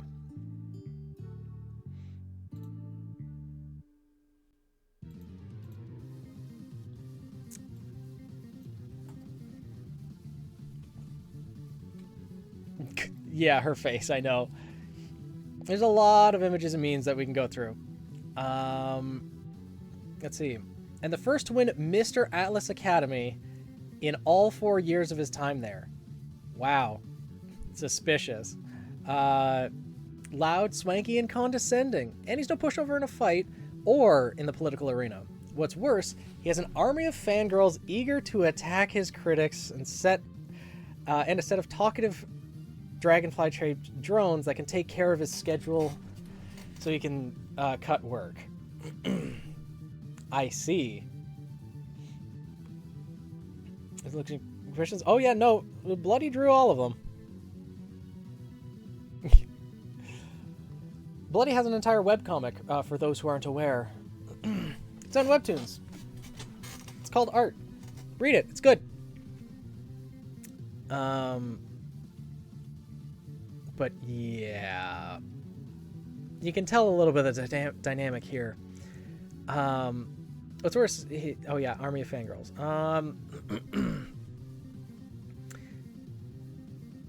So this is mainly focusing on Marsh then, rather than Mallow. His weapon is Margarita, like the pizza and the drink. I see. Santoku armed lanced dustpan. Salad. Huh. A pair of kitchen knives with guns. The knives have extendable handles that make them into small axes. Combine them and some hard light dust and you have your classic pizza peel shaped blade. This weapon has fire and plant dust, with Marsh's fighting style usually getting close and personal.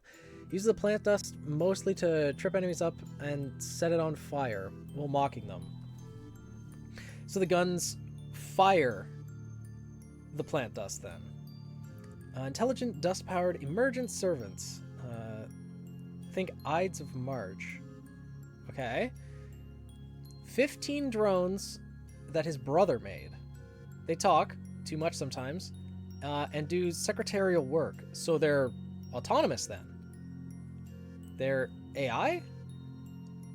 In a pinch, they can form a plane of hard light dust between their bodies to carry stuff. In unison, they can lift Marsh at a snail's pace but are better used to slow his descent. Not combat ready. Okay. And questionable sentience. And questionable loyalty? Interesting.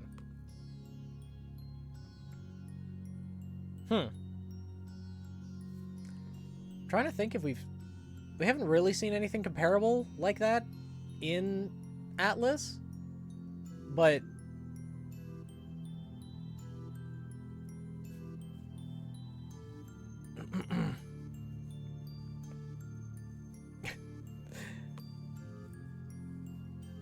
yeah, when I read the comic, I kept thinking it's canon for for clearing it up. Yeah, it's well, I mean the comic does involve like magic in there to a certain extent, so it is alternate universe story, but canon complacent characters with their semblances and abilities.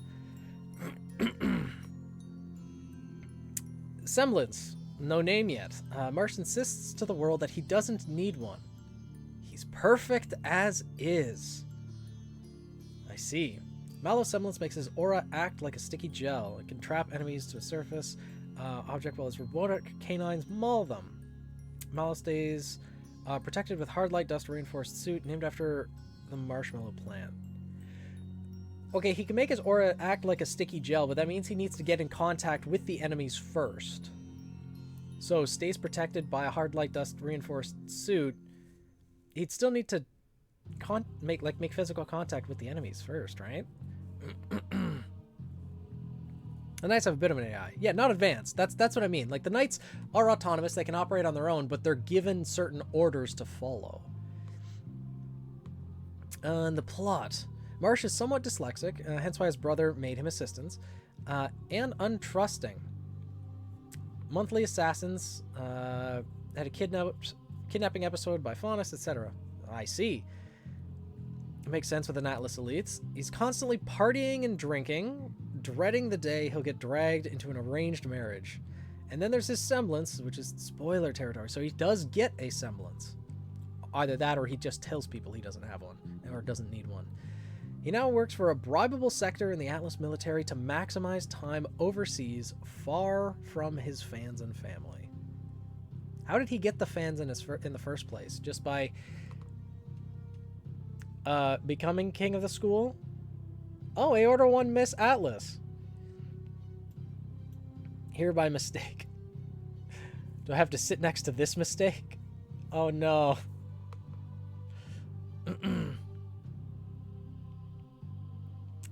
Oh no.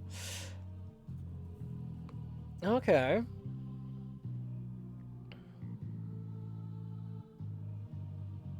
Oh, and Aorta has a little tiara as well. Like, he seems to really enjoy the spotlight here with this crown and everything, and yet doesn't want to be near his fans? Interesting. Unintentionally stole it from Fern. That's because people needed her to win and pulled the strings. Oh. So she was not there by mistake then. Oh, unintentionally stole it from Fern. People needed her to win and pulled strings. Oh, other people pulled the strings for her to win. I see.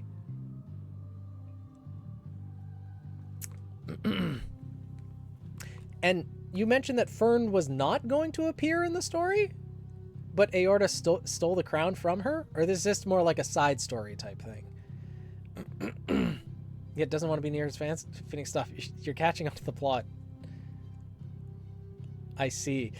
Right, I want to beat him up for what he said to Flavis. Yeah.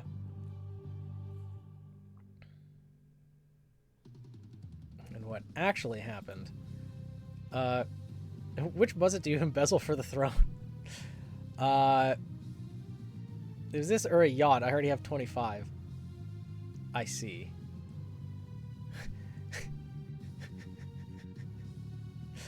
Huh. She is not impressed with him. Fern is a side story. All right.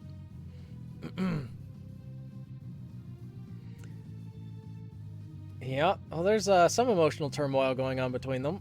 That's for certain. Makes me wonder if he is some sort of confidant for Aorta. Because knowing the story and everything, well, I'm not gonna go too far into spoiler territory, but she doesn't really have contact with that many people, so the fact that that's happening intrigues me.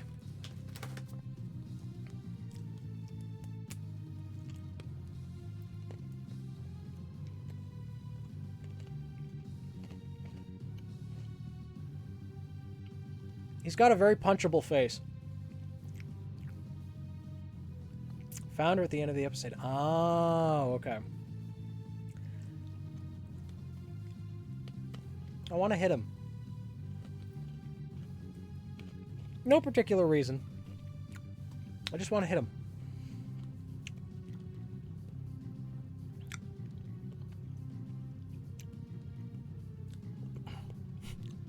I see. Sounds accurate.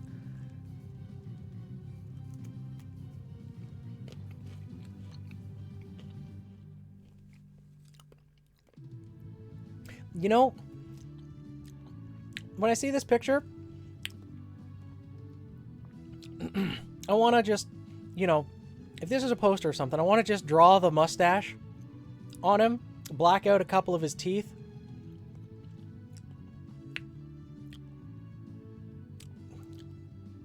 I don't know, maybe give him an eye patch or something. I'm gonna hit him. No particular reason. Yep. But yeah, this sounds, this seems pretty accurate.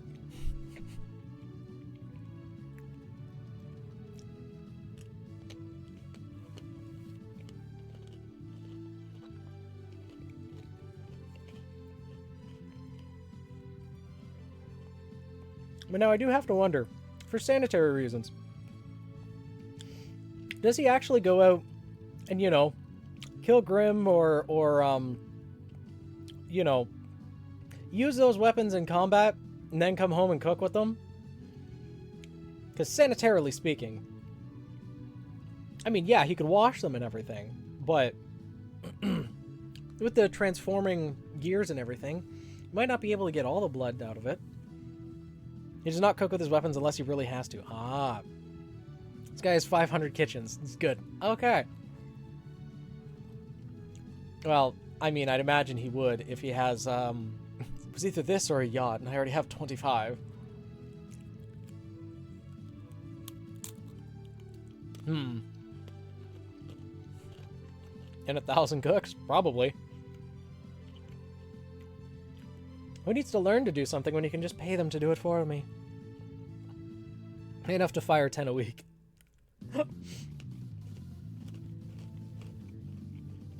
And he's perfect as is, huh? Somehow I don't think that that's all that accurate, but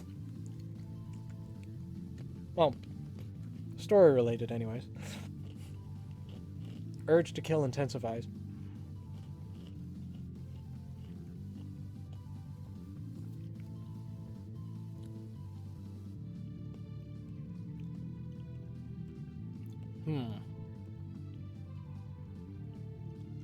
Yeah. Serve him up with Cleaver. If we can talk spoilers later, you must know. That's all right. I'll wait for chapters to come out. Eventually. It's okay. But yeah, lots of excellent artwork. Good character. The AI seems a little advanced for Ruby's current story, but works within the world that you've set up. So I think that works fine.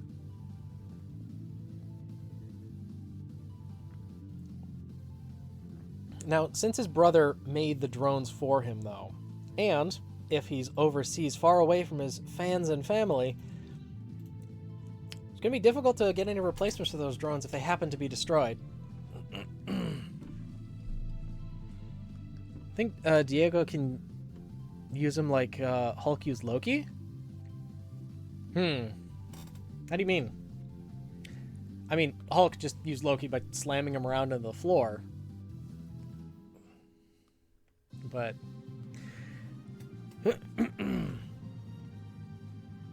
interesting.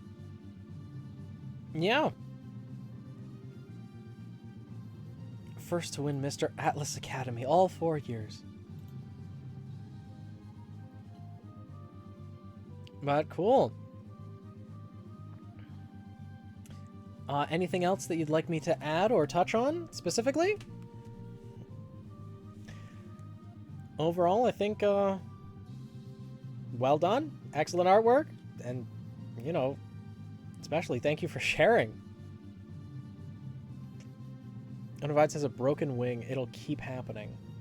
Oh. Is it I laugh at the joke? See, turned main character.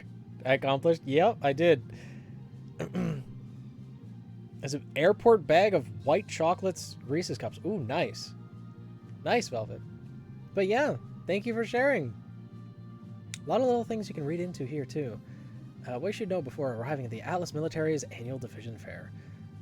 The Solstice Soiree. Grab your ticket and team for the Atlas, for the Academy's most anticipated ball. Divisions for dummies.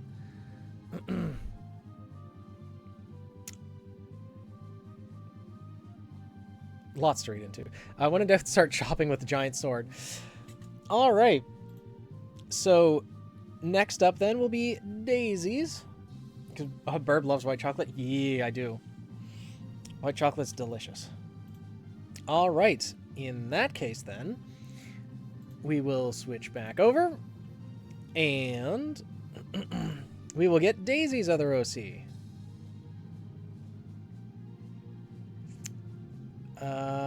She's in the middle of a D&D campaign right now.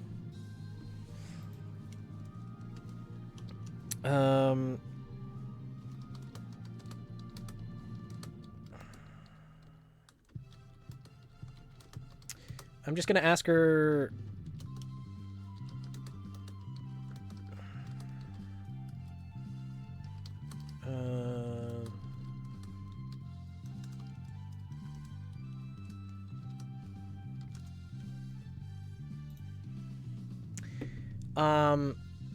Well, it was mentioned that she was in D&D, so I sent a message to her because I know she has stream muted.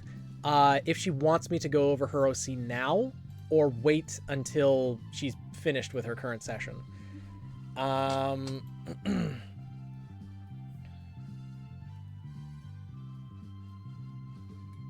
Respect for your chocolate choice? Yeah. I mean, to be fair, all chocolate is good chocolate, but it's like white chocolate, and then in moderation, dark chocolate is like my number 2.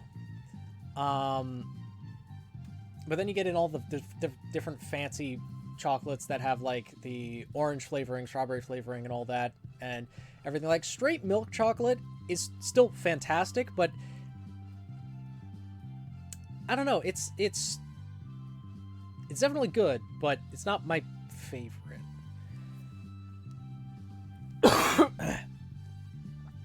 Wait, please. I'll text when done. All right, sounds good. So, in the meantime, then, Pokeloon, you're up. I do not see yours posted in the Discord. Stand by. All right. Marcus, hello, hello. Oh, Orman, you have D&D tomorrow as well? Has requests to watch a video at the end of the OC review. Sure.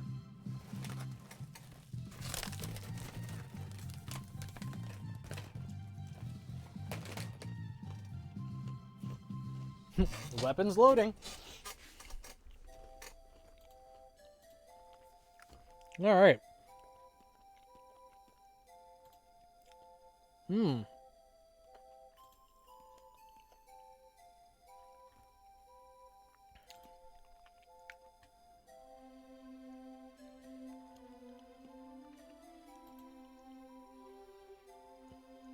Ooh. All right, yeah, we can watch that after not taking commissions. Wouldn't be a good price and too swamped with life. Yeah.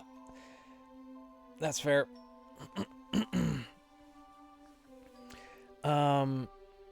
We're waiting. The other coffee obsessed was Gil. Oh, okay. The clothes are clipping. This game idea, we're gonna throw players against a Dracolisk? Woof. Idea if the rock form Giga has dust crystals, then will the dust crystals release their effects when they're smashed against something? Yes, they would. Go here.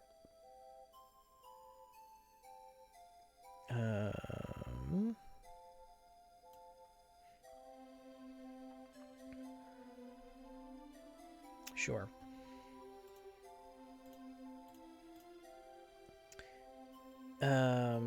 Let's see. All right, alternate universe. Merrick Pickerel. Age 27. Species Arctic fox faunus. With the ears. Comes from the Kingdom of Mistral. Appearance is platinum blonde hair, dark skin, 6 foot. A lot of tall characters. I haven't come up with an outfit yet. Fashion designer I am not. I feel you on that one. Semblance Shadow Tag. Pokemon ability. Can step on a person's shadow and that person will freeze until Merrick disables a semblance or an outside force causes him to move. Or, you know, his aura freezes up. Can freeze up to 5 people at a time. Okay. Interesting.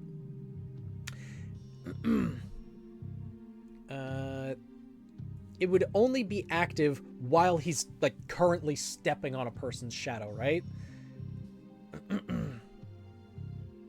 Because it's not like he steps on their shadow and then they're just frozen until he releases it, right?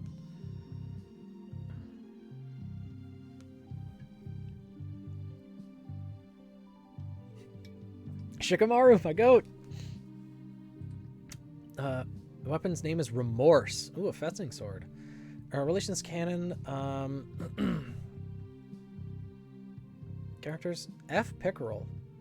Father's deceased.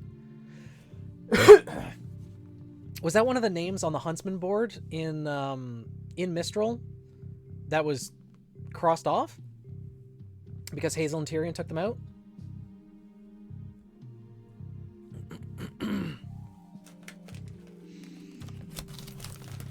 Because if Pickerel is not a character name that we've seen vocalized in the show, but I'd imagine it'd probably be one of the characters that was on the Huntsman board.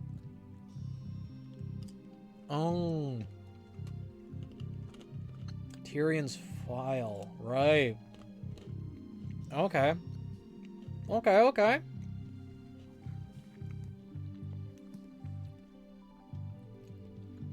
And the history. Merrick lived a quiet life with just his father, having lost his mother. Oh, like this is probably going to explain the connection to Tyrion. Having lost his mother to illness when he was 3.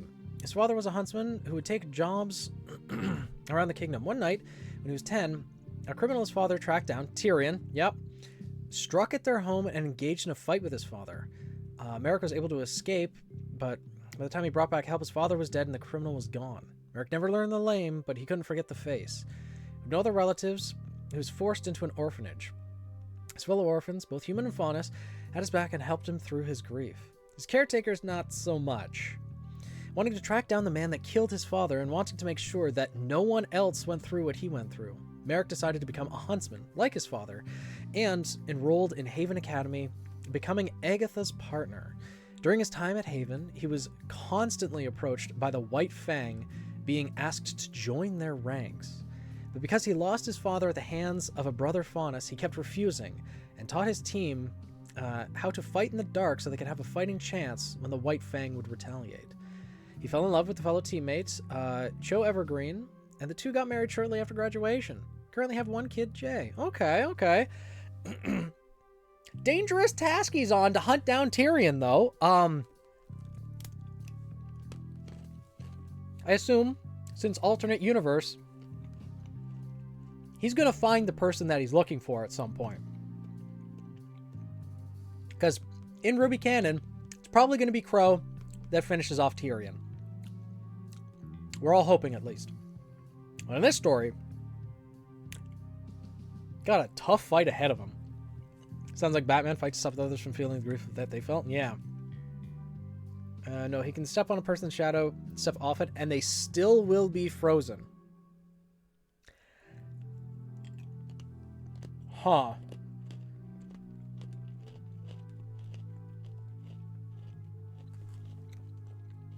That's incredibly strong as a semblance. Since it's alternate universe, are semblances... Well, let me ask this. Do you want the semblances... Since it is alternate universe, you can make the semblances stronger than, like, what they are in current RWBY. You can have different specifications with them. But I would say... yes, that's probably too much if they can just step on a person's shadow and freeze them in place. Because there are two, like, paralysis type semblances that we've seen in RWBY. In the show, we've seen Marrow. He snaps his fingers and he has to focus on his targets and keep them restrained. And he can only restrain them for a short amount of time until, you know, he can't anymore. So that focus needs to be there. And then there's also the one character in Before the Dawn that's also inspired by Medusa. When she locks eyes with a person, they can't move or retaliate. Yep, you'll be next, Daisy. Yeah. You finished up with the D&D? Everyone, the only thing that makes my story AU is the whole gods have a sister thing. Oh, okay. Huh.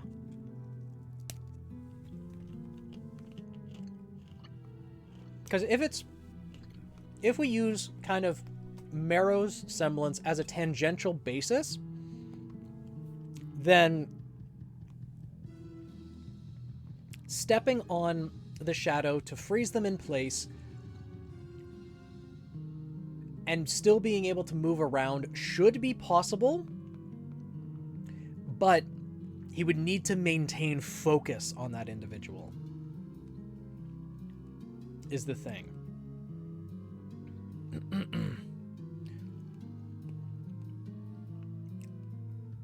So, I can freeze up to 5 people at a time, but the amount of focus it would take, because he would have to individually step on their shadows. Marrow just freezes everyone in a general direction, and he keeps his focus on the targets. But it's very aura-consuming.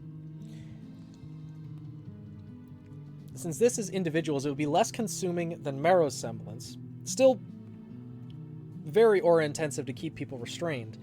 But, yeah, being able to step on a shadow, have them restrained, as long as the focus is, like, kept on that person... Because freezing up to 5 people at a time, obviously there'd be a range involved. If he moves too far away from the person, you know, his focus wouldn't be there anymore. But yeah, if it's kept to 1 shadow at a time, I think it's fine. As long as, you know, he doesn't get too far away from the person. But if it's like...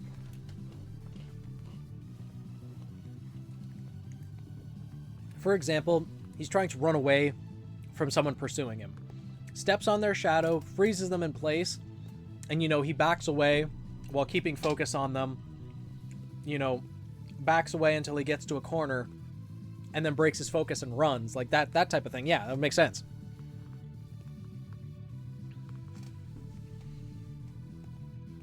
But, yeah.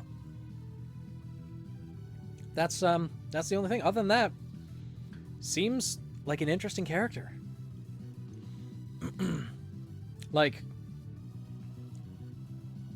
I know you mentioned that the only thing alternate universe is that the brothers have a sister god. Technically being related to a canon character, technically that's alternate universe as well. I know it's a very much a background character, like a background character, but still, it seems like since he's trying to hunt down Tyrion, that it might make an interesting encounter later in the story as well. But yeah, overall, I think very well done. And Shadow Tag is a good name for the semblance too. Tag a person's shadow, freeze them in place. Yeah.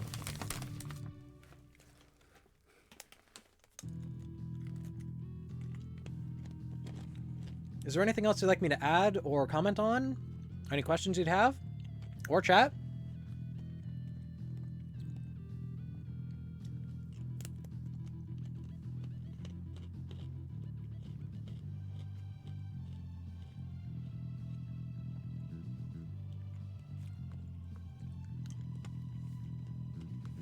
None that you can think of? Alright. Well, yeah, overall, I think pretty well done. Val, hello, hello. Hath returned. And I see you are nomming. Yes, pretzels. And the cat is still asleep. Does not even want to wake up for when I pet him. Because normally when I'm at work, he probably sleeps about 7-8 hours a day straight. So this is different for him.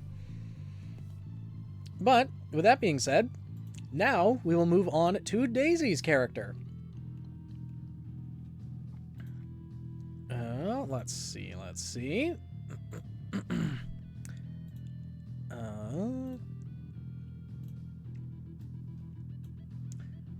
we go there. Don't yeet the cat? No. I know a way to wake him. Yeet the cat. No. Alrighty.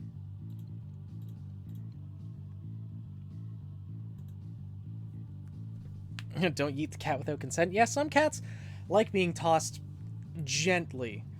Like, things like that. But yeet the wolf. Do you have the catapult ready? Because I've heard through the grapevine that yeeting a wolf of chaos, it's best to get a catapult. No art, sadly? It's alright. It's alright. Victoria Delphine. Victoria Blue. Delphine. Oh, the delphinium flower. Ooh. More flower themes. Yeah. We'll just get that centered. Perfect. Eye color is dark brown. Hair color is black. Aura color sky blue. Age 25. Female human from the Kingdom of Mistral.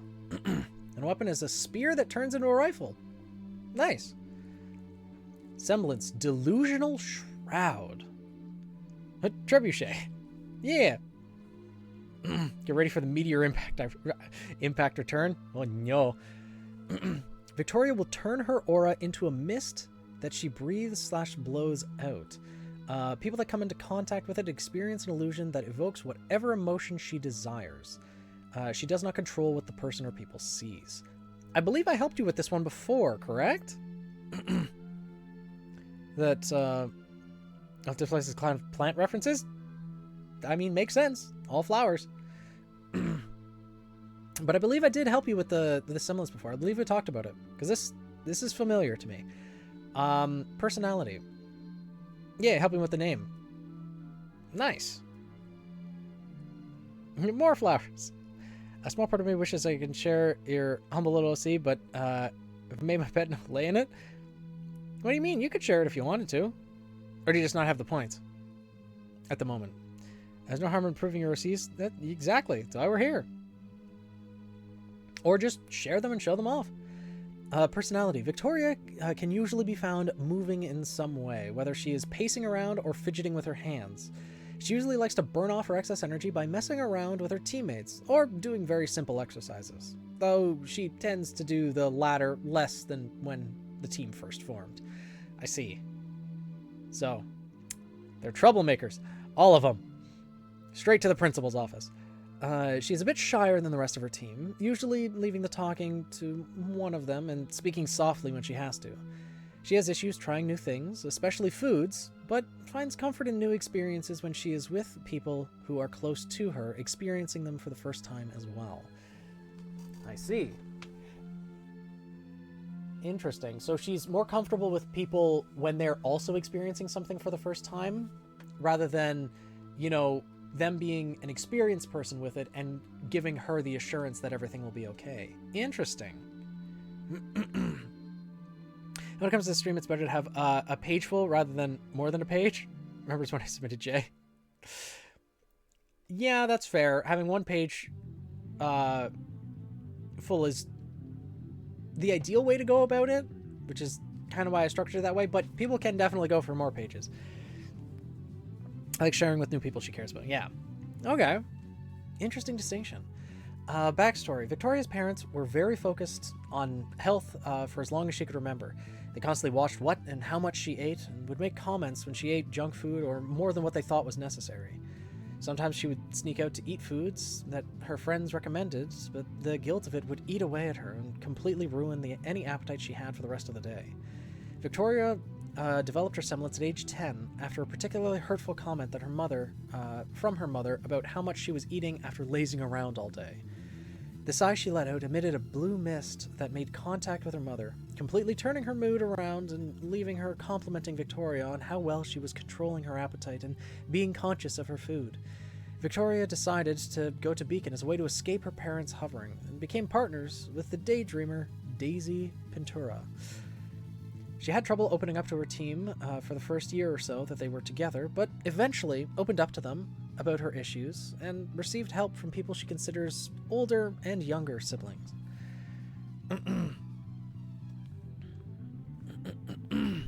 Seems like, well, I have the points. I don't have Discord. Ah, right. And none of your friends are in the server. Right. I forgot to change the name. Right, I remember that, Marcus, that you aren't creating a Discord account for personal reasons. Yeah. Which I can completely understand, because the less you're on social media, it's probably the better for your mental health.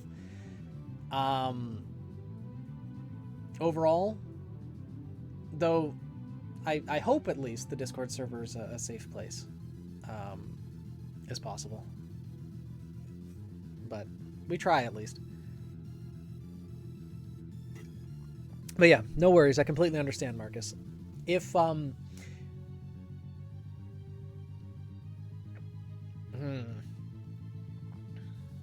yeah, I don't really know a way that a different way to send a Word document or PDF. I mean, it could be through email, but I don't necessarily want to use the email for those purposes. Try our best to make it safe, yeah.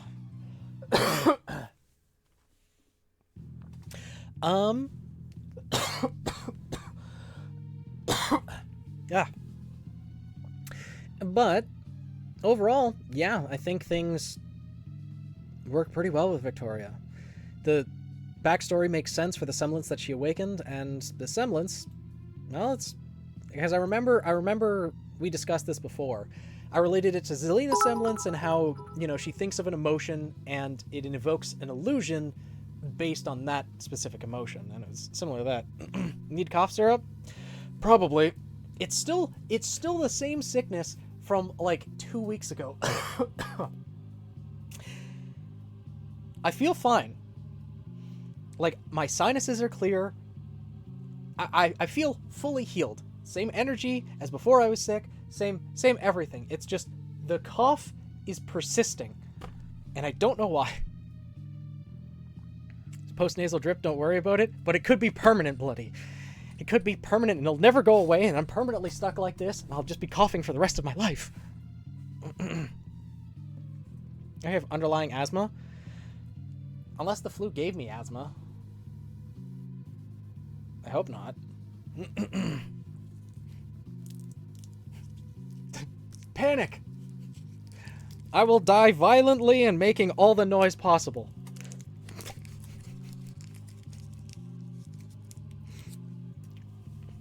I can't die quietly. If I don't talk, if I don't make noise, then stream is not entertaining.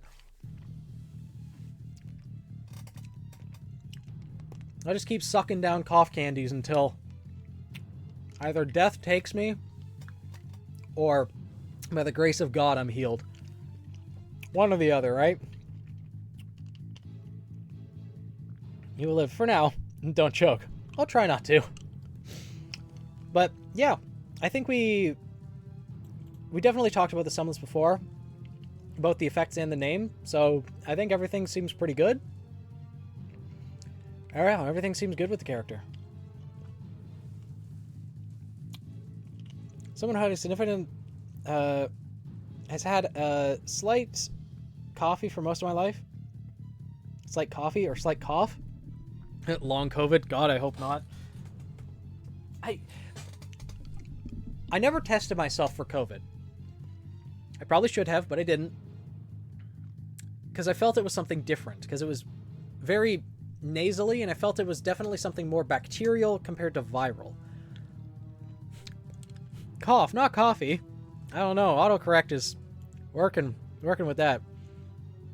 His backstory would be triggering for people, so I wasn't sure if I should show it. Yeah, I read through it, and I understand exactly what you're referring to, but I think it's worded in a way where it's not like to the extent of binging and purging type thing. Typo or autocorrect. You have body aches or severe fatigue? And that's the thing, I didn't. It was all just coughing and nasal congestion. That was it. There was no headaches, there was no fever, there was no body aches. I felt a little tired from lack of sleep because I was coughing so much. But, yeah. So another virus not named COVID. Yeah. But otherwise, like, I was able to work through it all, and, like, I wasn't happy to be at work.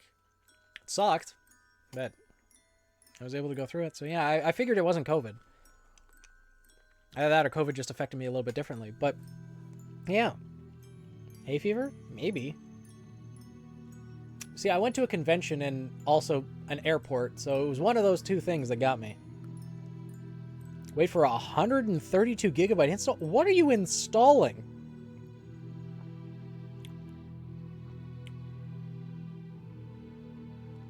What game is 132 gigabytes?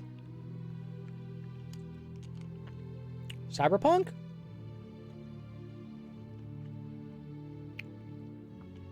But is there the Mother of Guns? Forza Motorsport 8.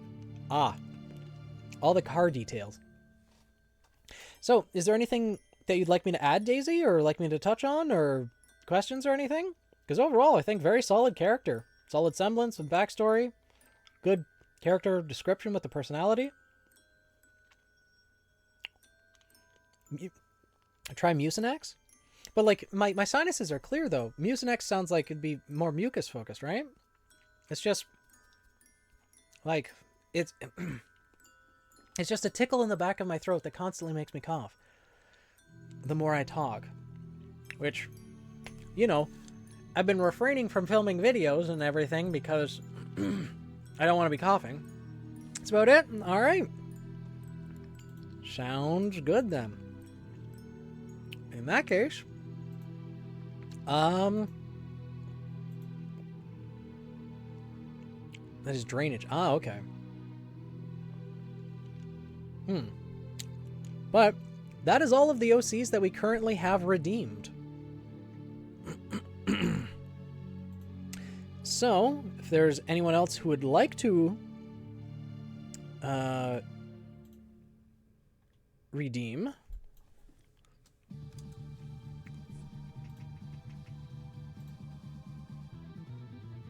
then the floor is open.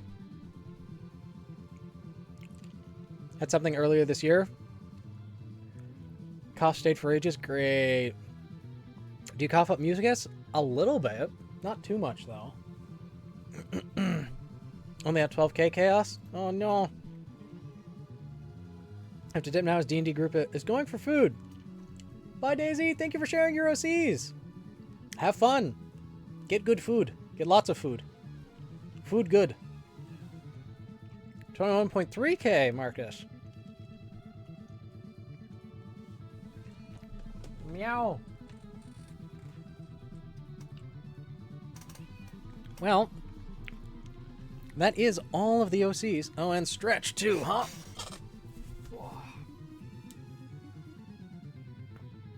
There's the shoulders. Oh, Cat, it's still 4 hours away from you being fed. You're fine. Ugh. Yes. Much meow. Much complain. Very meow. Aye. Val! Cat scratches? Yeah. Yeah. Mm-hmm.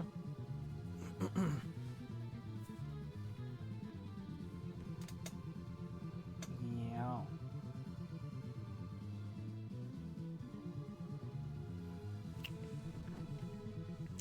So the next time, if your third team isn't ready, I'll show off one of your background characters. All right, Rail, sure. Sounds good.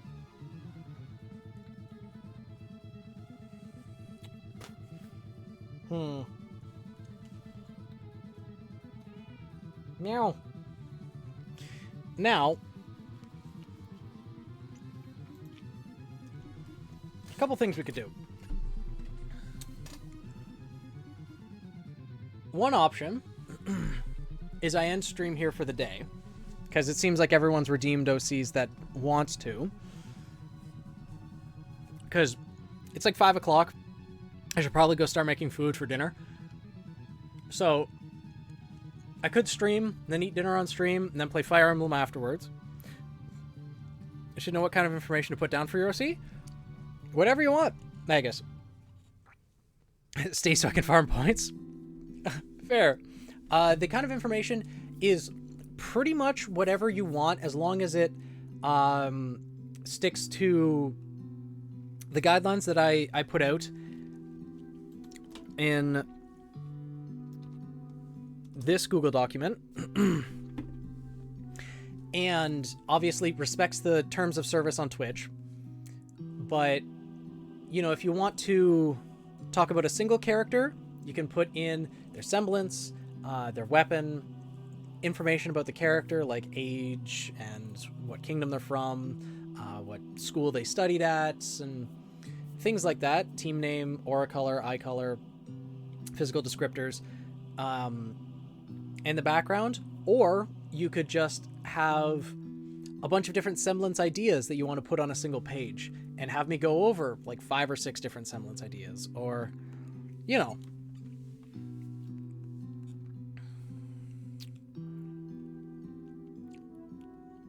that type of thing. Oh yeah, and the video that Violet sent. Yes.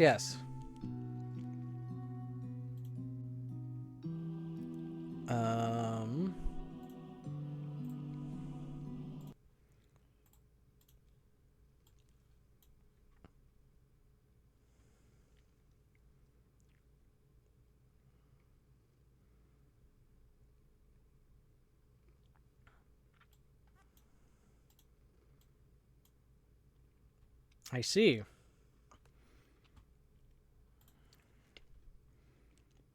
Let's see here.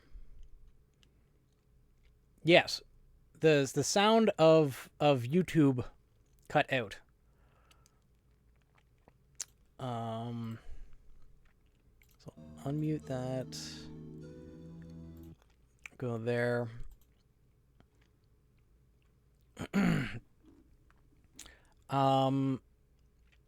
I was a bit curious about Pellis's backstory, Magus, but I don't think you could put that into a page as well, like OC backstory and things like that. But it'll need to be something that is redeemed for me to go into detail in, rather than in chat. Just to clarify that. Hopefully volume will be okay. Let me know.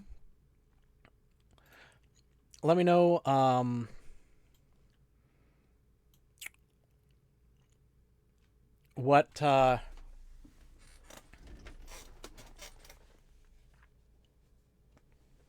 volume's like.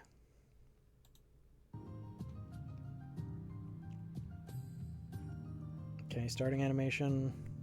Hello, how's everyone doing? Stream OC review. Is the volume all right?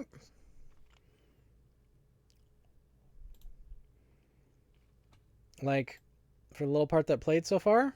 Okay.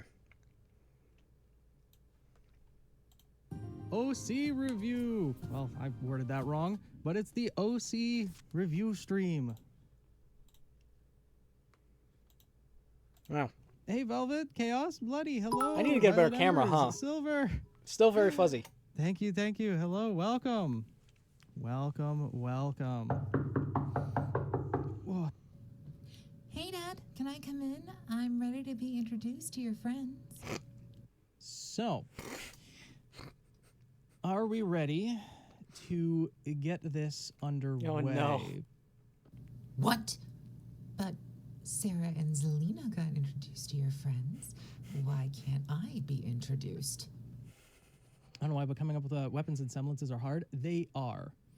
Okay, so I'm going to make the redeem public, and I'm going to set it to a limit of 10 at the start. Dad, that's not fair.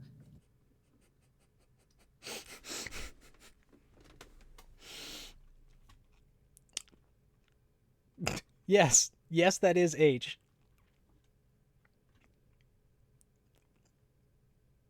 I got introduced, and Zelina got. Yep.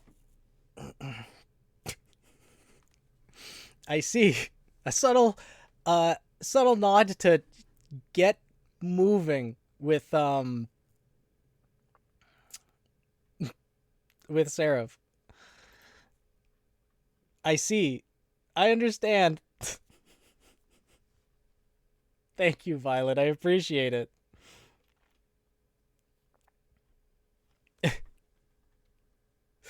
Oh, you were in on this, Velvet. I see. How? What? Did you contribute to the video?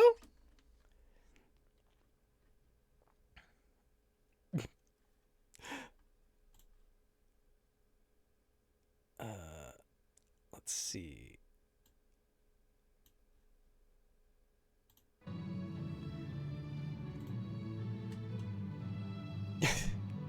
Oh, you were told. Okay. A lot of people were on it, but Violet gets props for putting it together. I see, I see. I was waiting for your reaction. Well, I hate to say it, but it's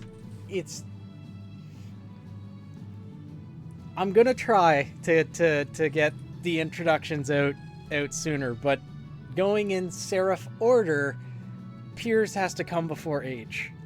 So she'll get her introduction.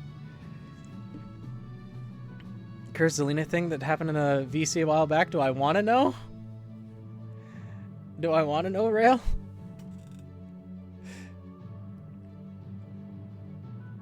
But thank you, Violet. I appreciate that.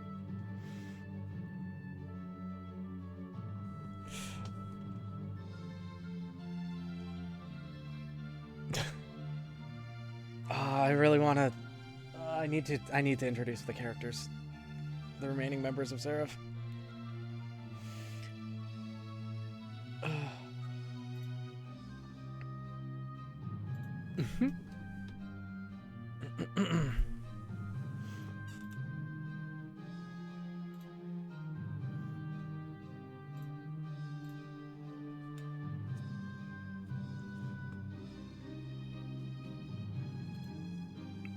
New goal is 150k feathers so I can just finish your OC team video. Oh no.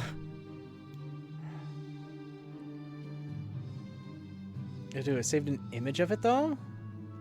Uh-oh. Oh no. Oh no. What happened? Do I want to know? Oh, you have Piers too in the same kind of style? Procrastinate all I want, but that's my thing. Alright. Alright. Meow.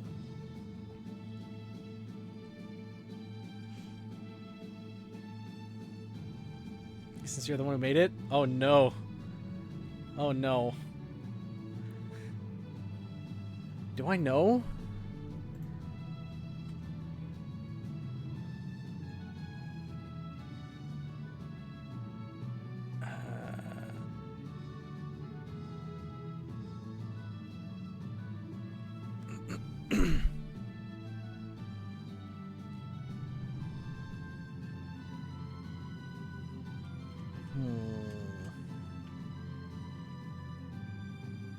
Isn't it cursive VC?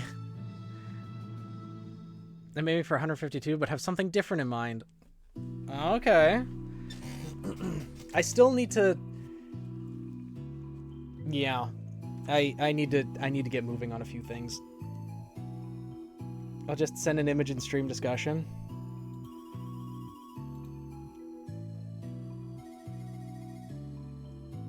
Oh no. Won't be able to catch stream at all until 9, unfortunately. Oh. Oh no. I see.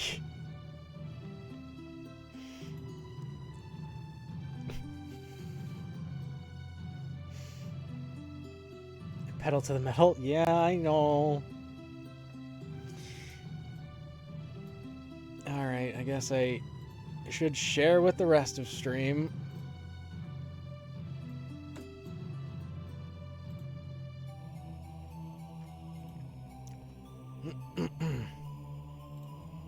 Why? Why? Why?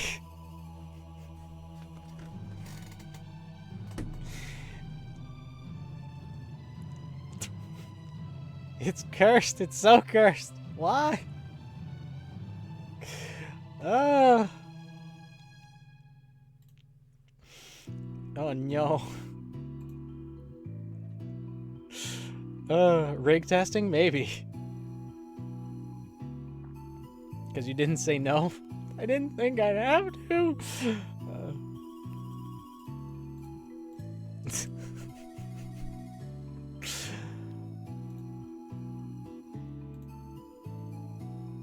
Ah, nice, Violet. He's got the sunglasses, too.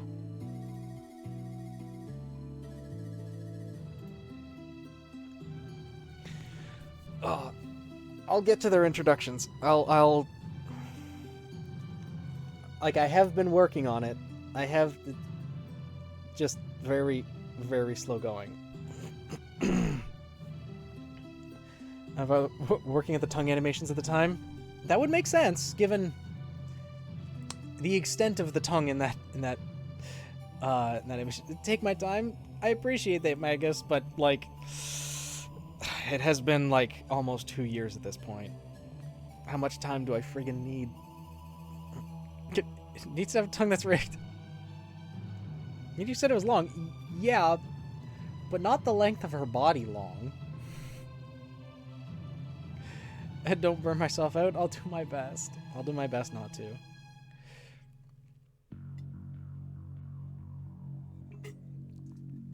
I need motivation. The problem is, like, I need to be the one to motivate myself. Like, I don't know...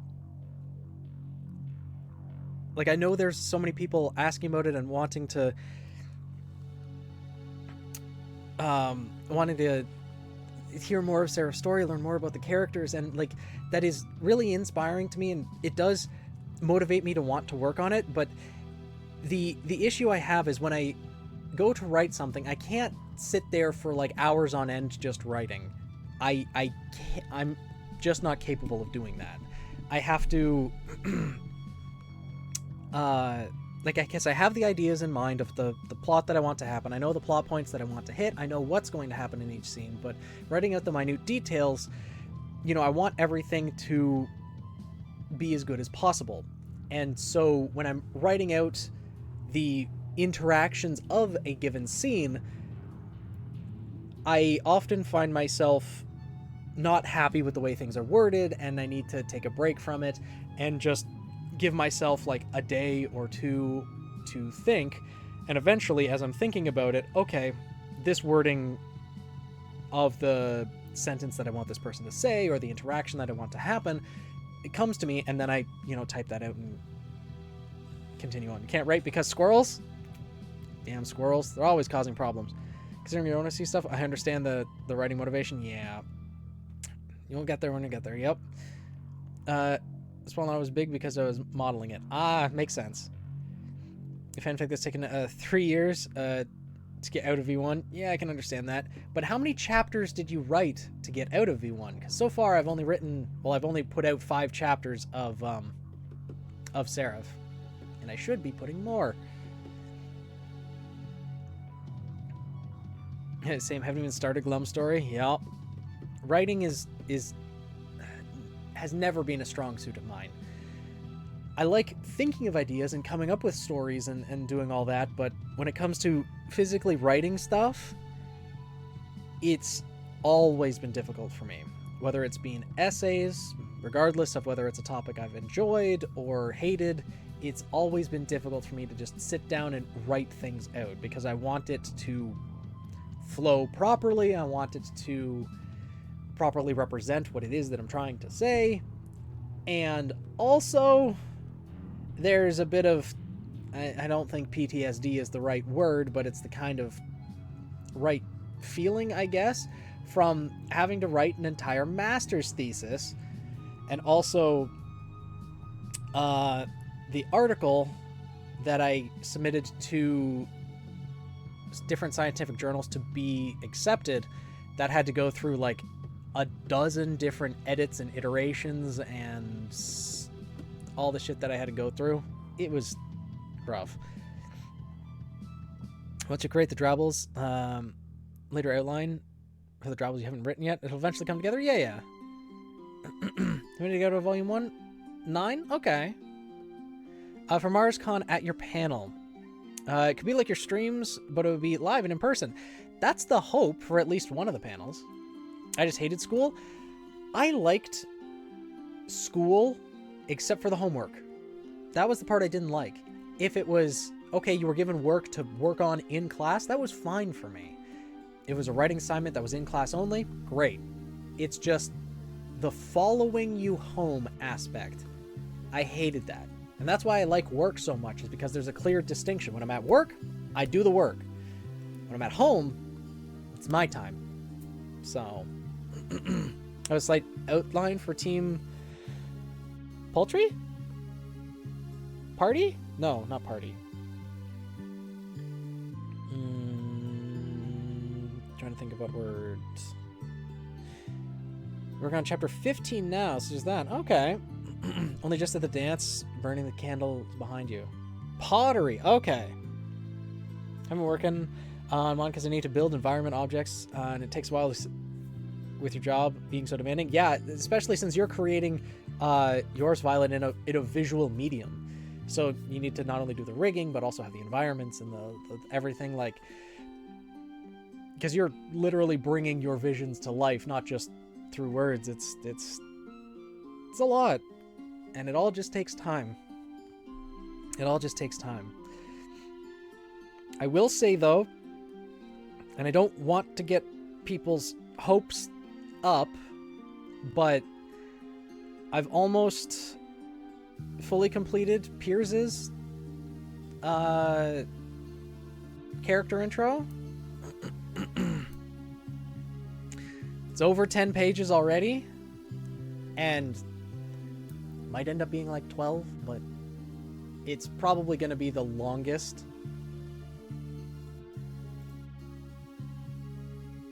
piece of Seraph content that I've put out so far, I think. Yeah.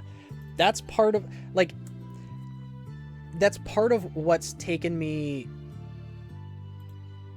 so long to write out Piers's story, is because it is that long.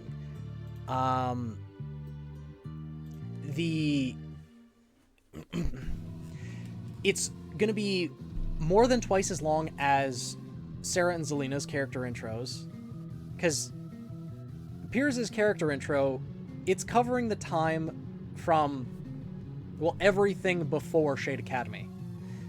Sarah and Zelina had their stories intertwine at Askiro Academy, and there was 4 chapters of the story, as well as their individual character introductions, to, you know, expand their story. Their backstories were only their times before Askiro Academy, so age, 13 and younger. For Piers, and for H as well, their stories are going to be, everything before the age of 17. Well, like with Sarah's and Zelina's, each of their character introductions and their overall stories focused mainly on one major instance that happened. For Sarah, it was, losing her wings. For Zelina, it was awakening her semblance. Like, there was also the bit put in about Sarah awakening her semblance, but that was not as much of detailed interactions going on. For Piers, there's at least 3 major interactions that happen, one of which is detailed and involves multiple other characters, and that's the largest part of the struggle with Piers is because there's about a half a dozen characters involved in those 16 years of story. Like, it's mainly a couple points in his timeline that I'm focusing on, but I need to keep the focus on Piers because it's his character introduction. He is the character that's important, but there are other characters whose interactions with him really helped form who he is as a character, and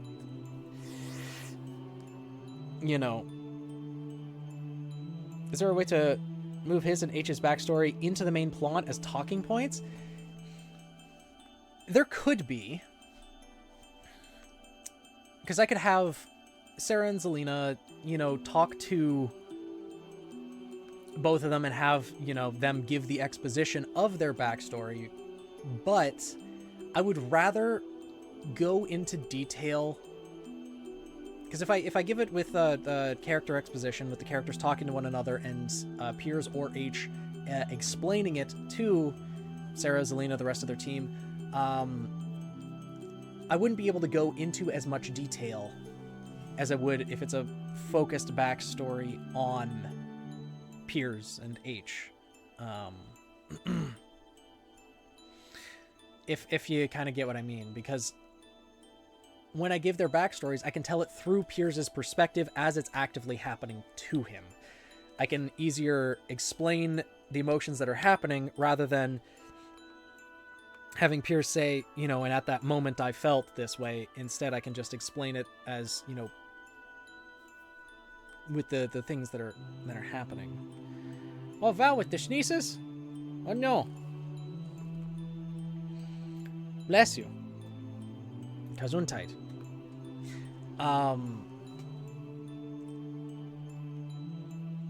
And I guess I could divide it up at different points, as they become relevant throughout the story. But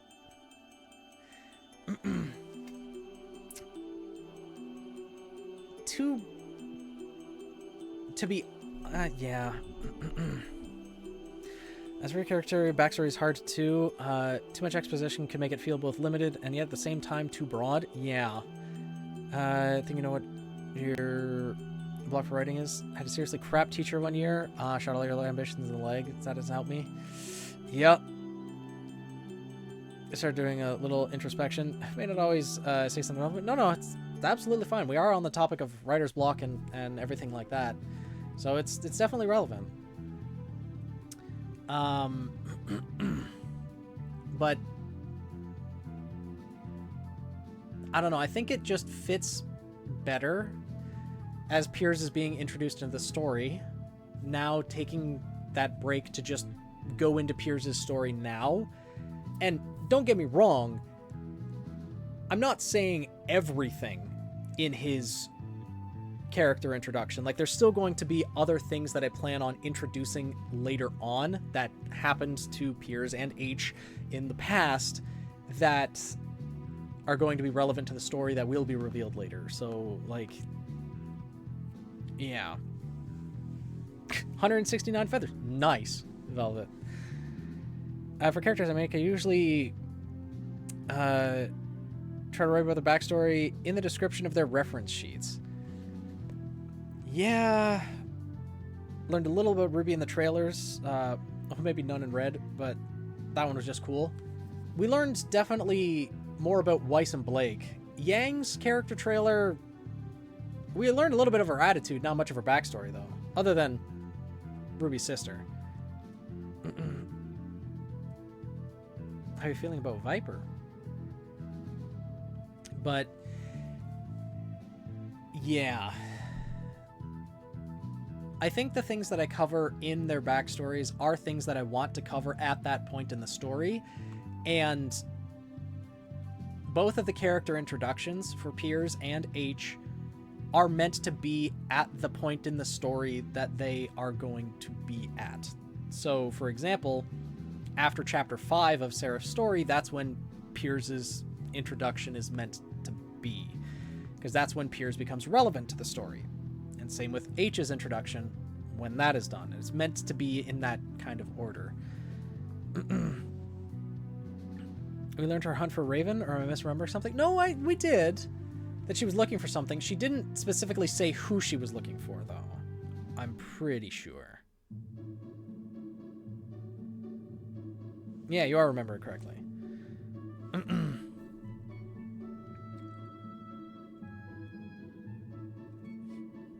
Funny number, haha, yes. But, and there's also, part of the difficulty has, or most of the difficulty really, has been the different character interactions in Piers's backstory that I struggled with deciding which ones to cut, which ones to keep, and how to structure it to make sure that Piers is still the central focus.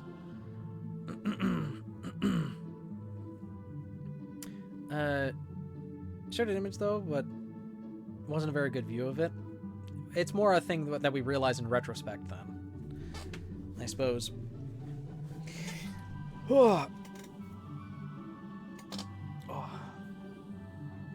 Meow.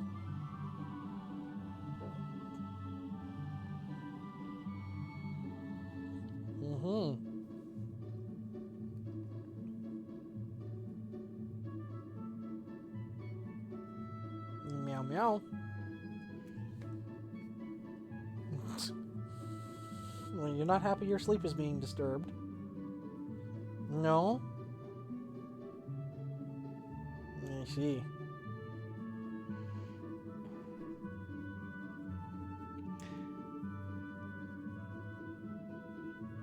I made little trailers for your team, each taking place at different points of the timeline. Leaders are during like season 2, like so long before the story. Archer is just after a major event. Tank is during said major event. Ah, okay. Is your all ball brain? Like, there are going to be, well, different points in times. For characters' introductions, it's, you know, different points in time, and... Yes, that's a pretzel bag cat. Different points in time that will be significant for different characters. For the Red, White, Black, and Yellow trailers, they were more meant to showcase the characters rather than introduce their backstories. I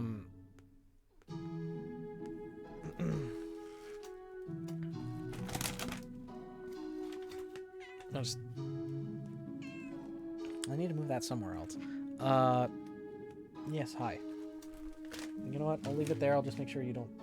No, that's not for you to touch. Yes, I know. I'm preventing you from going near the bag.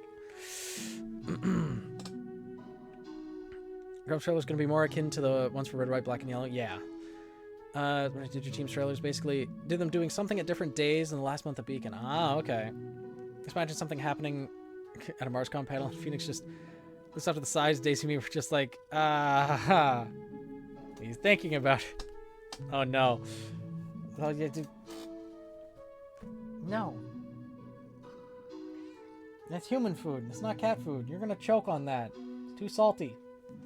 Too salty for cats. Just Murray Barble under a handful of dirty shirts because I didn't see him in the hamper. Oh no.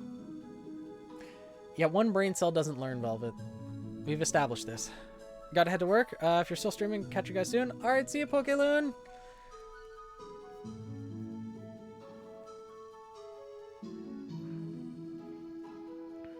only Lancers is technically near his backstory. They're more team story related. The other backstories aren't mentioned for a bit. Yes, meow.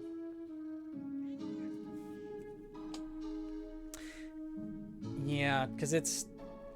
I don't know. I wanted to do the character introductions separately rather than have them have to go into exposition during a chapter to explain how each of them awoke their semblances, or you know, why their motivations are the way they are. Because, you know, when it's Sarah's motivations or Zelina's motivations, like, sure, I could say offhand in a chapter, like, Zelina, if they're talking about, you know, why did each of them become huntsmen or huntresses, Zelina's would just be like, oh, I want to, you know, adventure around. There was a time when I was bullied as a kid, and I wanted to get out and explore. Read all these stories. I wanted to just, you know, explore the world like the people I saw in the books. And it's I think it's, in my opinion, and the way that I want to tell the story is just that I want to show those specific scenes and where their motivations come from, rather than just having them explain it at a random point in the story. Anyone might not be traveling with you when you come meet Daisy at MarsCon. She's starting to feel her age. Oh no. I'm sorry to hear that, Velvet. I hope she's doing okay. I just don't touch on how they unlocked it. Just that 3 have theirs, and he can use them decently well. I like going into the scenarios, and I'm also doing that to kind of... I said about meeting Nanabon. Mama Flower, hello! I hope you've been well. But that's okay, Velvet. If she needs to stay back for health reasons, then completely understand. If she feels up to it, though, I'd love to meet her as well. The activation of semblances and the implication for the user's personality are always prime story material. Exactly. And from the way that I look at it, since I like helping people with OCs and the things of that nature, I also like having dedicated videos showing the backstories of characters that include, you know, how they get their motivations, what is motivating them, and especially when it comes to awakening their semblances, I not only introduce their semblances and what their abilities can do in one video, but I also show how that semblance is awakened. So it's... yeah. You were well? That's good to hear. That's good to hear. Chivalry just doesn't know how she's going to feel in January. Ah, okay. Makes sense. Makes sense. Yeah, it's less than 3 months away now. It's gonna be interesting, that's for sure.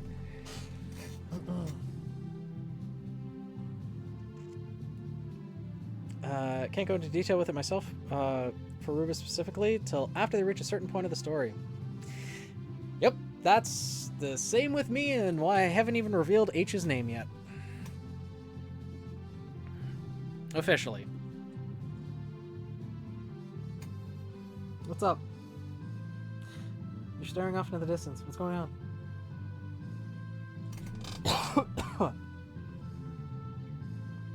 Not scary, just lots of fun in January. The amount of alcohol that has been threatened is a point of concern. Yeah. Kitty's doing well. Isn't that right, buddy? Yeah. Mm-hmm.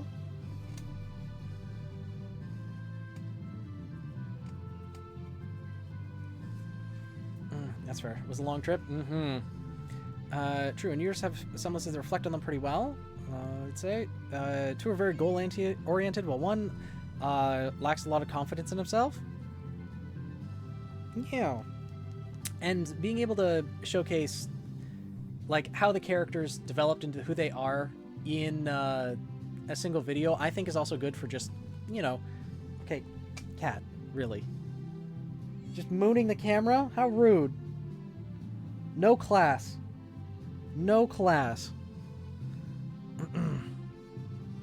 Story ideas that involve aspects of your team member's past, but have other stories that'll add detail and add your ideas into canon the best you can. Nice. On the end of the backstory I've ever given was when I showed RWBY off and mentioned them being an Atlas runaway, losing their arm to an explosion. And like the backstories that they have, they're only really going to tell each other, right? It's not going to be something that's going to be widely known by everyone that will appear in the story.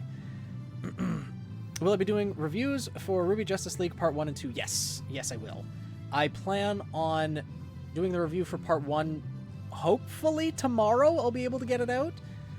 I'm going to try to film it tomorrow at the very least and edit it and get it together. If I can get it out at a reasonable time tomorrow, like before 5 or 6 p.m. Eastern Standard Time, then it'll hopefully be out tomorrow. If not, hopefully I'll film it all tomorrow, get it edited, and have it ready to go for like Wednesday or something. And then Justice League Part 2 will be for next weekend. January will be fun. Can't wait to meet you, Mom Flower. Yeah. So you'd have had a layover in the airport. Yeah, trying to get a layover at a specific place is kind of difficult unless you book a separate flight, which is just adds to the cost. I can't wait to see H eventually. A lot of people are excited for H, and to be honest, she's probably the member of Team Seraph that is the most fun to write for. I'm looking forward to her introduction as well. I'm hoping she meets some expectations at least, and yeah, I'll leave it at that. Do I still consider RWBY DC canon adjacent?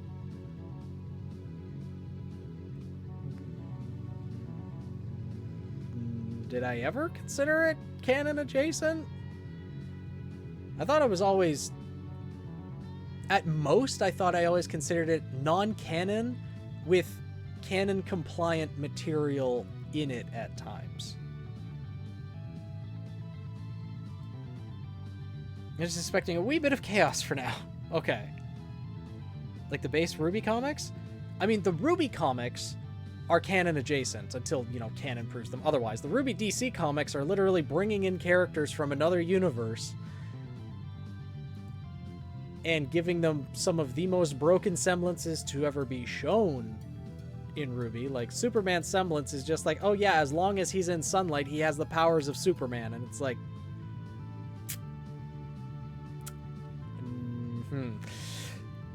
What's wrong with the branching AU from canon? Never heard anyone saying it was anywhere near canon adjacent. Yeah, I've always said it's non-canon for sure. But imagine like the TVA timeline in Loki, they branch from the main timeline. I need to watch Justice League Part 2 to fully make a statement on it. I've never liked stuff like the canon until it's not. Yeah, I don't really like that either, because that implies that, okay, you haven't really thought if this is going to conflict with the story in the future. Which, you know. I'd rather have it say, okay, this is canon, or this is a non-canon story, like the Grimm campaign is meant to be mostly canon, but largely a lot of the characters, at least the main character semblances, are non-canon to some extent. But let's assume, okay, Grimm campaign, it's a non-canon story, but there are canon things that appear in it, like canon information. The 39th Vital Festival tournament was held in Mistral. That is a canon event that did happen in RWBY canon, introduced through the medium of the Grimm campaign, even though the Grimm campaign may not exactly be set up that way. Ooh, food has arrived. Nice. Okay, gonna go have fun? Oh, you're headed out, Violet? It sets up a lot of retconning. It does. Yeah. Yeah, it does. And I mean, at the end of the day, retcons do happen. Ideally, you don't want them to, but especially in RWBY, when they didn't realize how big it was going to go and how far it was going to go, retcons do happen. They forgot your drink. Oh no! I'm back with gamer subs. Wouldn't be surprised if the city that the Grim campaign took place in also existed. True. Do I have a favorite dust type?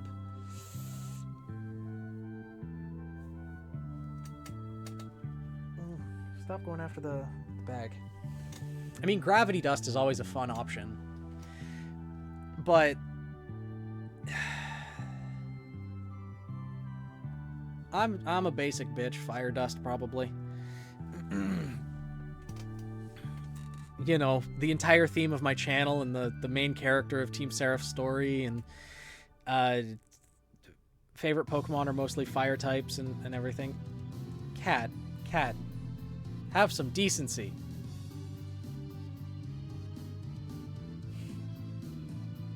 My goodness. Retcons are fine, but making something just to say, maybe canon, maybe not. Yeah.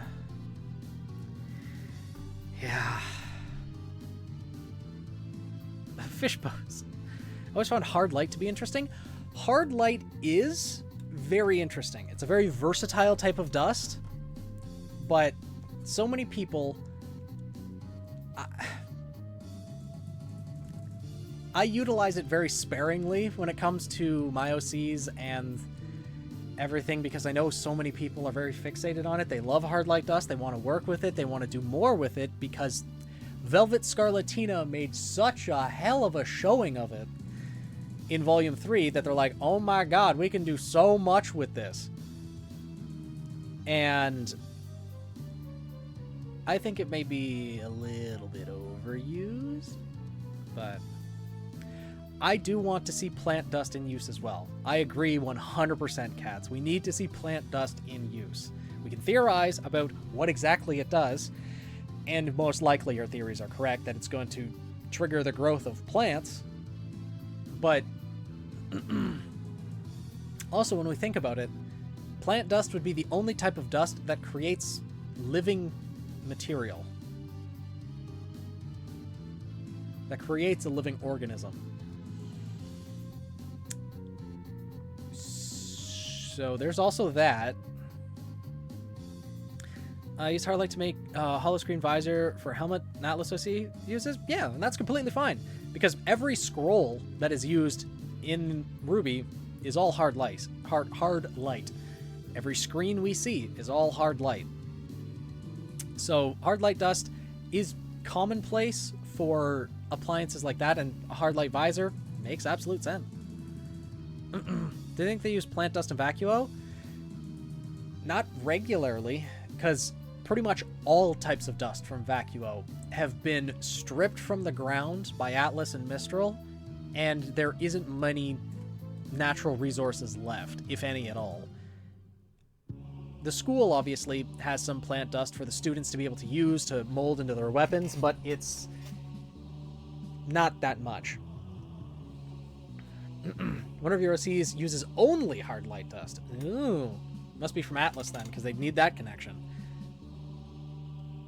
I've only seen it once in the Grim campaign to block a road with plants. Oh, okay. Plant dust being akin to super fast fertilizer. That could be as well. So if it's out in Atlas, then it wouldn't necessarily be able to be utilized, because there wouldn't be plants to be grown out of the ice and snow. I have one that uses wind dust in arrowheads. Ooh, fun.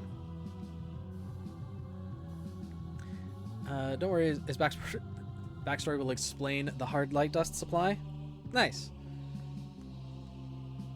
Yeah, I think I have hard light dust on one OC that I've created so far, and it's just a fringe use of it. It's not like something that contributes a huge deal to their combat capabilities or semblance or anything like that.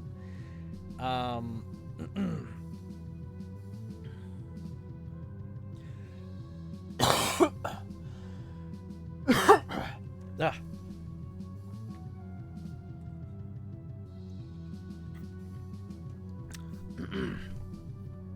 I'm trying to think. The number of OCs that I have that utilize dust. I think I have like a half a dozen or so that utilize dust, and only 2 of them use more than one type of dust. Zelina being one of them.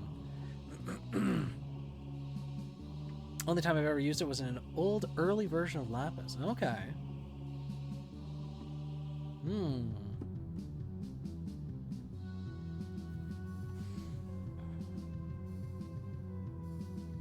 Oh, what? Okay. I'll have to make dinner. I'll be back later. I should probably go make dinner as well. That sounds like a good idea.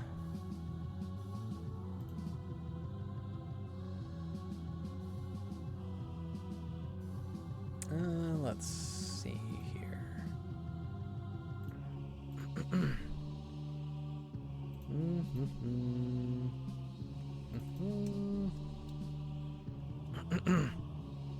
You should. Well, it's just, do I want to close stream or stop streaming at this point? I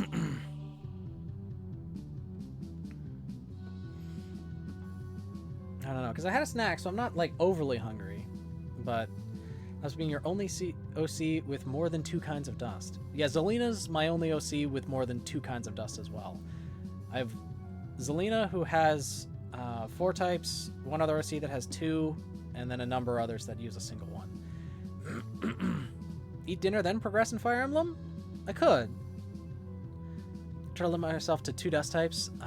One uses fire and gravity, one uses wind and water, another uses lightning and fire, another uses earth and hard light. Yeah, I think that's a good limitation to have, Marcus, that OCs should mainly focus on 1 dust type if they incorporate that into their fighting style, or 2, like 1 or 2, preferably 1, but if they are like a dust focused combatant, like Zelina, most of her attacks all involve different types of dust. She's mainly a support character as well. Like in combat, she mainly uses her dust for support, and so giving her yeah, exactly, like Weiss, giving her multiple types of dust, you know, fits with her fighting style, her character, and her way of going about combat. And I think that's where it fits to have characters that have multiple types of dust. Also, with weapons that only have single forms. Like Weiss's Mirrornaster. It's not a transforming weapon, but multiple types of dust, which adds to the complexity of the weapon. Zelina has 2 whips. Don't transform, but different types of dust add to the complexity. If you have a weapon that transforms into 2 or 3 different forms and 4 or 5 different types of dust, then it's like, okay, that weapon's very complex then. But yeah. I'm leaning heavily towards just hoarding because he's a background character, I see. Hoarding feathers using it have to go into the aura techniques. So we can probably assign them... I do have plans to make an aura-centered OC video and a weapon-centered OC video.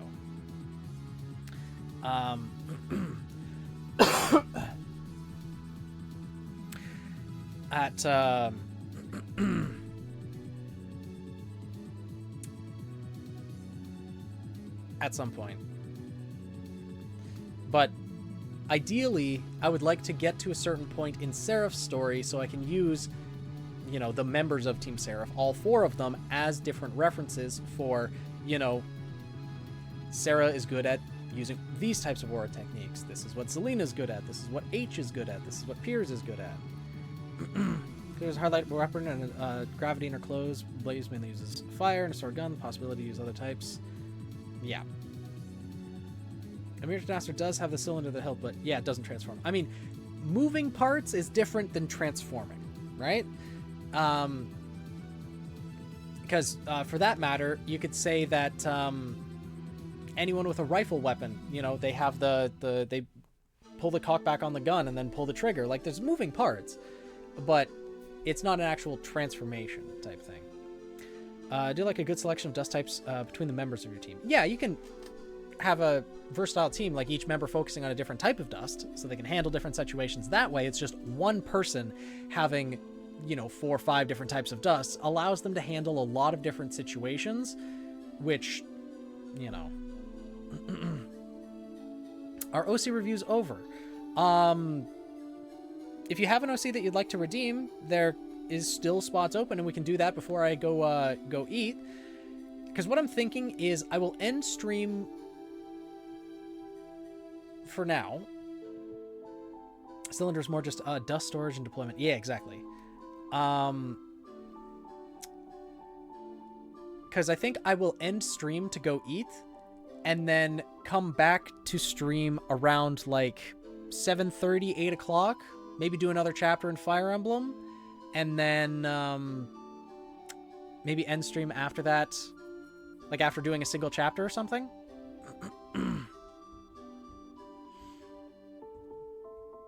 Or I could just end stream.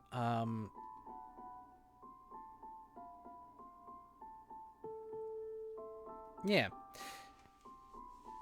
Do you think RWBY technology hasn't made it to space because they haven't discovered fuel alternatives? I don't know if fuel alternatives exist in Remnant. Because as far as we know, like, oil reserves aren't there. Everything operates off of dust. And dust does not work outside of Remnant's atmosphere. So...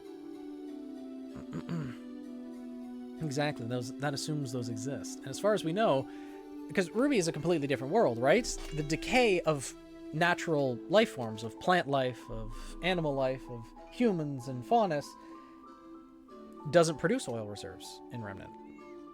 Because if they did, then those would certainly have been found at some point. Especially with how deep they've dug for finding different dust minerals. So, meow. Like, you maybe say solar power, but that's new tech even for us. Yeah, and like solar power could exist in Remnant. They could develop it, but they've had no need to. Because dust, it doesn't seem like dust is in much of a danger of running out, as Atlas has had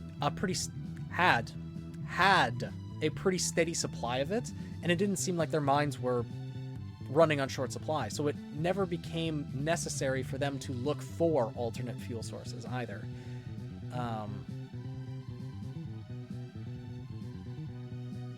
But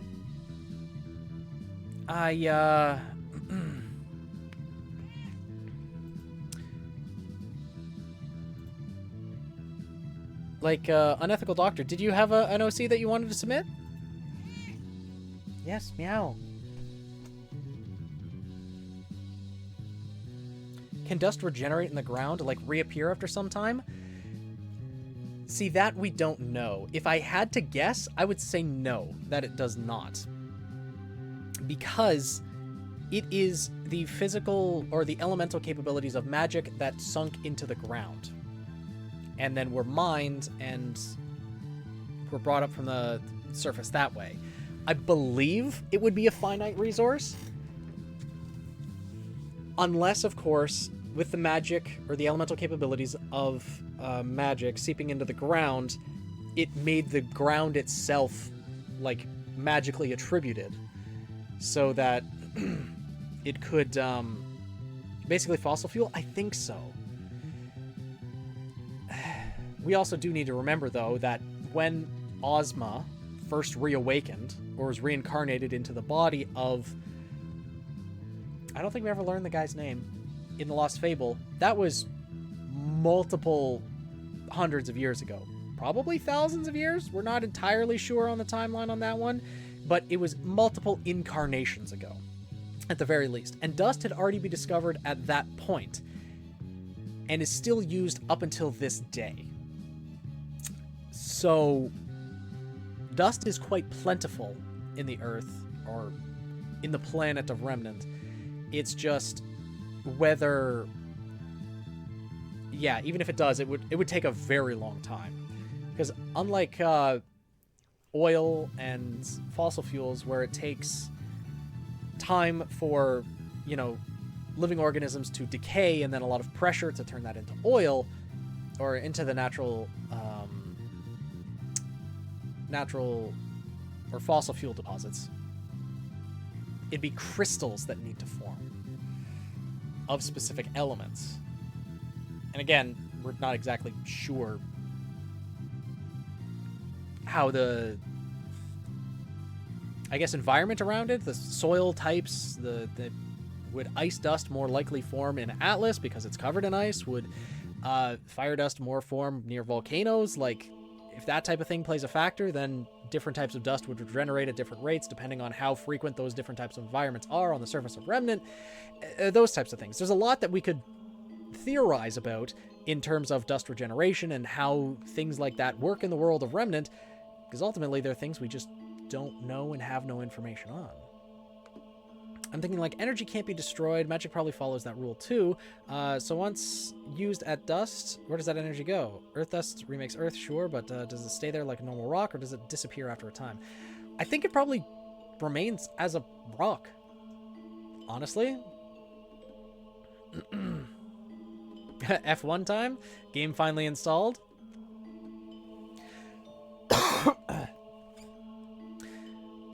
It really has a lot of lore rabbit holes.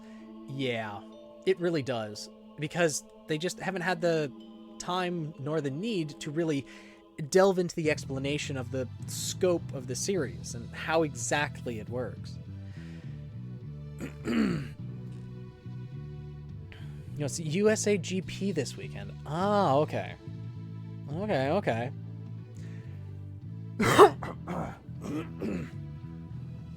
Well, I think now will be a good time to stop stream, since it seems like everyone who's wanted to redeem has redeemed. Gave it an extra hour or so after the last redemption to see if there was anyone else, but I think now I'll end stream, I'll go eat, and then come back for another, like, 2 hours or so at 8 o'clock. That sound good? And if, you know, people want to join in, watch some more Fire Emblem, maybe talk more about OCs, but I won't be actively doing OC reviews at that point, I don't think. Then, yeah, we can join in then. I just figured it's probably better for me to eat off stream rather than on stream, and then I can also actually go shower as well. Yeah, I'm gonna do that. You made soup, Roman. Nice. What kind of soup? Okay, probably be asleep. All right, good night, Chaos. Sleep well. Yeah, so I'll be back in 2 hours. It's 6 o'clock now, so 2 hours from now. But yeah. Ooh, chicken and veg. Nice. Yeah, let's all take a break. I'll go get food. Those who need to get food can go get food. And I'll be back in 2 hours. All right. See you in a bit, everyone. And for those who I will not see, I hope you enjoy the rest of your weekend and the beginning of your week as well. Hope to see you Tuesday. And, you know, if it's not until next weekend or something, then I'll see you when I see you. And I hope everything is well until then. Bye, everyone. At least for now. See you in a couple hours.